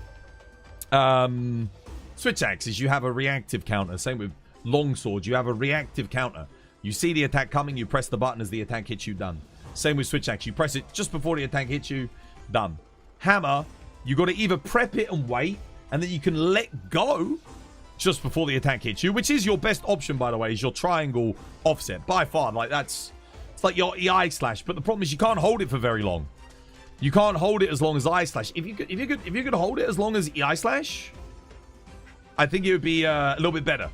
Because it is good, it's just, but then it's the upswing one, the one where you do the claw drag into thingy. Sometimes you hold forward on the analog stick, you do it, and you just do a little, and you don't do the upswing. And that's really frustrating too. I don't know if that's a controller thing or what it is, but yeah. Hammer's offset is mostly predictive. Yeah, you have to know what's coming. You have to initiate before the monster even starts the attack, which I don't know. It's the same with IG. Like, a lot of the times, like, you're like, okay, if you see the attack coming and you start to do the offset, it's too late. You had to do it before the attack comes. But, like, Monster Hunter should, in my opinion, be about visual cues. I don't know about you guys, I react based on a visual cue. It's like, if I see something coming at me, I'm like, okay, I know what I need to do. And I should be able to do it. Which, for every weapon in the game, except for Hammer and Insect Glaive, you can do that. But they're the 2 exceptions. Hammer you can do if you're in the stance. If you've already pressed triangle and you're in the stance. Then you can do that. But again, you have to have that specifically means you've got to be using that triangle attack, which means you can't be doing something else. You could make the same argument for EI slash on longsword, but EI slash on longsword is just easier because you can always access it. Like, so long as you're attacking, you can always access it. And it's instant. It's so quick with quick sheath that you can see something coming, get into EI, and counter at the last second. Like, you can do that. You just can't do that with hammer and IG. It's too late. At that point, it's too late. You've got to master the monster movement to utilize each of the offsets effectively. It's not even that. Like I said, sometimes it is just you got to Hail Mary it. But there are situations where you're like, okay, if I need to prep for the offset now, if the monster does this move, I can get the offset. If it does that move, I'm dead. That's how hammer is sometimes. Genuinely, it's and that's not good. Whereas EI slash on longsword, it works because it can counter everything. So you're like, you know that if you... So when you're waiting with hammer with offset, you're like, well, if the monster does a ranged attack, I'm going to get hit. I can offset and power armor through it, but I'm going to take a shitload of damage. I think Zoshia is a perfect example, right? Zoshia, you get there, you sit with the offset. And then he gets onto his rear legs and does the downward flame. You swing through the downward flame. You don't do any damage. You get your hyper armor, but you take like 75% of your health in damage. Longsword, if you sit in EI and he backs up and does the downward flame, you just EI through it. And you might get set on fire, but you'll get your hyper armor, and then you can do your helm break or whatever else you want to do. So that's the problem. Hammer has its EI stance, if you will, but it's just not quite. You need to be able to maybe wait a little bit longer, and maybe it gives you more hyper armor when you actually do it effectively. It would be hilarious if you could golf swing back ranged attacks at enemies. That would be nuts. I mean, I don't think they should actually do that, but it would be funny. Imagine Zoshia with the fireball. You're there with hammer. You do the offset on the fireball, and it goes, knocks it back in, bro. That'd be crazy. But yeah, maybe if they give me a bit of hyper armor on it. 3 light bowguns making me feel redundant in this quest. What, you playing melee? Hunting Horn became your favorite. It's a monster when you click with it. It's OP. Hunting Horn is like this. I think it's the strongest melee weapon in the game on a lot of matchups. You don't hate the idea. I'll do the spin the wheel for Rockness when I get back. I'll go get more tea. I'll be right back, guys. This was by design.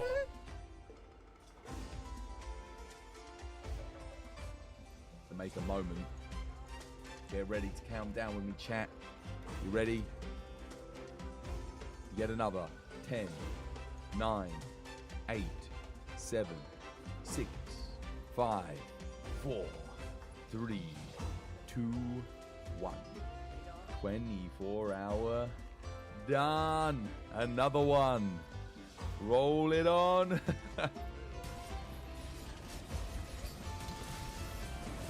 Oh my god, what the hell?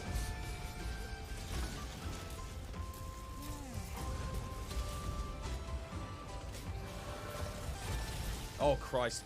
You like the clutch claw? Some people paid to get kicked in the nuts on a bi-weekly basis by a dominatrix, but you know, we can't all have the same tastes. Yeah, no. I think I've used all my wound knockdowns on the arms now. Oh my god.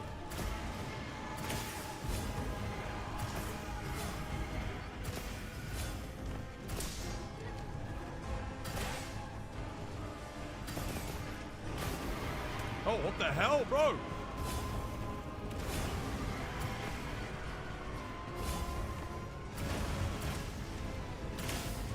Wait, you're hardening up? Wait, I didn't do enough damage to it? Oh, damn.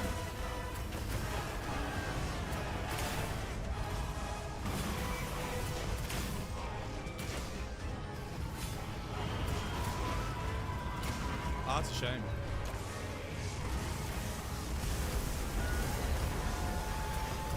Oh my god! Out of nowhere!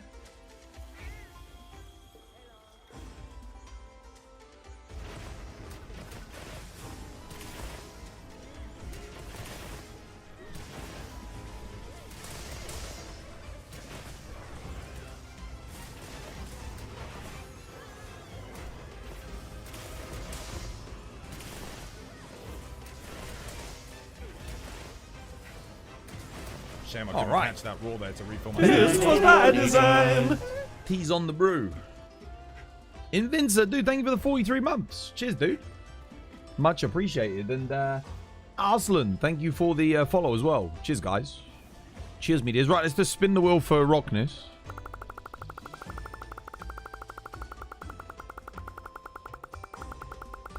Spin the wheel. Give it a good spin. How's your headache doing, Kate? You feeling better?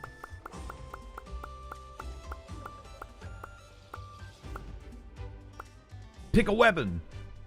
There you go. Rockness. What am I playing, brother? What's next? Twas, I need help getting an A rank on Unchained Arkveld. Unchained Arkveld. What, the arena quest? Okay. How close are you in terms of time?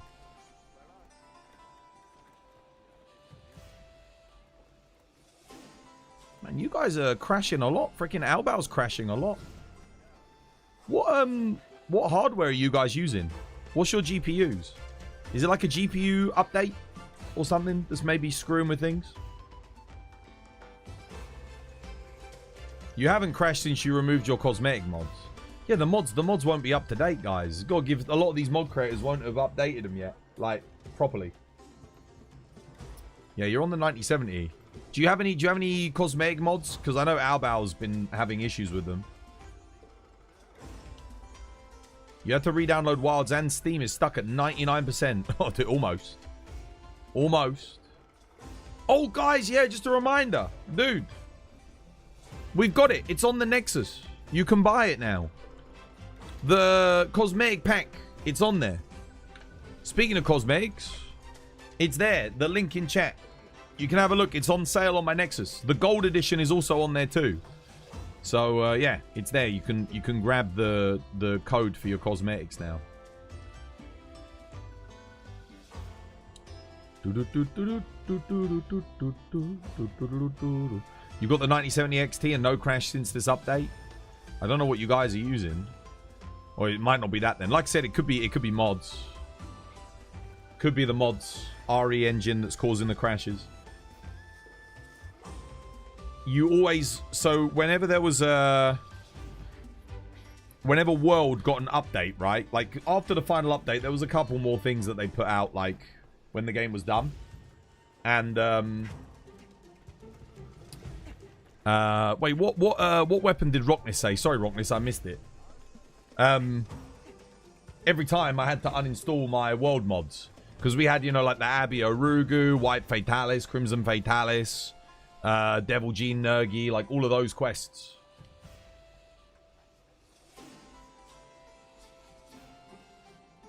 Bro, you using Reshade? No, dude. No, the game's vanilla. You're new to Monster Hunter here. 150 hours in. Your main weapon is Lance. You don't know about the counters.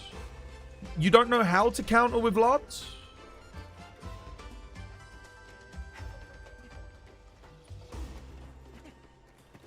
Your closest time is 10 minutes 23. Oof. Okay, I'll tell you what. Get a bit more practice in. Get it down to 9 minutes and I might be able to help you. Because my best time's at 7 minutes, right? I think my best time's like 7 minutes and 7 seconds. So if you get it down to below 9 minutes, there's a 1 minute difference. We might be able to get 8 minutes. But you've got to get it down more. Because I don't think I can... I don't think I'll be able to help you get it at 10 minutes. But if you can get below 9, I can help you. If you can push it there, I can definitely get you... I think I can get you the A rank, for sure. Dude, Arslan, dude, thank you for the sub. Cheers, dude. Yeah, practice. Get a bit more practice in. See if you can get it down. Dual Blades, you should definitely... I've got a 7-minute run with Dual Blades. 7 minutes. I get that's my fastest time, is with DB. 7 minutes and 6 or 7 minutes and 7 seconds. And I know someone in chat got like 6 minutes with them, so you can... Yeah, you should be able to get it to 9. If you can get just below 9, at that point I can probably help, I reckon. Who was it, Lance? 17, you still there? You don't know how to counter with it.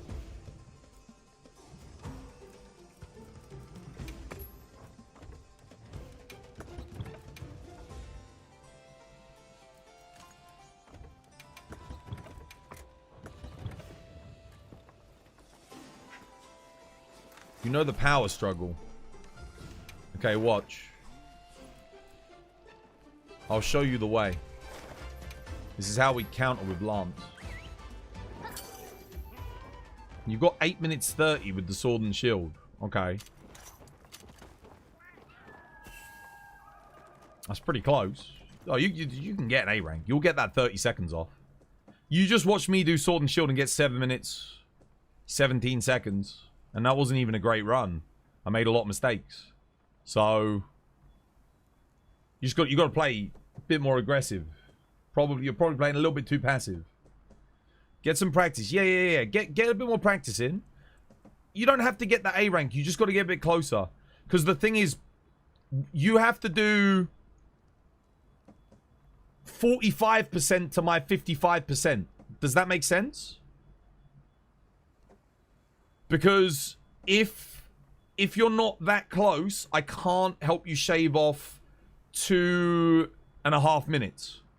Because that's a lot of extra damage that I have to do. That means I have to do 25% more than you.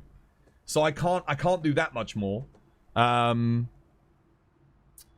with the builds that they provided. But I can probably do like 10% more than you. So if you get within that range, I think I can help you get the A rank. Okay, watch this 17. You ready? I'm going to show you how to counter real quick. Once I get my tea. I'm going to grab my tea and then I'll do a quick tutorial on Lance counters. Because there's a lot of things you can do with Lance. Right, I'll go grab my tea. I'll be right back.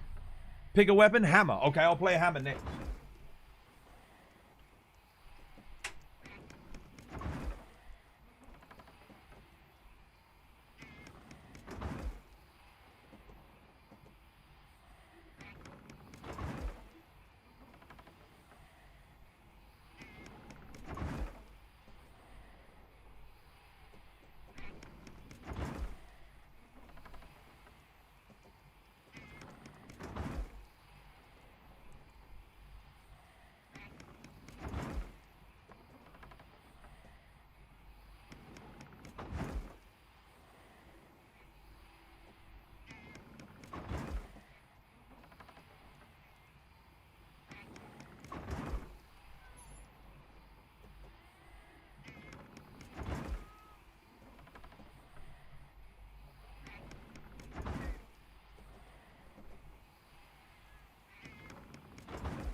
Right, quick Lance tutorial for you, 17.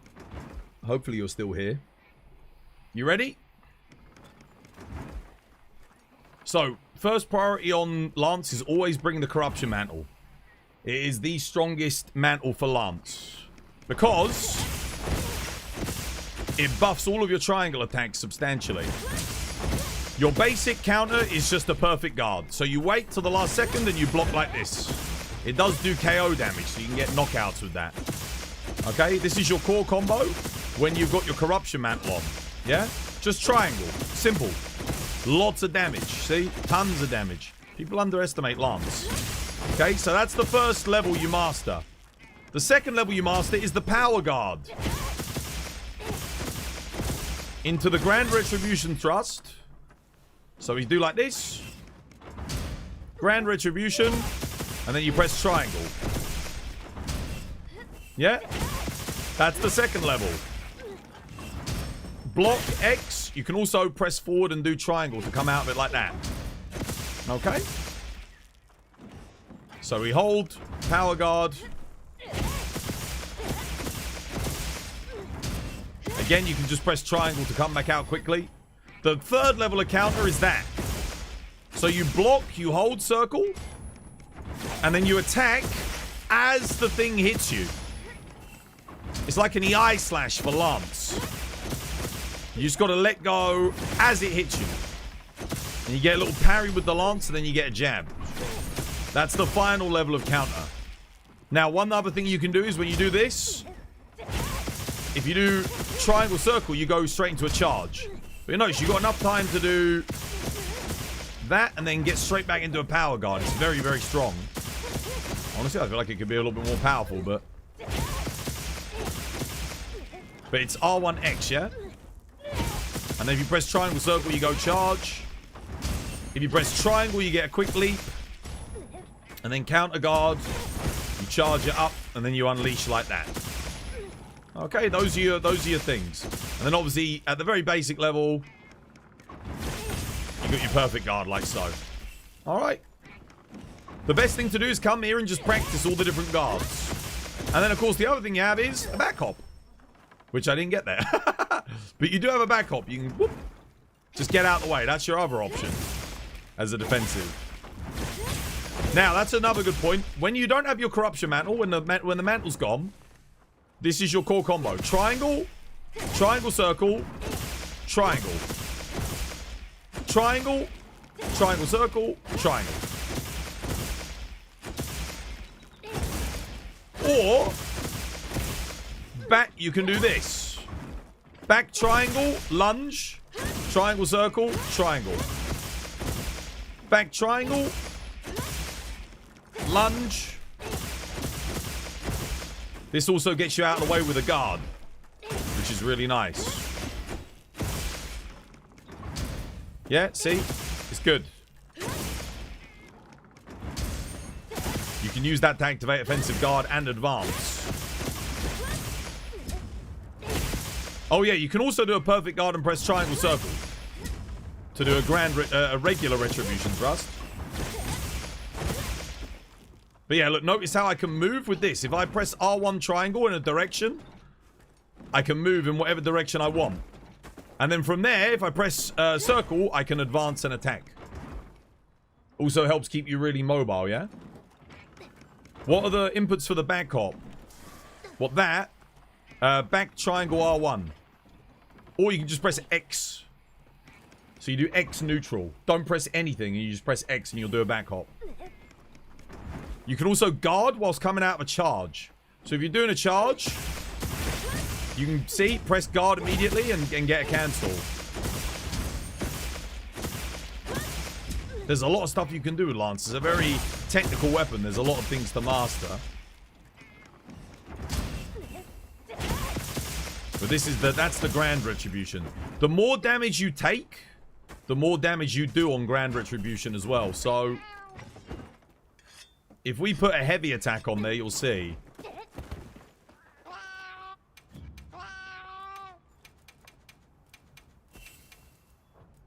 So if we reset this and we go normal.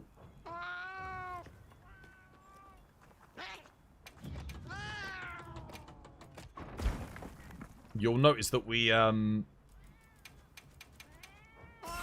take more damage. So watch. Now I go orange.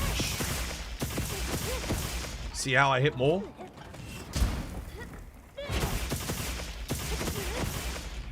The more damage we take, the more damage we deal.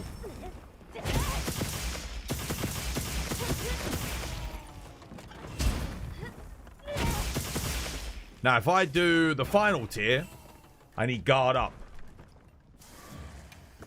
So the final tier is here. If we go and put guard up in.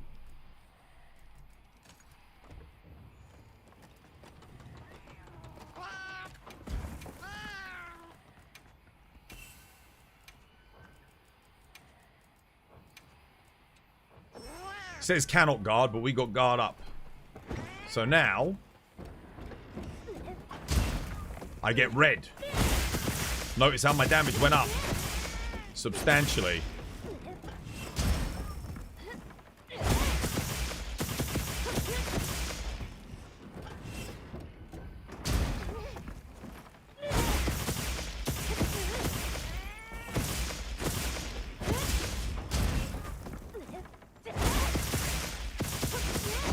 Yeah. What Artium rolls do you need on Lance? 3 attack, 1 affinity, 1 sharpness.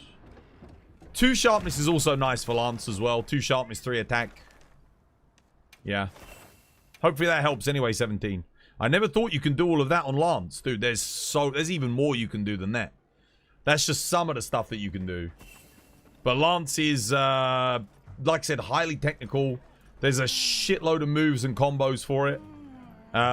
People meme on it. A lot of people think it's like the easiest weapon to play in the game. It's, I'd say it's probably one of the harder weapons to play. It's not easy. I'd say, you know, not as easy as something like... I mean, all weapons have like their technical and higher difficulty aspects, but Lance, there's levels. There's definitely levels. A lot of people don't like it. I love it. I think Lance is... I think it's the least played weapon. It was terrible when the game came out because Shockproof didn't stop other players from hitting your shield. So you couldn't even counter guard in multiplayer because other players would hit your shield and cancel your counters, and that sucked. You've never seen anyone with Lance do that much damage. In Hunter Pie, I bet you most people don't use it at that level. What, Lance? Oh, Lance is... Like I said, a lot of people think it's the weakest weapon. It's not. It's on the weaker side, but it's pretty well balanced. It's closer to, say, Longsword than it is to Greatsword in terms of damage. I think it might be a little bit behind Longsword. Just a little bit. Longsword out DPSs it slightly. But yeah, I think Longsword's what, like the 7th or 8th strongest weapon. So wherever it is, Lance is like one behind that. Yeah. It's, yeah, it's pretty good. In some scenarios, it can be stronger than Gun Lance. But not all of them. Gun Lance is actually, yeah, pretty freaking good. But I'd say it's more versatile than Gun Lance. It's not as heavily committal as Gun Lance either. It's a lot more fluid. So you can find yourself in scenarios where you don't get locked in too badly. Right, who needs help? We got any new players need help with anything? What is that ranking? Light bowgun number 1. Well, it's matchup dependent. On average, light bowgun is number 1. But sometimes charge blade and hunting horn can be... There are scenarios where charge blade and hunting horn can out DPS it. Like Ufduna and... Yeah. But like, they're probably the top 3. Then again, scenario specific, but IG can out DPS them again on some of the bigger monsters. IG is kind of nuts. Dual blades as well, extremely strong. That definitely makes top 5. Yeah. Your main lance and your secondary is glaive. You're a solo player until the arch-tempered monsters. Does bow or dual blades do more damage? Dual blades. Yeah, dual blades is stronger than bow. But bow is, bow's gotten some buffs. It's not as bad as it was. Bow was the weakest weapon in the game. It got nerfed into oblivion since the beta. Like, the beta, it was the strongest. Capcom over-nerfed it. And then they didn't course correct until about 5 months ago where they buffed it up again. Oh, you're in the lobby patches? Let me have a look at your build. Let's see how you're doing. Let's have a look. Oh, yeah, shit, dude. We need to... Okay. Yeah. We need to farm some stuff. Man, I wish Ada was here. She's got all those good quests for the mid-game. Damn. Where's Ada when you need her? Let's start with Ebony Odo. We'll start with this. Thankfully, I still got some of these left. Go to Camp 13 patches, alright? Again, I'll say this to you. I don't know if you know how to do this, but yesterday we were helping people and they... No matter... I explained it about 50 times. I don't think they cottoned on. Before you join the quest, select Departure Point. Go to Area 13, Hidden Cave. Then you accept, yeah? So make sure you do that. And we'll get this Ebony Odo done.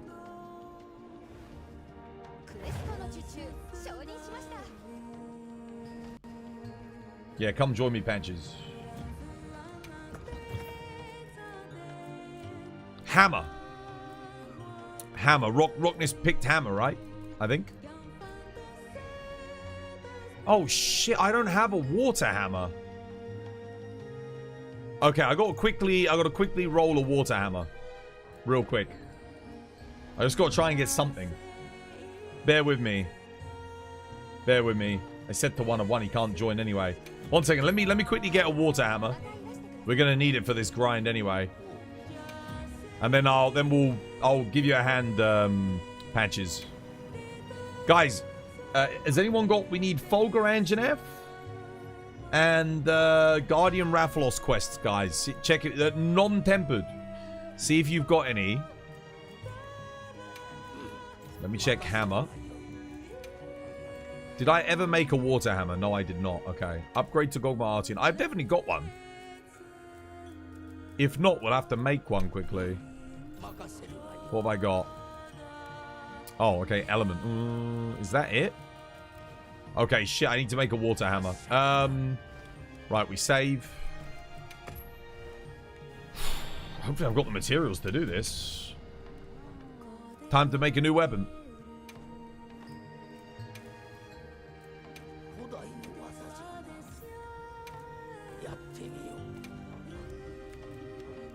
Oh yeah, we got plenty. We're good. We're looking for a 3 attack, 1 affinity, 1 sharpness.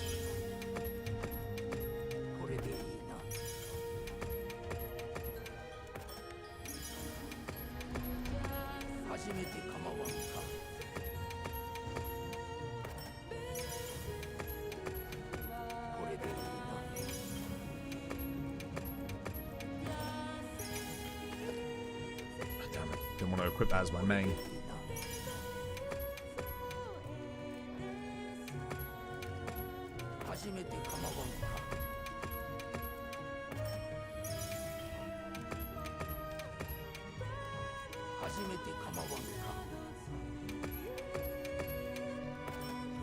Right, let's roll.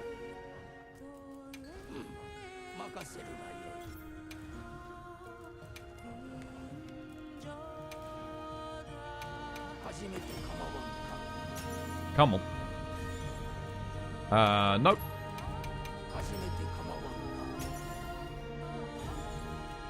Nope.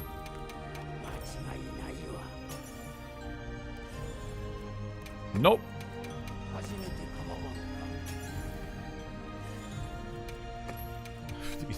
It's not looking good. Nope.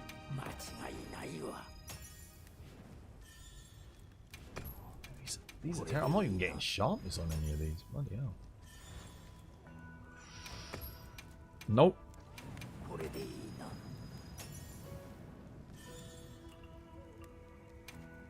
That one's close to usable. It's the best one so far. That one's even better. That one I could definitely go for, actually. 2 attack, 2 sharpness, 1 affinity. It's not bad. What do you reckon, War? For a water hammer.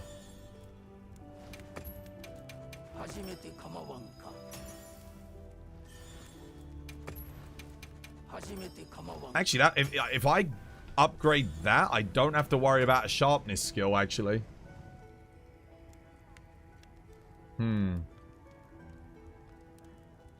The question is, would I rather have the 9 raw, or would I could go for extra crit boost?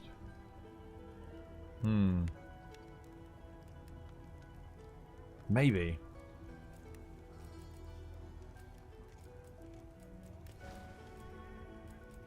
Yeah, I might keep this one.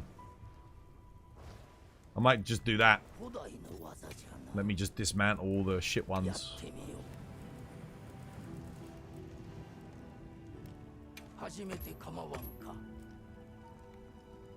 Yeah, I don't need that.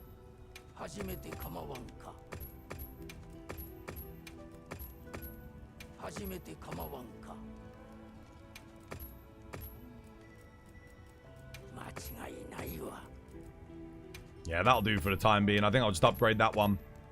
The 2 sharpness, 2 attack, 1 affinity. It's almost perfect. I don't mind having an extra sharpness instead of an attack, so if I get a good EX roll on this, I won't even really notice.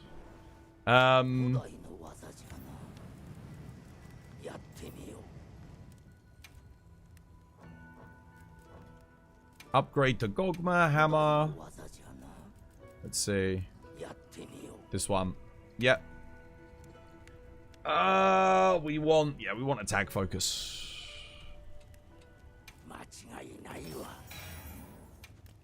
Okay, Zoshi's pulse, that's terrible. Let's save now that we've actually got something.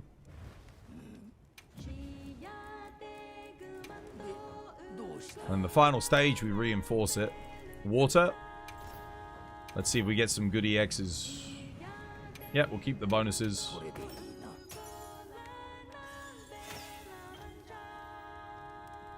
That's not bad at all. That's almost... Dude, if I'd got the attack EX there, I would have been very happy. That would have been insane. Because that's like basically perfect. We're missing 3 raw, essentially, on this build. The only problem is I don't have the extra attack. I have the thingy. I'll roll one more time just to see if we get lucky, but yeah, I don't think I'm going to get better than that. That'll do. It's not ideal, but like, we're in a bit of a, just want to kind of get shit done. Let me save again. Jack of all Zoshia skills, I'm sorry. Jack of all Zoshia skills? 2 sharpness EX is a sharpness skill in 8. Yeah, it is. Kind of. I didn't get the EX, unfortunately, but it's still a lot of sharpness.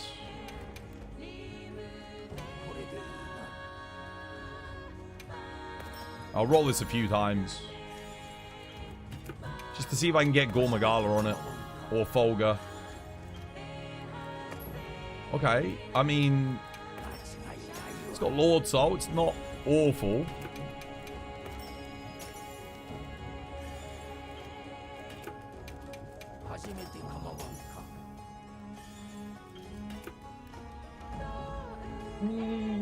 Do I really want to... I'm not going to use it that much. Like, how many matchups do I use this on? Arkveld's Hunger works, I think, for me with Lord Soul. That's fine. I think I can make an okay build with that and get the Folger Anjanath bonus still. I lose out on a bit of crit, but... yeah, I can make it work.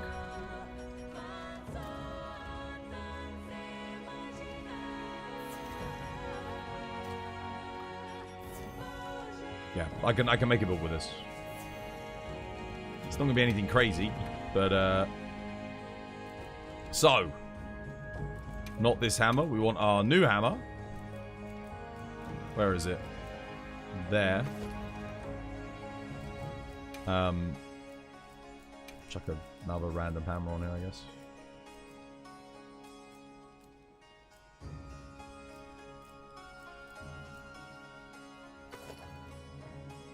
So, what do I want? We want Arc Vulcan helmet.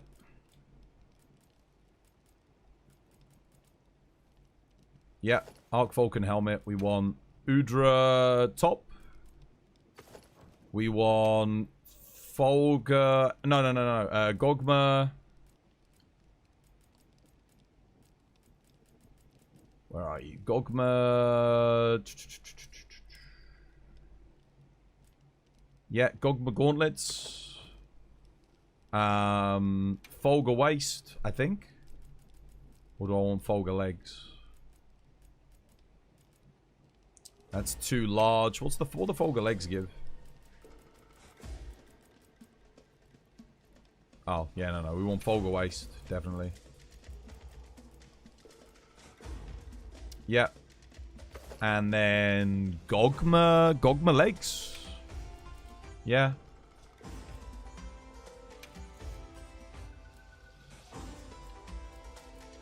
Just because we get a free Gogma bonus.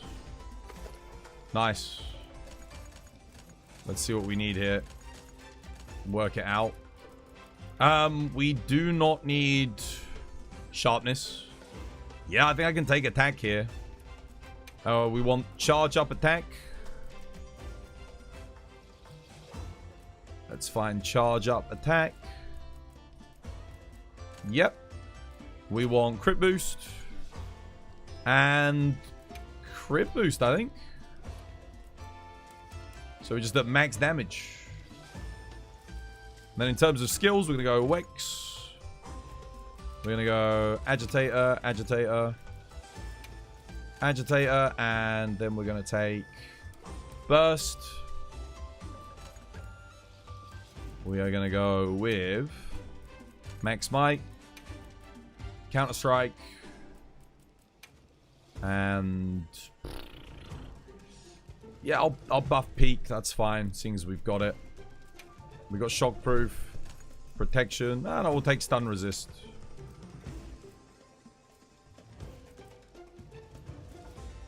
Steadfast, Steadfast, and Steadfast. There we go. That looks alright, doesn't it? Arc Vulcan, Lord Soul, Water Hammer. Bit of an unorthodox build, but it should hit very hard. Lovely. Let's save it. Water Hammer. Lovely. Register. Boom. Done. Alright, new build. Let's go. Okay. We're ready. I'm going to post to Ebony Odo. You ready, Patches? Sorry for the wait, by the way, brother. I didn't mean to make you wait so long. But someone wanted me to play a hammer, and I realized I don't have a water hammer, so that's the perfect excuse for me to make one.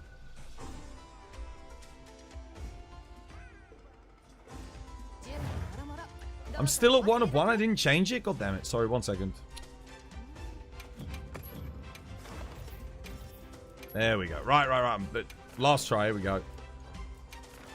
Right, eventually. Okay. We'll start with Ebony Odo. You're playing Charge Blade, right? If you're playing Charge Blade, maybe we just go 4-piece of Ebony Odo, actually. Is that what you're playing, yeah, Patches? That's what you're... That's the weapon you're sticking with, is Charge Blade. Because that'll dictate what we go for. Yeah? Okay. Nice. Yeah, I think maybe we go Ebony Odo 4-piece then. Because it's might be the best option to boost the impact files for now.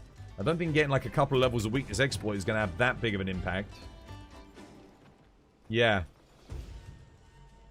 Do you know what skills are best to prioritize as a Charge Blade user for DPS? What element Charge Blade? Right. Who's coming with us? Who's coming to help Patches? Dude, he actually does look like Patches too. Look. You should have a lance, mate. Patches is a spear and shield user.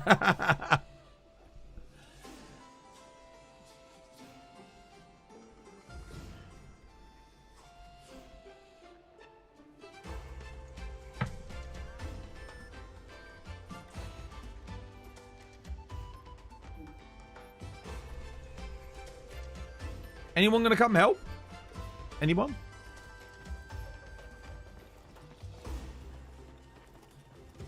You've got to learn lance. Dude, Patches with the lance, man. Did you have mercy for Patches in your Elden Ring playthrough? Yeah, of course. The only thing is his story ends up... He ends up dying, doesn't he, at the Mariah's Executioner's castle. He's like... He ends up on the little platform on the bridge, and then you can't... He just dies there. Like, he just disappears. He doesn't even... I don't even know if he dies. But that's where his quest ends. You never see him again. His Patches from Dark Souls. He's originally from Armored Core. There was a Armored Core called Patches, and I think he had like a troll build. And then they put him in... Was he in Demon Souls? Yeah, I think he was in Demon Souls. Then he was in Dark Souls 1. Don't remember if he was in Dark Souls 2. I don't think he was. He was in Dark Souls 3. They had a Patches-like character in Bloodborne as well. He was like a spider dude at a door who would like tell you to go to places and they'd be like really dangerous. So yeah, he's been in like, he's kind of like the Moonlight Greatsword. He's in a lot of places in From Software games.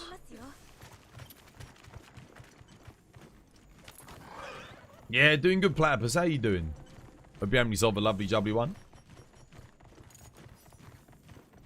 Right, let's get this done. Get you your thingy.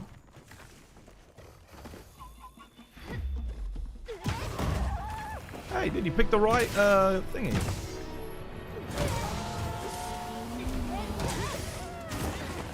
I Nothing I can do about that.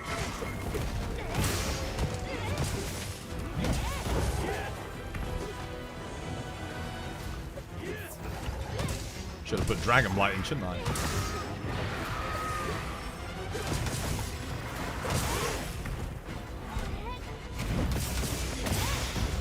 Not bad. 982. Yeah, we could break 1,000, I think, if I got the extra 6 raw. We'd break 1,000 damage. No problem. Take it. Slide.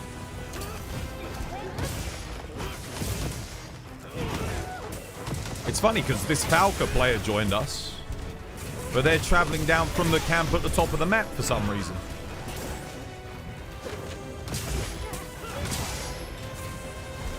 They're not even doing anything, bro.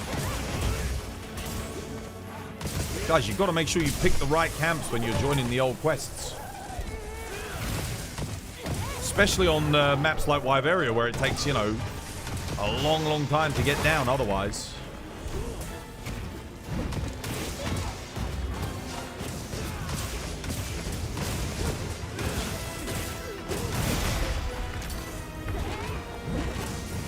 Wow.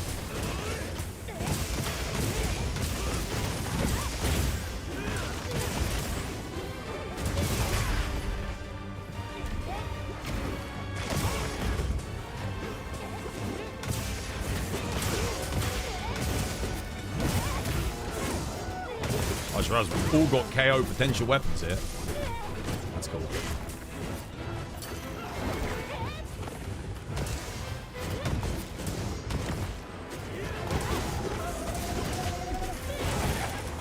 That upswing there is like the perfect example of why Hammer kind of is a bit shit. Like, I know he's going to do a move, so I do the claw drag and the upswing, but my upswing came too late anyway. Like I even did it and started to prep for it before I'd even seen what he was going to do, but it still wasn't enough. Anyway, he's done, GG. We'll do that again if you need to.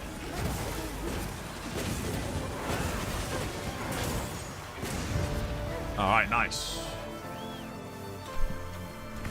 I think you want to make 4 pieces of this guy's armor, and then we get a Fulgur Anjanath helmet. I think that's what we want to do. So you want the beta top, beta gauntlets, beta waist, and beta legs from Ebony Odo. And then for the helmet, we'll get the Fulgur Anjanath helmet. That way you'll end up with a really big raw boost.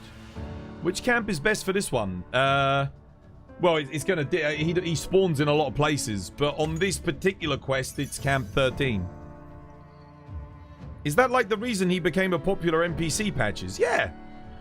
Yeah. He's been around for decades. Decades. He's a really old character in the lore. In the lore of From Software. What advice are you going to give the longsword guy from the video? Oh, what advice would I give him? First things first, I'd say, listen. Always be willing to listen and learn. Alright? I didn't get good at Monster Hunter by telling other people, I'm better than you. You don't know what you're talking about. That's number one. Always listen. Unless someone's talking absolute dog shit. You know, like maybe someone's saying, I don't know. Oh man, if I run naked into the quest, I can do better damage than if you run a full build. Like, you know, stuff like that. It's like, okay, yeah, then tell them to shut up. But like, always be willing to learn, especially from people that are just better than you. Like, there are speedrunners out there, they're better than you. They're better players. They know more about the game. They know more about the mechanics. Learn from them. Like, if they're telling you something, like, have a listen. Obviously, feel free to put your input in, but, like, ultimately absorb the information that they're giving you to the best of your abilities. If you think they're saying something wrong, ask them. Say, like, oh, well, what about this? You know, is this not better? And then they might be able to explain to you whether or not it is or not. And if it isn't, they'll go, oh, wait, hang on a minute. Maybe you're right. The other advice I'd give is if you're playing longsword, you shouldn't be running crit element, max element. And if you want to run a sharpness skill, run master's touch or razor sharp. It's just a lot more efficient. There are a lot of good skills for longsword. Crit element and element boost are not the ones. So if we look at my skills here, what have I got? So this is for Legiacrus. We've got crit boost, mind's eye, critical draw, master's touch, and airborne. Airborne boosts your helm breakers by 10%. Crit boost at level 4 gives you a 12% damage increase on all crits. Mind's eye gives you a 30% damage boost when you're hitting a non-specific hit zone, like a below 45 hit zone on the motion value. So if you've got like 44 or lower. Critical draw gives you 50% crit on EI slashes on draw attacks. So excellent for longsword. Master touch gives you an 80% sharpness loss reduction, assuming you're critting. So really, really good. Here's a different one.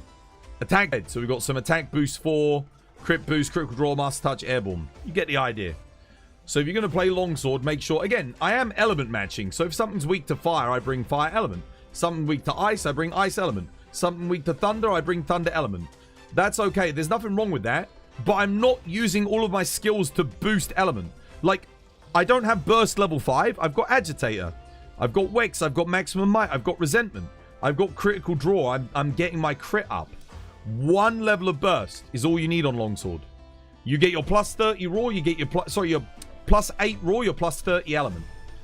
Because each extra level will only give you plus 2 raw. You don't care about the element. Like, the element is inconsequential. Like, yeah, it will give you a bonus, but it's not going to make that big of a deal. So you want to be making sure you're bringing your raw damage skills on longsword. And believe me, I have tested with element. There are a couple of matchups where bringing the element skill isn't too bad. Like, I think this one's for New Udra. Crimson Slash is on New Udra. On its head, it's got an okay water hit zone. But most monsters just don't have element hit zones good enough. The exceptions will be Gogmazius, Gravios, maybe New Udra's head. I think that's about it. Genuinely. Yeah. This one's also for Gravios. Yeah. So that's the advice that I'd give for longsword. Do not play too heavily into element. You'll notice the only time I'm using Gogmazius is when I make a heroics build. So this build is for heroics. I use it to give me the mutual barrier so I can get my heroics up, right? And I eat for heroics at the kitchen. That's the only time I use Gogma armor. So unless you're playing heroics, you don't need the Gogma armor, okay? You should be using, like, these other skills. Yeah, you might use the Gogma gauntlets just because they're efficient, but I think I've got the Fulgur Anjanath Lord Soul on this build. So, yeah, that's why I've got that. Right. Again, Patches, again. I think Patches is ready. I'll post again. Let's do this one, because I don't know if you need another gem. So this time, he's spawning in Area 7. So you want to go to Area 9 camp. Okay? Area 9 camp on this one. You got a 918 on Unchained Arcbell. Dude, I told you. Almost there. See if you can get an 859. If you get an 859, I think I might be able to help. And if you're going to do it, make sure you're running no mods. Can't be having any mods, dude. No mods. No visual cosmetic. No RE engine. None of it. And then we can do the run together. I might give you a hand. Area 9. I think so, yeah. Entangled Canopy. You run up, go round and down. And he should be there. For this one. Quest is up, Patches. Quest is up, dude. You need help, Tors? You can come join if you want. Especially if you need to transcend your Ebony Odo gear. You should join these. The materials will be nice. Is it really good to do a mix and match of armor skills? Absolutely. It's essential for high level play. Essential. You do not want to use 5 pieces of an armor set. There has only been a couple of times in Monster Hunter history where you will use 5 pieces of an entire set. One of those being an Iceborne with like Safi Jiva. It is extremely rare that you'll use a full set. Mixed sets are going to be king. You want to be mixing your sets, always.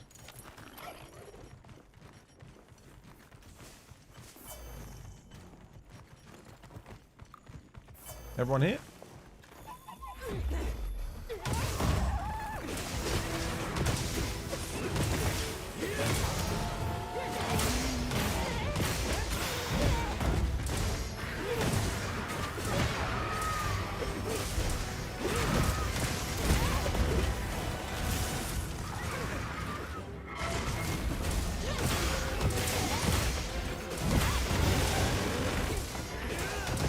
trying to get to the head, but I keep getting wiggled away from it. I'm so glad that the shock trap missed. I can't even reach the head. Oh, someone got paralysis. Okay, nice. I should be able to get a KO after this. I'm desperately trying to hit the head, but his head keeps glitching further and further into the wall. I don't know if I can get it. I think the impact file charge blade's trying to get it. There we go. We got it. Nice. Oh, no. Another paralysis. What the hell?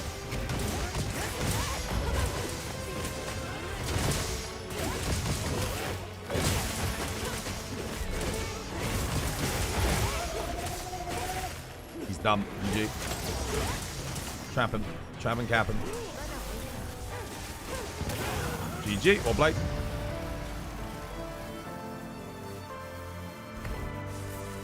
Thanks. You're welcome. You're welcome, 17. Yeah, always mix sets, guys. Always mix sets. Because the thing is, you can... Some armor pieces in some sets are really inefficient. They don't give you good skills. A lot of set bonuses at the 4-piece level are kind of shit. The exceptions are things like Gore Magala.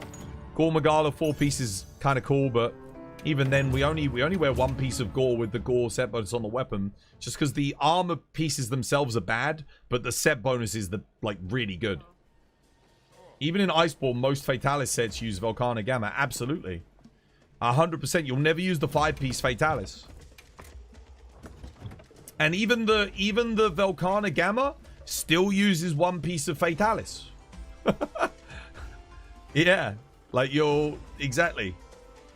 The only set that uses all 5 pieces is Safi. That's it, Safi. There is no other armor set in recent memory I can think of that you use all 5 pieces of. Simple as that. Every other Monster Hunter game since we got Safi, you just don't do it. It's a niche set. It's an elemental set. It was also the strongest set in the game. It wasn't that niche. When it came out, it was the strongest set in the game for everything. All raw builds and all elemental builds. Why? It was a resentment activator. It was a element booster. It gave you crit. So the 5-piece bonus gave you 40% affinity. It gave you plus 150 element. It had some of the best skill efficiency in the game. It gave you like crit boost. It had good slots. It was insane, dude. Absolutely insane. Yeah, it was crazy good. It's still the best in slot for elemental switch axes and elemental charge blades. Even at endgame, Safi Jiva, at the very least 3-piece of Safi is essential for those builds. Is there an ultimate set for the highest DPS? What, as in one set? Like I said, the only time I can think of in recent Monster Hunter history where you wear an entire set because it's just objectively the best was Safi Jiva. Safi Jiva was just the best for raw and the best for element. It was nuts. Until we got like Raging Bracky, that kind of switched things up. Then you did like 2-piece Raging Bracky, 3-piece Safi, because you had Agitator Secret with that. And then we got the Elatron didn't really change much, to be honest. You still ran 2-piece Bracky, 3-piece Safi with Alan. Alan, it was more so about the weapons, just because they had really good sharpness and decent stats. But even then, they weren't like objectively better than the Raging Bracky stuff. The Raging Bracky and the Safi stuff was just too good. And then the Fatalis stuff and the AT Arc stuff was obviously just excellent. Some builds used like a piece of Frostfang Barioth though. The Frostfang Barioth stuff was legit. And the 1-piece set bonus for Frostfang Barioth was cool. It gave you Punishing Draw as a 1-piece bonus, which was kind of legit.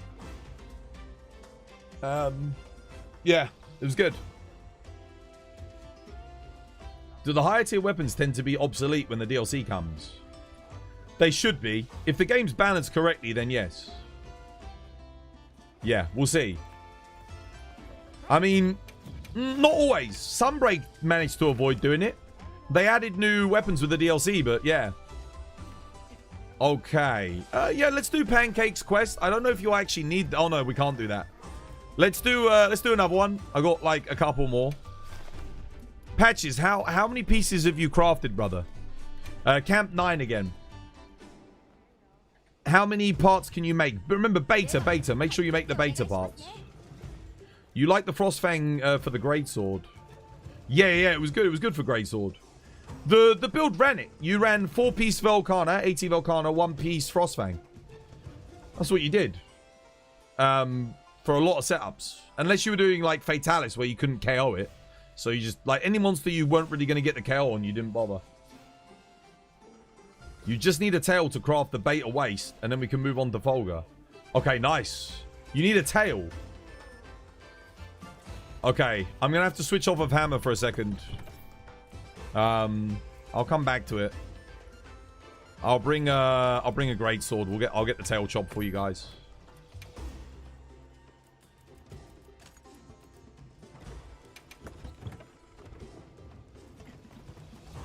Come join. Come join. Let's do it. I'm ready. I'm good to go. GU had Atlcar for the pure set that was good. Did you use the whole set on GU? I still feel like you used like one piece of something else, didn't you? Or am I misremembering? To be fair, I haven't really played it that much. I don't even, like I said, I don't even have the Atlcar set, but I remember seeing people use bits of it. Oh, you had to use the whole set. Okay. So there you go. There's another example then. War. Atlcar. Thanks for the tutorials. You're going to work? Yeah, have a nice day, 17. Cheers, dude. You're welcome. How you doing, Ghost? Dude, welcome in, mate. Hope you have yourself a lovely, jubbly one.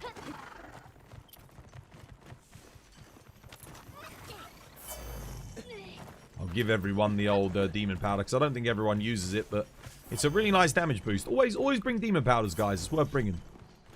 It'll make a difference on your hunts. That's another little bit of advice. You know, it doesn't sound like much, but gives you and your team extra raw. It does stack with, like, Might Seed and everything. What the hell? Oh, shit.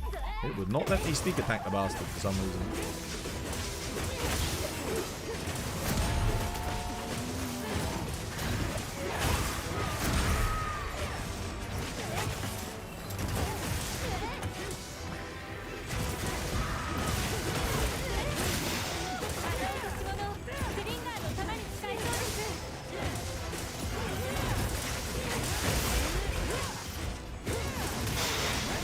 Oh, he's done. Shit, I need to be chopping the tail. What am I doing? Shit. Patches and Hope I remembered. Sorry, guys. I wasn't really being much of a help there.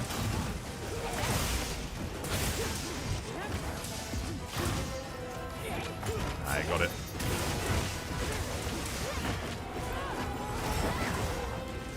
I did block there, but nothing. Oh, come on, man. Seriously? Poor great sword.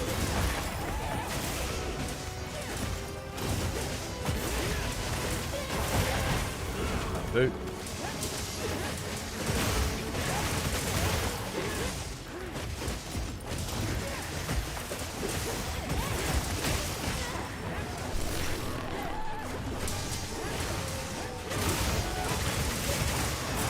One day Greatsword will return to its good DPS. They got buffed the motion values in the DLC, man.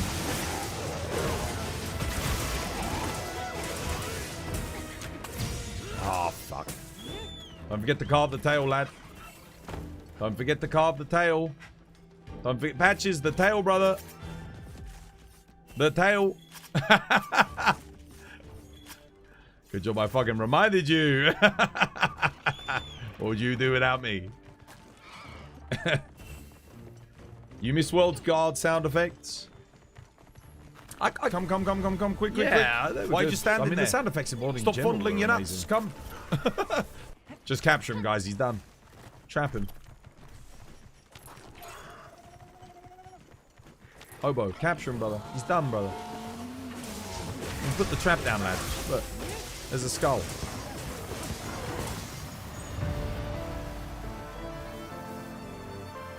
End the quest faster. He's done. If he's done, he's done.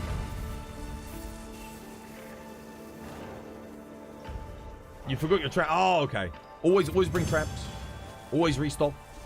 Have them on your loadout. They should be on your default loadout, always. Right, that gets you the tail. Now we've got to do Folger Anjanath, yeah? Anyone got a non-tempered Folger Anjanath? Let me see if I've got one. I do not. Sadly. I've got non-tempered Yang Cuckoo in the arena. Blessed day. I do have a Noof Duna with a guaranteed gem, though. That we save. That is good for new players if they need it.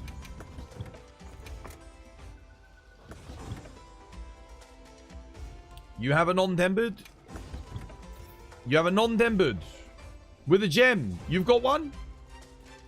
For Folger? I think he does need the gem as well, so that's great. Dude, freaking post up. He might need that. He might need a tail. Does he need a tail? I can go back and play a bit more Hammer, actually, because...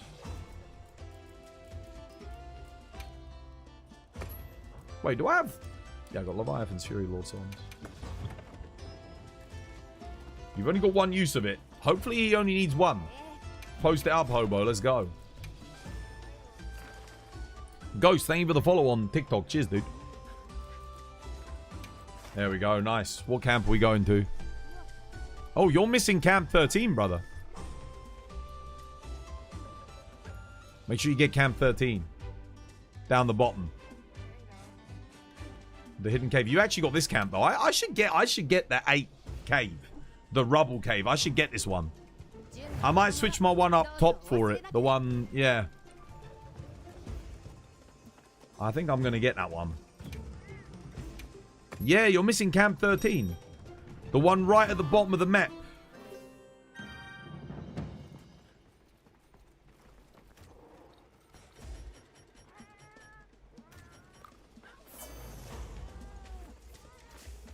Alright, don't forget your traps. Make sure you got your traps. We can stop him from running.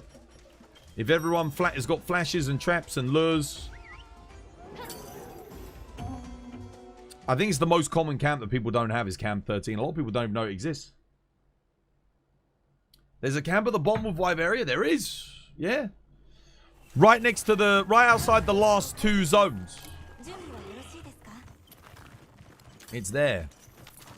Yeah, I don't have that camp. I might switch it to get that one. Like, I've got it. I'm not using it. I can switch it.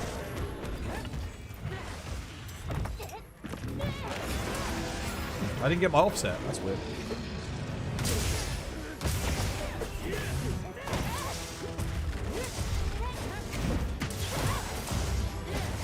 Okay.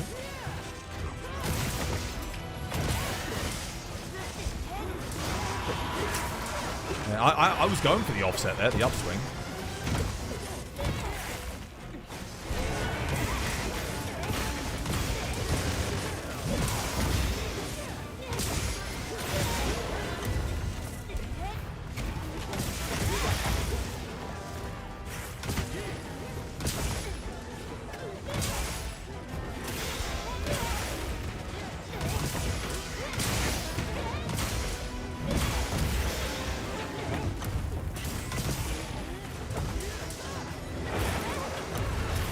Don't forget to carve your tail.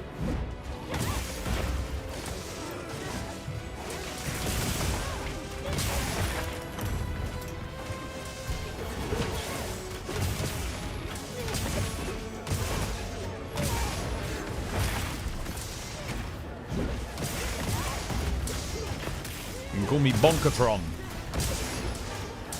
Or Bonktimus Prime.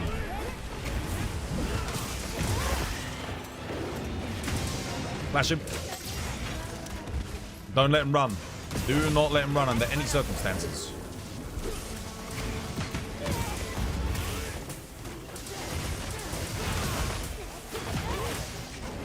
He's done.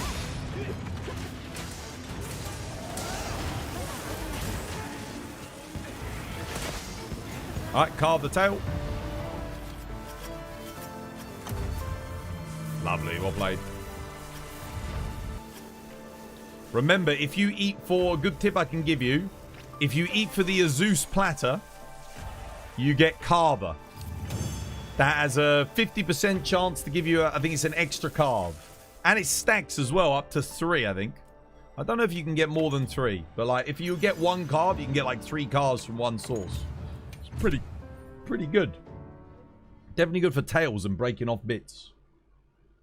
And the Azus platter gives you evade window 2.75 as well. So, yeah, it's like one of the best skills of the game. If you wonder why I don't have evade window on any of my builds, I don't need it. I get evade window from the food bonus. Is good. How you doing, Kit Kat? I hope you have yourself a lovely jubbly one. Speaking of which, do I need to refresh it? No, I don't. Azus platter. Goated. If you don't know how to get meal tickets, it's at the bowling. You do the bowling minigame, you get shitloads of tickets. You want to get A ranks, though. I feel like you're more like... You're not...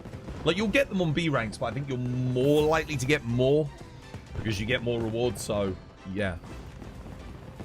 You need 1 more nose bone. Okay.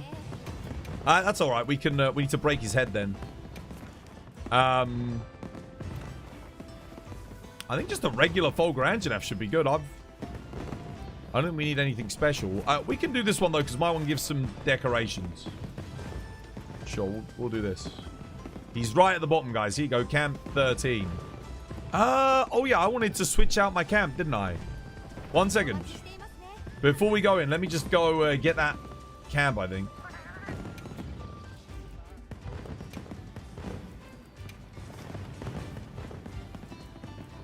I want this one. I want that one. I don't think I need crumbling structures. I think I'm going to get rid of this. I don't think I ever use that. I think I'd rather have gap in the rubble. I think I'd rather have this one. It's on the other side of the thing. Yeah, I'm taking that. I only ever use... I think it's only Guardian Doshiguma you need the other camp for. And you can get there pretty quick from main camp anyway, so it's not a big deal. Let me post this up. Oh, wait a minute. Actually, what's your hunter rank? Are you at 31 yet? We can do this one. We can do the event quest one because he can get the scarf as a layered if he wants it. Yeah, here we go. Let's do this one. We'll do the event quest one. Why not?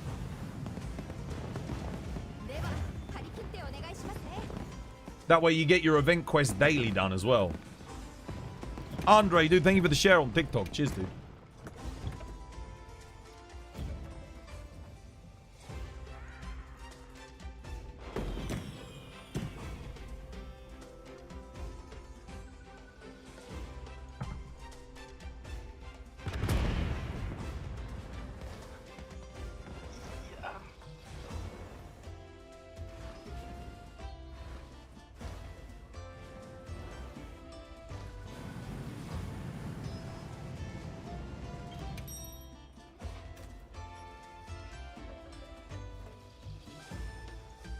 You're gonna go to sleep? Yo, take care, Jason. Dude, have a nice sleep. Might see you tomorrow.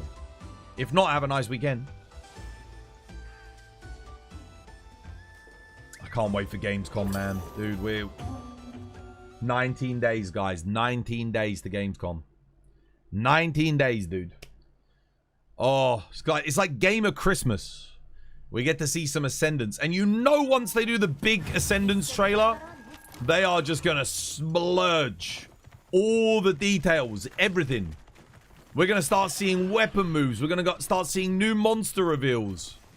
There's going to be so much stuff that they're going to cover. But we need them to do like the what's it? They need to announce like the title monster.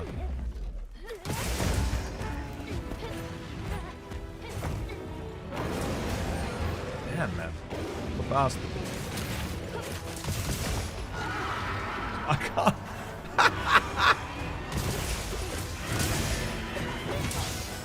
Oh, I didn't get the offset. We need to break the head.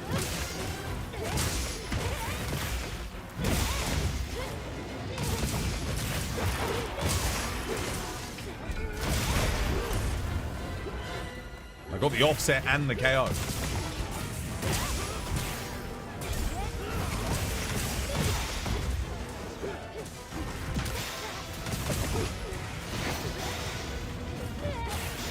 How the hell did that not hit?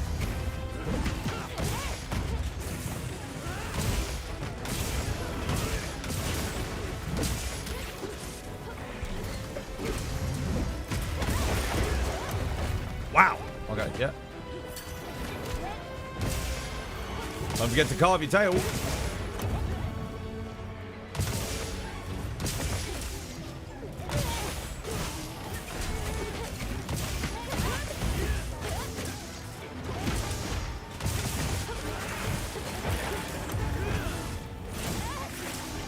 I wish I could do something else from that stance. Kind of cool. Like maybe I could go into a spin. Oh, he's done. Happened. Don't forget to carve your tail.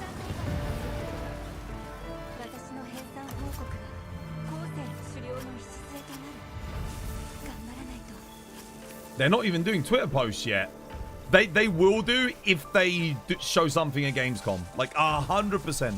Come, quick, they have been doing Twitter posts. They've been doing it about the gold edition and stuff recently. They've been talking about that. So, yeah. We need a release date so that we can all stop speculating. I don't think we'll get a release date.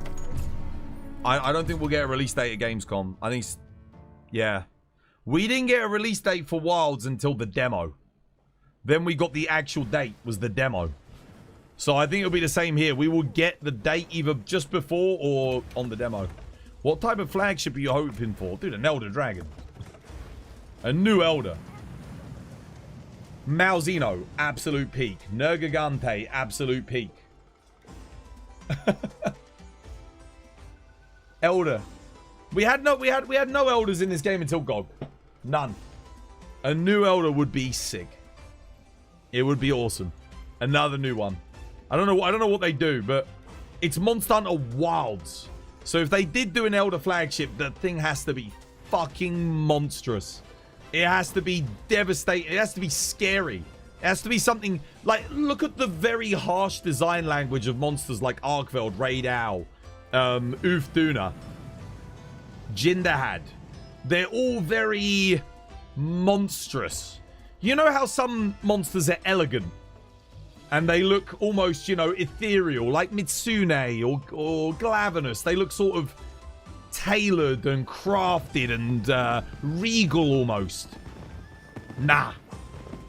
We need something that follows the design language of Arkveld, Raid Owl, Jindahad, Ufduna. Yeah. Yeah, like Volcan and Namiel, they're very regal, aren't they? They're very, you know, proper. Even Malzeno. It's very sort of together, put together. We need an Elder Dragon that's like, I think the best way of thinking, if you don't know what I'm talking about when I talk about design language, if you've been watching House of the Dragon recently, and you look at the dragons in that game, not in that game, sorry, in that TV show, you have a lot of dragons that are like, you know, like Sunfire. And then you've got shit like Vega that's just like this big, like old, like sort of decaying thing. You got Sheep Stealer, spiky, like little freaking rabid dragons, you know, stuff like that. We need like a Sheep Stealer ass. I mean, I guess we had Valhazak, right? Valhazak was kind of gritty looking, but I'm talking even more so than that. There's still like an elegance to Valhazak. Maybe it's in the way it moves and stuff, and its music. It's quite like, you know, like it's quite got like a, I don't know how to describe the aura that it puts off. Right, what? Are we good? You got the helmet? Let's have a look at Patch's build. I think he might have all of it. Make sure you make beta. Hopefully, oh shit. Hopefully he made the beta. I'm gonna check his build. Let's have a look. Probably need some decorations now, but let's see how it's coming along. Okay. All right, dude, you got to put some decorations in. And then we need to get you the Lalabarina upgrade for your switch axe. Your charge blade, sorry. Nice. Yeah, get some decorations in, dude. Get some decos in. You're looking for things like Master's Touch. Yeah, maybe another level of earplugs. Not Master's Touch, sorry, Maximum Might. What do you need for your weapon upgrade? What do we need to get you the weapon upgrade? Check that for us. And then we'll farm to get you that next. The armor's good for the time being. Like, yeah, very good. This will keep you going for up until HR 41 plus. Definitely. You got the Duo Lalabarina event quest. We can do that, yeah. I don't know if that's exclusively what he needs, but yeah. You're right, Torch, you need some water. Hiccups. I drank my tea a bit too fast, I think.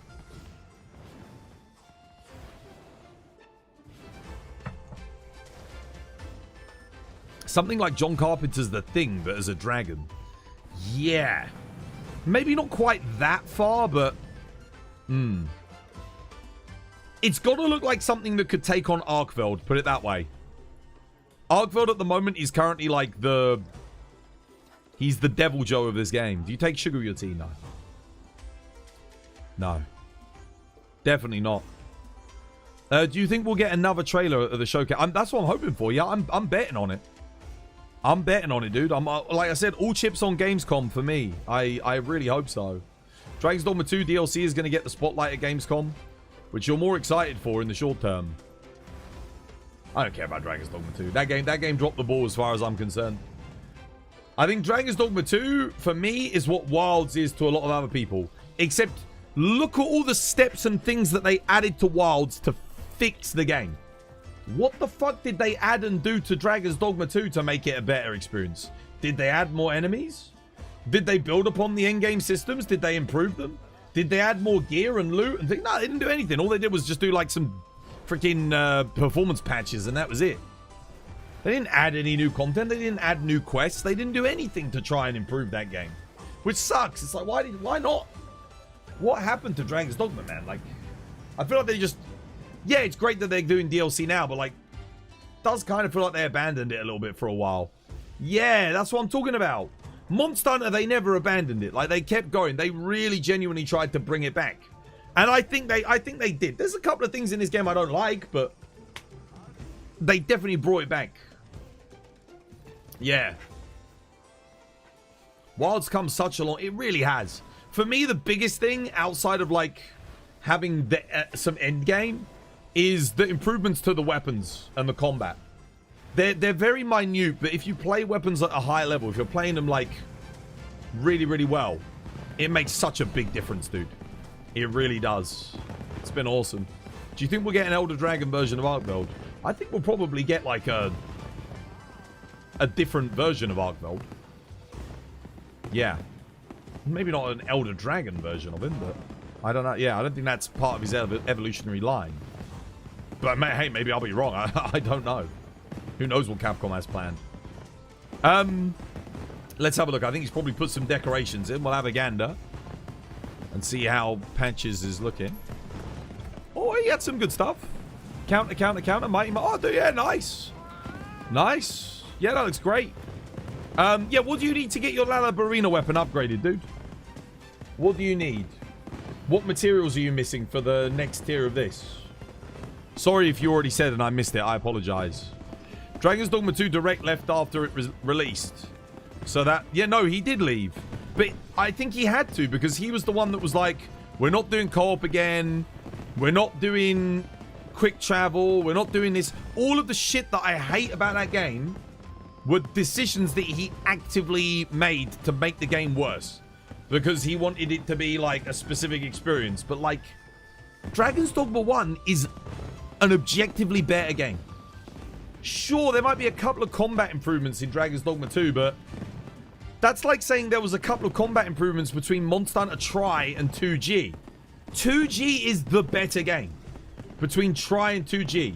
There's some combat improvements in Monster Hunter Tri, but it is nowhere near as good as Monster Hunter 2G. Monster Hunter 2G is just better. There's more content. The content overall is better, higher quality. Well, some of it's higher quality, some of it's not so much. The multiplayer experience is better in 2G. The overall story is better as well. Like, not that that means much in Monster Hunter, but yeah. I'll be honest with you, Twoz. I think Dragon's Dogma 2 is a downgrade compared to Dragon's Dogma 1. That's what I just said. I literally just said that. Dragon's Dogma 1 is better in almost every way outside of the combat. The combat in Dragon's Dogma 2 is better, but the overall world story, exploration, the end game, Dragon's Dogma 1 has it beat on, like, all of those. Yeah. What did he say about thingy? 3 mucus, 2 claws. All right. I'll post it. Let's go.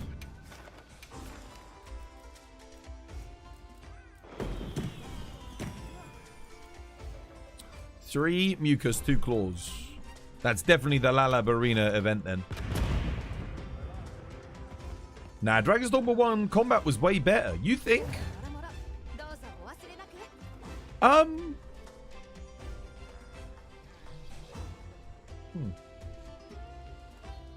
You feel like the Dragon's Dogma 2 DLC is going to be great? It needs to be. It basically needs to rework the entire game. Outside of the combat. Like, it's got to... Yeah. It's got to be what Bitter Black Isle was to Dragon's Dogma 1. Because I would argue Bitter Black Isle and the Everfall were the things that made that game. Like, it was still good even before that, but, like, once you got to that endgame spot and you started hunting down Drakes and doing the Everfall and the Bitter Black Isle DLC, that was where the game really shone. So, yeah, we'll see what they can come up with. Oh, what we do? Lalab Arena. Bring Gun Lance. If in doubt, blow them up.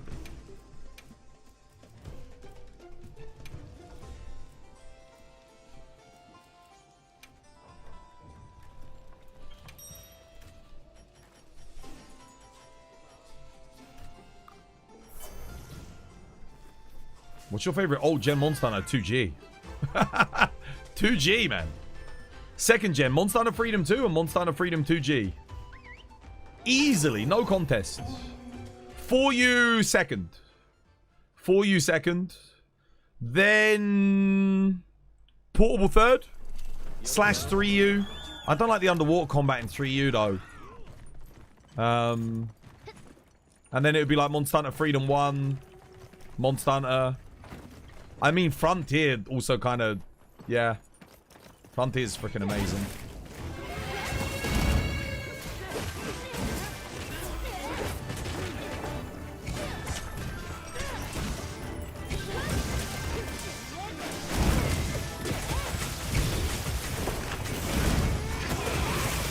What are the end of both?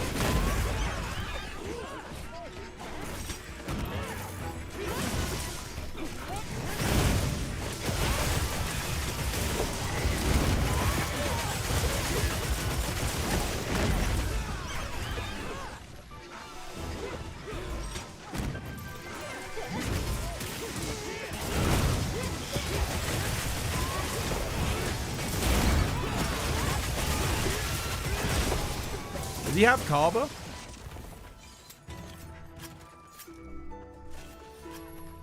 If you got Carver, if you ate for it. Damn, no Freedom Unite on that list. 2G is Freedom Unite. It's the same game, but 2G has the Japanese patch. So, if you're online, you could download all the Japanese event quests and stuff. It's just the better version of the game, basically. Slightly better.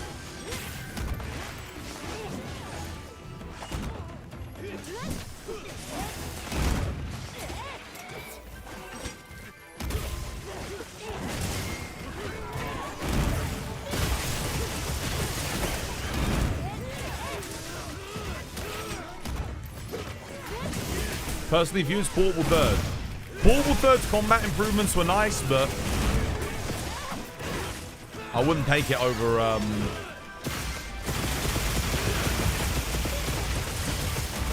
wouldn't take it over 2G. Even though 2G's combat's not quite as good, there's so much more content in it. Yeah, it's just got so much going on. Do you ever stream old Monster Hunter games? I tried to, but no one watched, so we don't do it anymore. No one turned up.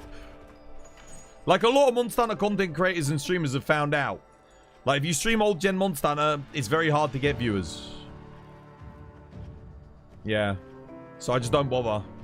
I've watched, like, every single content creator streamer that I've seen has, at some point, made the choice to do an old gen Monster Hunter. And I have seen like one person actually get a decent amount of viewers whilst doing it. One.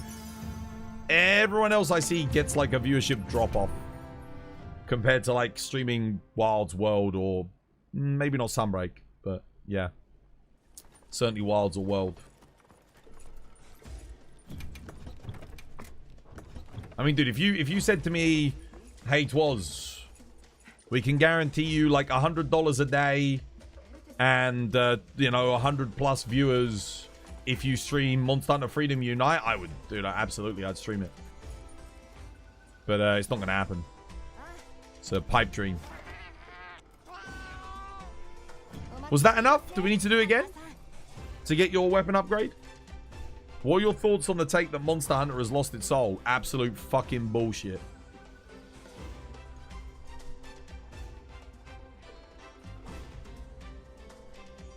Absolute, dude. Who said that? Which silly cunt came out with that one? Monster Hunter's lost its soul. Who said that? If anything, its soul's getting stronger. Like, the soul of Monster Hunter is in community and helping one another, you know? You can do more of that in this game than you ever could in the previous games because of the way they've done it. One more Lalab Arena? We need another one? One more mucus, yeah? Right, go again. You hate the people who say Monster Hunter has gotten worse. They're talking out their asshole. What they really mean is they can't get used to the new combat systems because it requires more inputs, more combo memorization and stuff like that. And they just don't like it. They can't get used to it. That's what most of them mean. Unless they played Frontier, in which case, okay, fair enough, maybe not. Because we're talking about, we have Frontier levels of complexity in our combat system now. In mainline. Like, it's there. A lot of people didn't like Frontier because they're like, oh, it's too hard, it's too complex. There's too much. I love Frontier. Frontier is one of my favorites. I don't think it's too much. I think more depth is a good thing. You've been in servers where people just hate all of the new games. Yeah, well, fuck them. Luddites. Fuck them. Who cares? Go play. The old gen games are still there. They're not going anywhere. Let Monster Hunter evolve. Let it change, you know? So long as it's not doing like pay to win bullshit. Yeah, take care, Ferox. Have yourself a lovely jumpy one.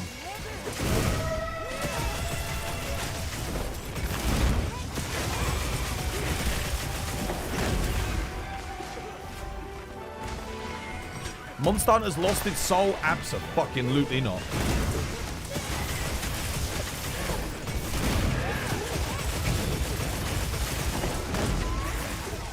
It's different. But like any game that wants to stand the test of time, it's got to evolve. Like, imagine if we just kept getting versions of GU's combat or 2G's combat ad infinitum, you know? Like 3U, 4U, no evolution beyond that.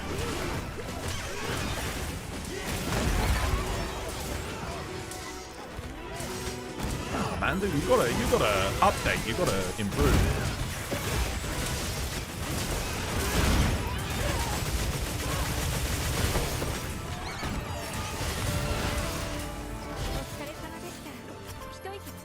Did the player base even increase when Speed did the Monster Hunter sponsor?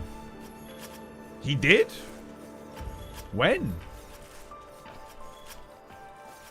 What, when the game came out? Yeah, but everyone played it when the game came out. The player base was high when the game first came out, yeah. Nah, dude, I wouldn't trust anyone who says Monster Hunter has lost its soul. I wouldn't trust them to fucking carry my nutsack. Like, oh no, actually, you need a lot of trust for that. What's a better example? I wouldn't trust them to pick up my toenails from the fucking floor, you know, like, like, seriously. Actual argument you had, you said that the combat is more clunky because it's too smooth. Dude, who hit him in the head with a hammer when they were developing as a child? Like, what the fuck, bro? What is that argument? It's more clunky because it's too smooth? Actual diarrhea shit coming out of their mouth. Actual fecal matter being sprayed all over the goddamn microphone. I've never heard such nonsense in all my life. Bloody hell. Honestly, some people just talk straight. Their asshole makes more sense than their mouth. Seriously. Oh, yeah, I concur. That's a great argument you put forward there. And you, sir, what is your argument? Well, I think that it's actually clunkier because it's too smooth. Dude, get the fuck out, bro. The asshole makes more sense than you. Idiot. Monster Hunter Combat has gotten more fluid and smooth with each iteration since Frontier. Frontier was already pretty freaking damn smooth. And then you had Gen U, you got even smoother. The monsters got faster, you got more options. World got smoother still. Again, more combo chains, more options. More weapons gained, like a little bit of like counter gameplay, so you could actually like attack into attacks. Then Rise and Sunbreak, oh my goodness, it went like things started to get crazy. And then finally, of course, freaking Wilds, it's just like the fluidity of the combat. Fighter, my boy. How you doing, Fighter? Dude, hope you have yourself a lovely jubbly one. Thank you for the raid, dude. Dude, how's the new game? I've been enjoying watching all the clips on TikTok. When I saw you knock that person off of the goddamn elevator, I was like, dude, it's Dark Souls 3, man. Dude, it looks good. It looks good. I kind of want to give it a go. What's your verdict, man? What's your verdict on the game? If you say it's good, I'll try it. I trust you when it comes to Souls likes more than anyone. More than anybody. But dude, thank you for the raid, man. I really do appreciate it. Wild should have as many monsters as Sunbreak. Oh, it will do. It will do with the DLC. 100%, guys. Like, the bulk of the monster roster in every single Monster Hunter game has been in the G version of the game. Or the ultimate version of the game, as they called it here in the West. The bulk of the roster is in the G. 4 monsters come with the update. Fuck!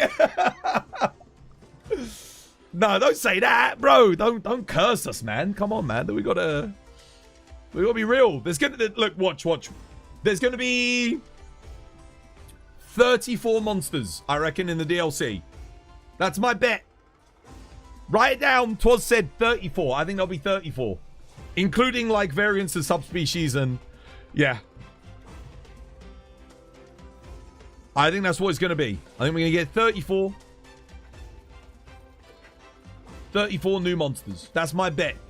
You're betting 20. Dude, there is no fucking way this DLC, they spend 2 years after the base game, 2.5 years, for it to have 20 monsters. That is absolutely not... Dude, they've got... Remember, this is in the same engine as Sunbreak. I just want to remind you all. They already have all the animation rigs and assets from Sunbreak that they can update, technically. Okay, just think about that. If you think about assets that they can import and make really efficiently, there is no reason we won't have more than 30 monsters. There is no way. Like, just on that alone. It's the longest time we've ever had to wait from a base game to an ultimate version. The longest period of time. So even if we take time... Now, again, it takes a lot longer to make assets, animations, 3D models for this game.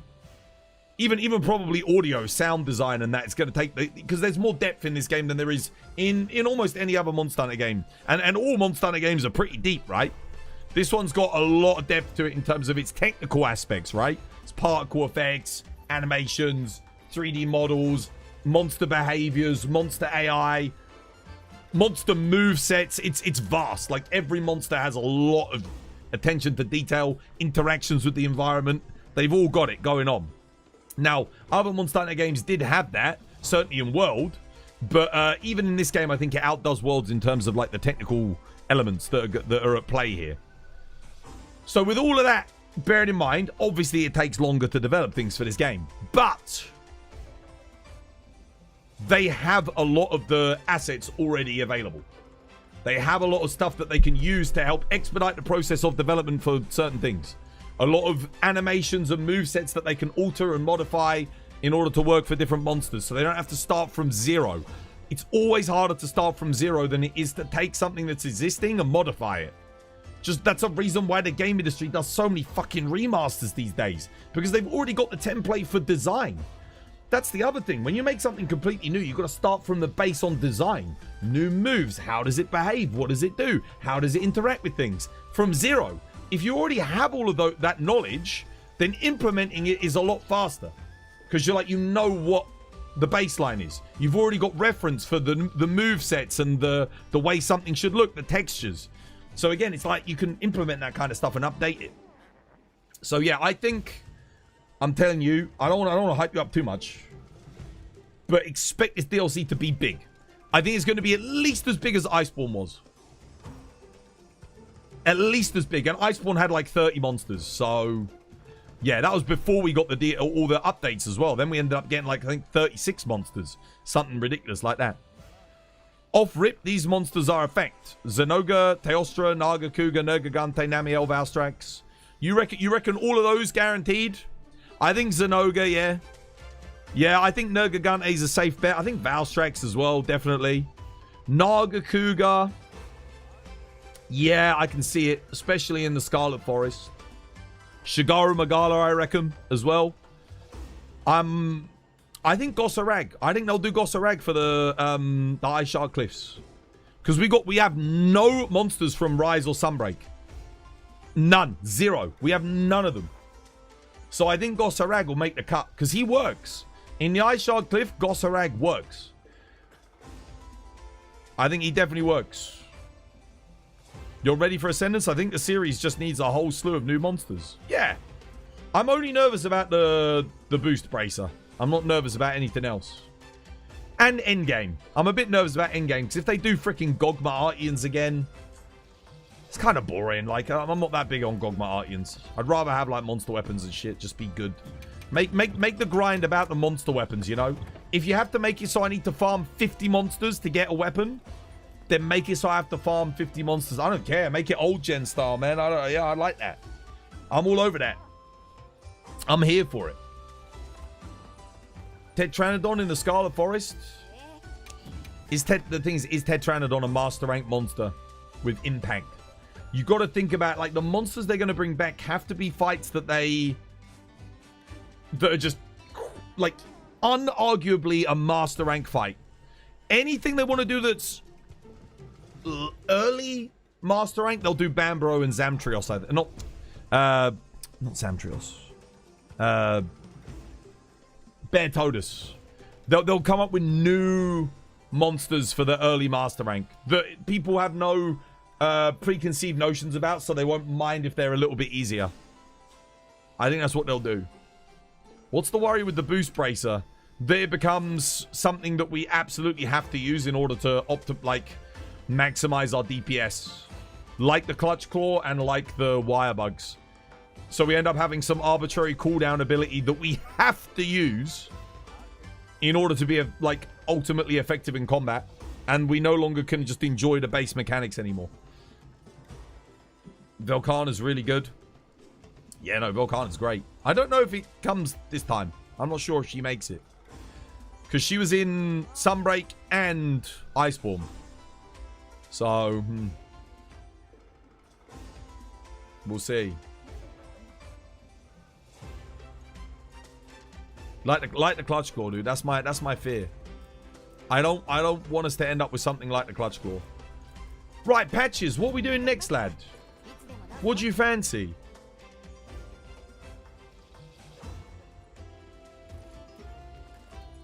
Should we maybe get you some decorations or something? I'm just trying to think of like what we do. Trust me with everything, Dara and Maren. You reckon? I mean, look, it's possible. Lao Shanglung's in the game. And we do have the sand boat in this game. I think that's the first thing any returning player thought of when they first saw that thing was, oh, okay. Oh, I should probably get this for Kate. Kate wants Seregios's. Let me save that for her. You think there's a reason Capcom did the survey? Absolutely. They will have used that to determine monster popularity, so I think the most popular monsters are guaranteed to come back. But I also think they'll they'll want to bring back monsters that haven't been in a game in over a decade. There's a lot of monsters that we haven't seen since Gen U and have not gotten a modern iteration. And I think a lot of those monsters will take some priority because some of them won't be voted in as popular just because people have forgotten about them, dude. Because they've not been in the game in such a long goddamn time. I'm going to get rid of this. I don't need it. You can go.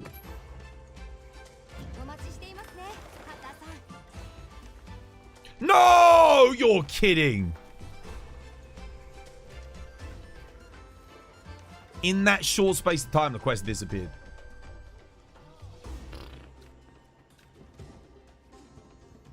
I am not impressed.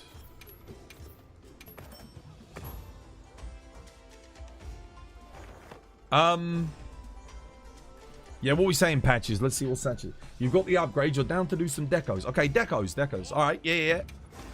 Say no more. What's your hunter rank right now, Patches? What HR are you at, brother? Maybe we do some event quests. Just like tick some things off. 32. Oh, perfect. Perfect. We can do some HR 31 quests then. Nice. Now you got a good build. Lovely. Your bet is that Lau's going to be the fight in the middle of the DLC story. I hope not. I hope he's right at the start. That's what you do, man. You put something like that at the start because even though it'll be a little bit boring, the spectacle will be sick and people can test their DPS going into Master Rank. So maybe the game uses him as like a DPS check and they can perhaps inform players on whether or not their build needs upgrading or not before they go any further. That's what I would do. And I'd make his builds, like, his armor pretty good. Like, decent. Something that people might actually want to use at the start of Master Rank. That is what I would do, genuinely. Like, what would be a more hype way to start it than that? Because it brings back a sick fight. It lets people know that, hey, Capcom aren't just going to, like, add, like, a baby quest in right at the beginning. They're not going to go, oh, go back and do Bear Todus. It's literally a Giratodos with a slightly altered moveset. It's piss easy. Master Rank, everyone. Congratulations. Welcome to low rank Master Rank. You know, if they do that, it's like, oh, god damn it, dude. We've been doing 80 Arkville. We've been doing Savage Omega. We've been doing Gog Mazius. And now we're doing, what, Giratodos 2.0, you know? If we do Lao, at least it's kind of hype. It follows on nicely for all the people that did Gog Mazius. You know, it feels like a big scale fight. People are like, okay, this is exciting. That's how you open up the Master Rank DLC, in my opinion, is you do Lao. But that's just my thoughts. You know, you don't have to do that. That's what I would do. What are we fighting? Oh, monkey.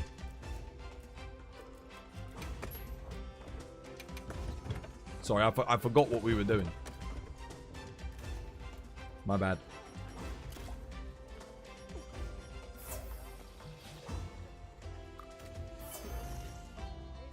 They're going to do that because most players didn't get to 80 Arkveld.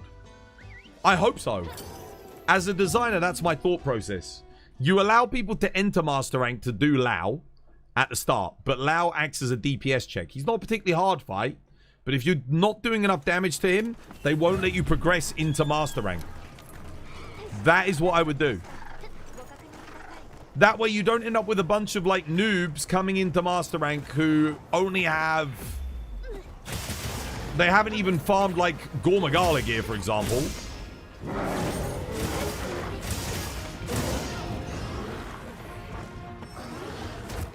What the hell is going on, bro?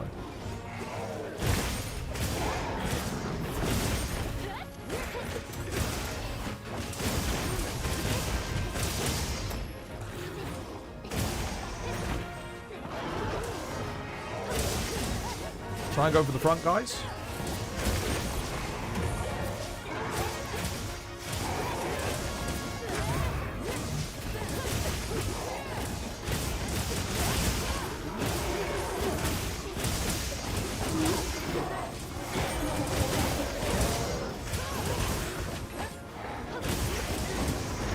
Why keep getting knocked over, bro? Oh, it's the fucking little monkeys.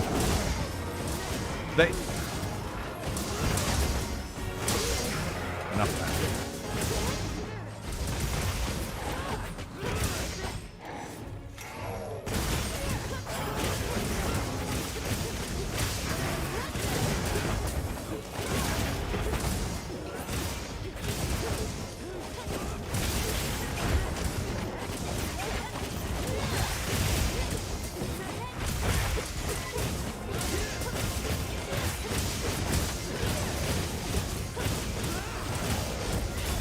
I keep blocking and pressing circle, but it's not...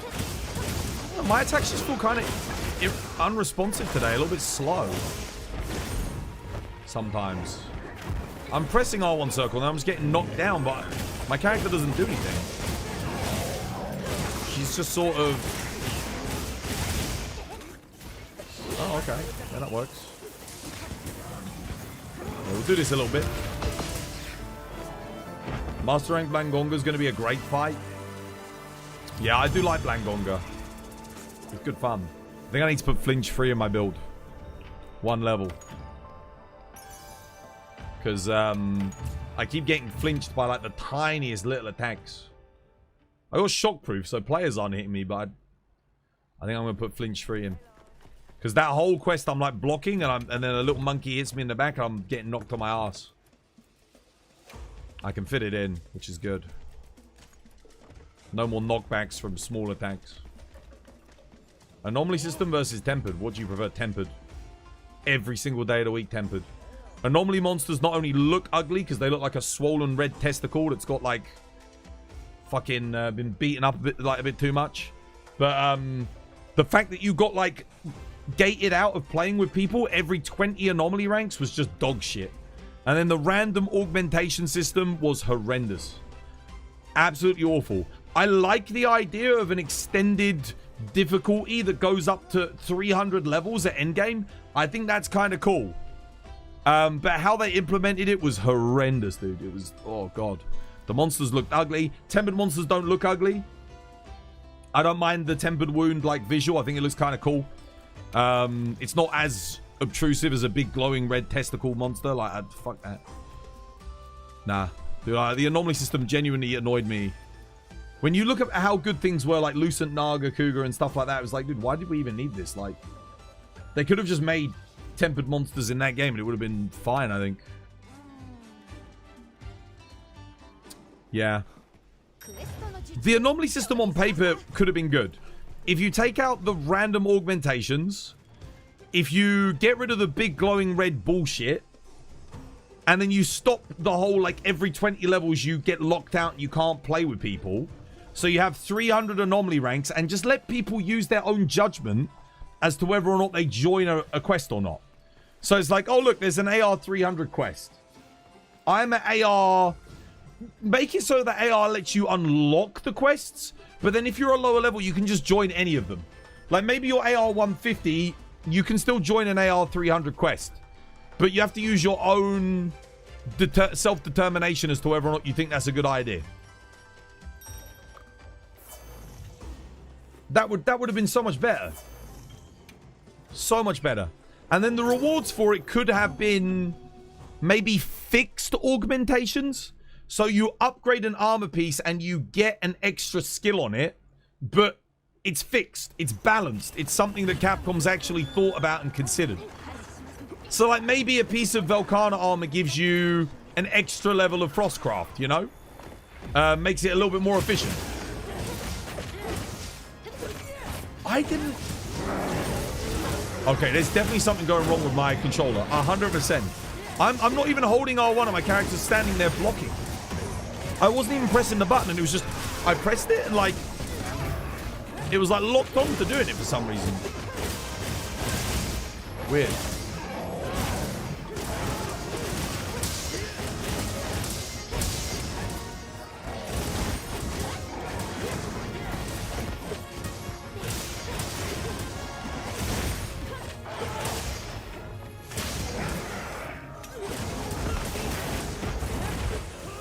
Good.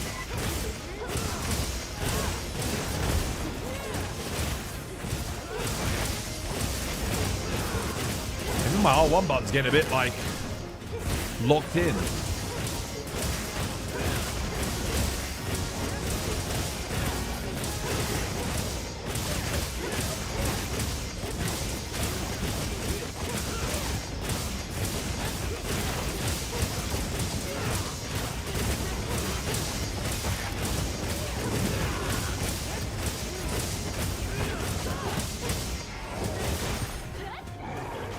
Oh, dude, I just had a thought. Dude, I'm an idiot. I'm an idiot. I'm actually an idiot. I just realized something. We should have got him the Ebony Odo helmet and the Blangonga top. I'm so dumb. Why didn't I do it that way? Shit. He should have the Ebony Odo, Odo beta top and the Blangonga beta... Sorry, the Ebony Odo beta helmet and the Blangonga beta top. Yeah, I should have... Dude, I should have done it that way. No, he's got the Fulgur Anjanath helmet, but I think you get better skills if you do it the other way around. You still end up with Agitator, it's not a problem, but you do get a bit more comfort doing it this way. I think you get 1 extra level of burst, right? Hang on a minute. I'll just have a look here. Yeah, he gets... No, you get 2 burst and 2 Agitator. Shit. Dude, can you make the Ebony Odo beta helmet? This is for, then people will boost and help you out of levels. And what's wrong with that? That's what Monster Hunter's all about. That's literally the spirit of Monster Hunter. Gating people off every 20 levels so you can't even fucking play with them. That's not Monster Hunter. Like, every 20 levels. Imagine if, oh, man. Imagine if, like, at HR, after you do Gormagala, and then after you do HR 50, imagine if there's a gate at HR 70, then there's the gate at HR 100, a gate at HR 120, 140, 160, 180, 200. So HR, like, and there's new quests every single time. It gets annoying after a bit. Now imagine that all the way up to 300. And you just started the game and, like, so your mate's at, like, HR 200, you're at HR 120. Sorry, you can't do this quest. You need HR 200. But then imagine it's not linked to your HR. So your HR doesn't even help you unlock it. You've got to do an entirely different thing. Whilst having a high enough HR... It's just too much. It was too much, man. It became a bit crazy. You need more materials for the Blangonga chest. Okay. Let's do Blangonga again. You might need to carve the little monkeys, the Blangos. You might need to carve the little Blangos. You need a Blango... okay. I think the pelt that you need is from the little monkeys. We'll do them again because this gives good decorations. This is a deco quest, like, yeah, designed to be. Longer time at 8 plus 8 damage. He'll get +2 raw from burst. That's about it. But no, he'll gain +4 raw from burst. But that is worth it on Impact File Charge Blade. That's my fault. Sorry, I'm making you grind extra stuff here, but I don't know why I recommended him do it the other way around. I don't know. I just had the Fulgur Anjanath in my health. I'm thinking of, like, transcending it. The Blango top is excellent because even when you upgrade to the Gormagala armor, you still use that. So it's definitely worth having. You're close to HR 500? Dude, nice. They implemented the Artian system 2 times now in high rank. I wonder what it's going to be in the DLC because the new monster... yeah. Hopefully they do what Sunbreak did. Scrap the Rampage weapons. That's what Sunbreak did. It scrapped them. Great decision on Capcom's part. Like, I can't praise them highly enough for doing that. That was the right call. It's a shame that, like, the subsequent updates for Sunbreak kind of ended up ultimately... for me, deterring me from wanting to play the game more. Damn, double raw straight away.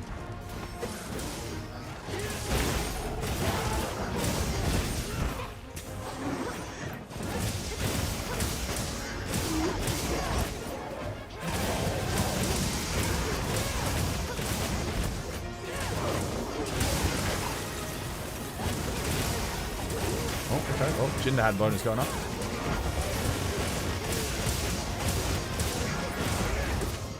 Nice.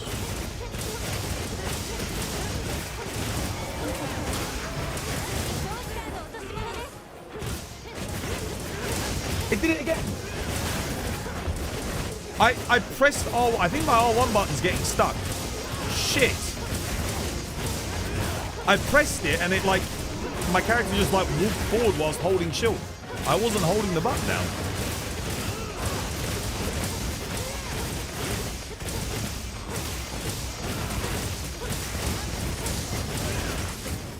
Gunskis.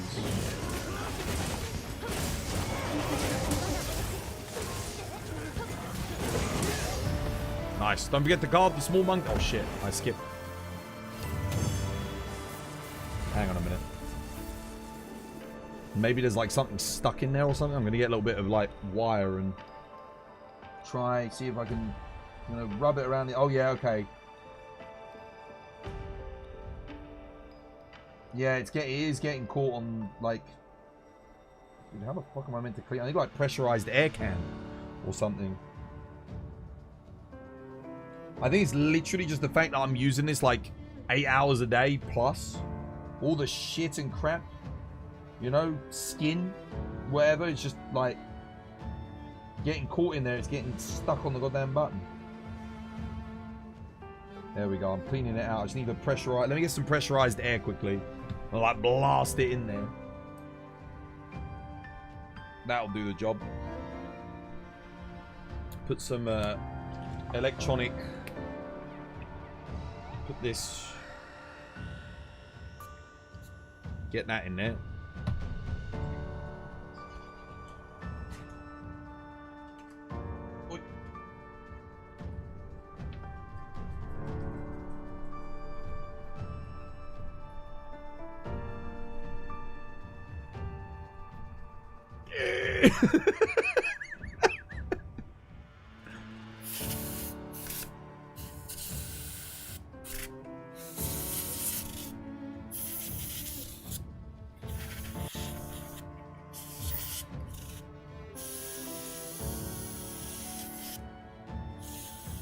There we go.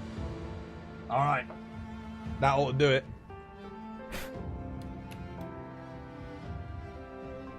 Time for a new controller. Dude, I'm not spending another £200 on another one of these. Are you joking? Hell no.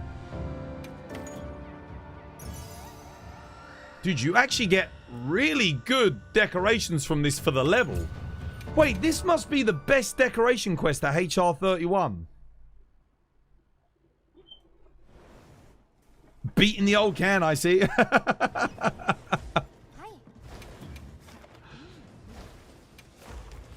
Honestly, we should probably do it again just to get you more decos. This quest is awesome for HR31.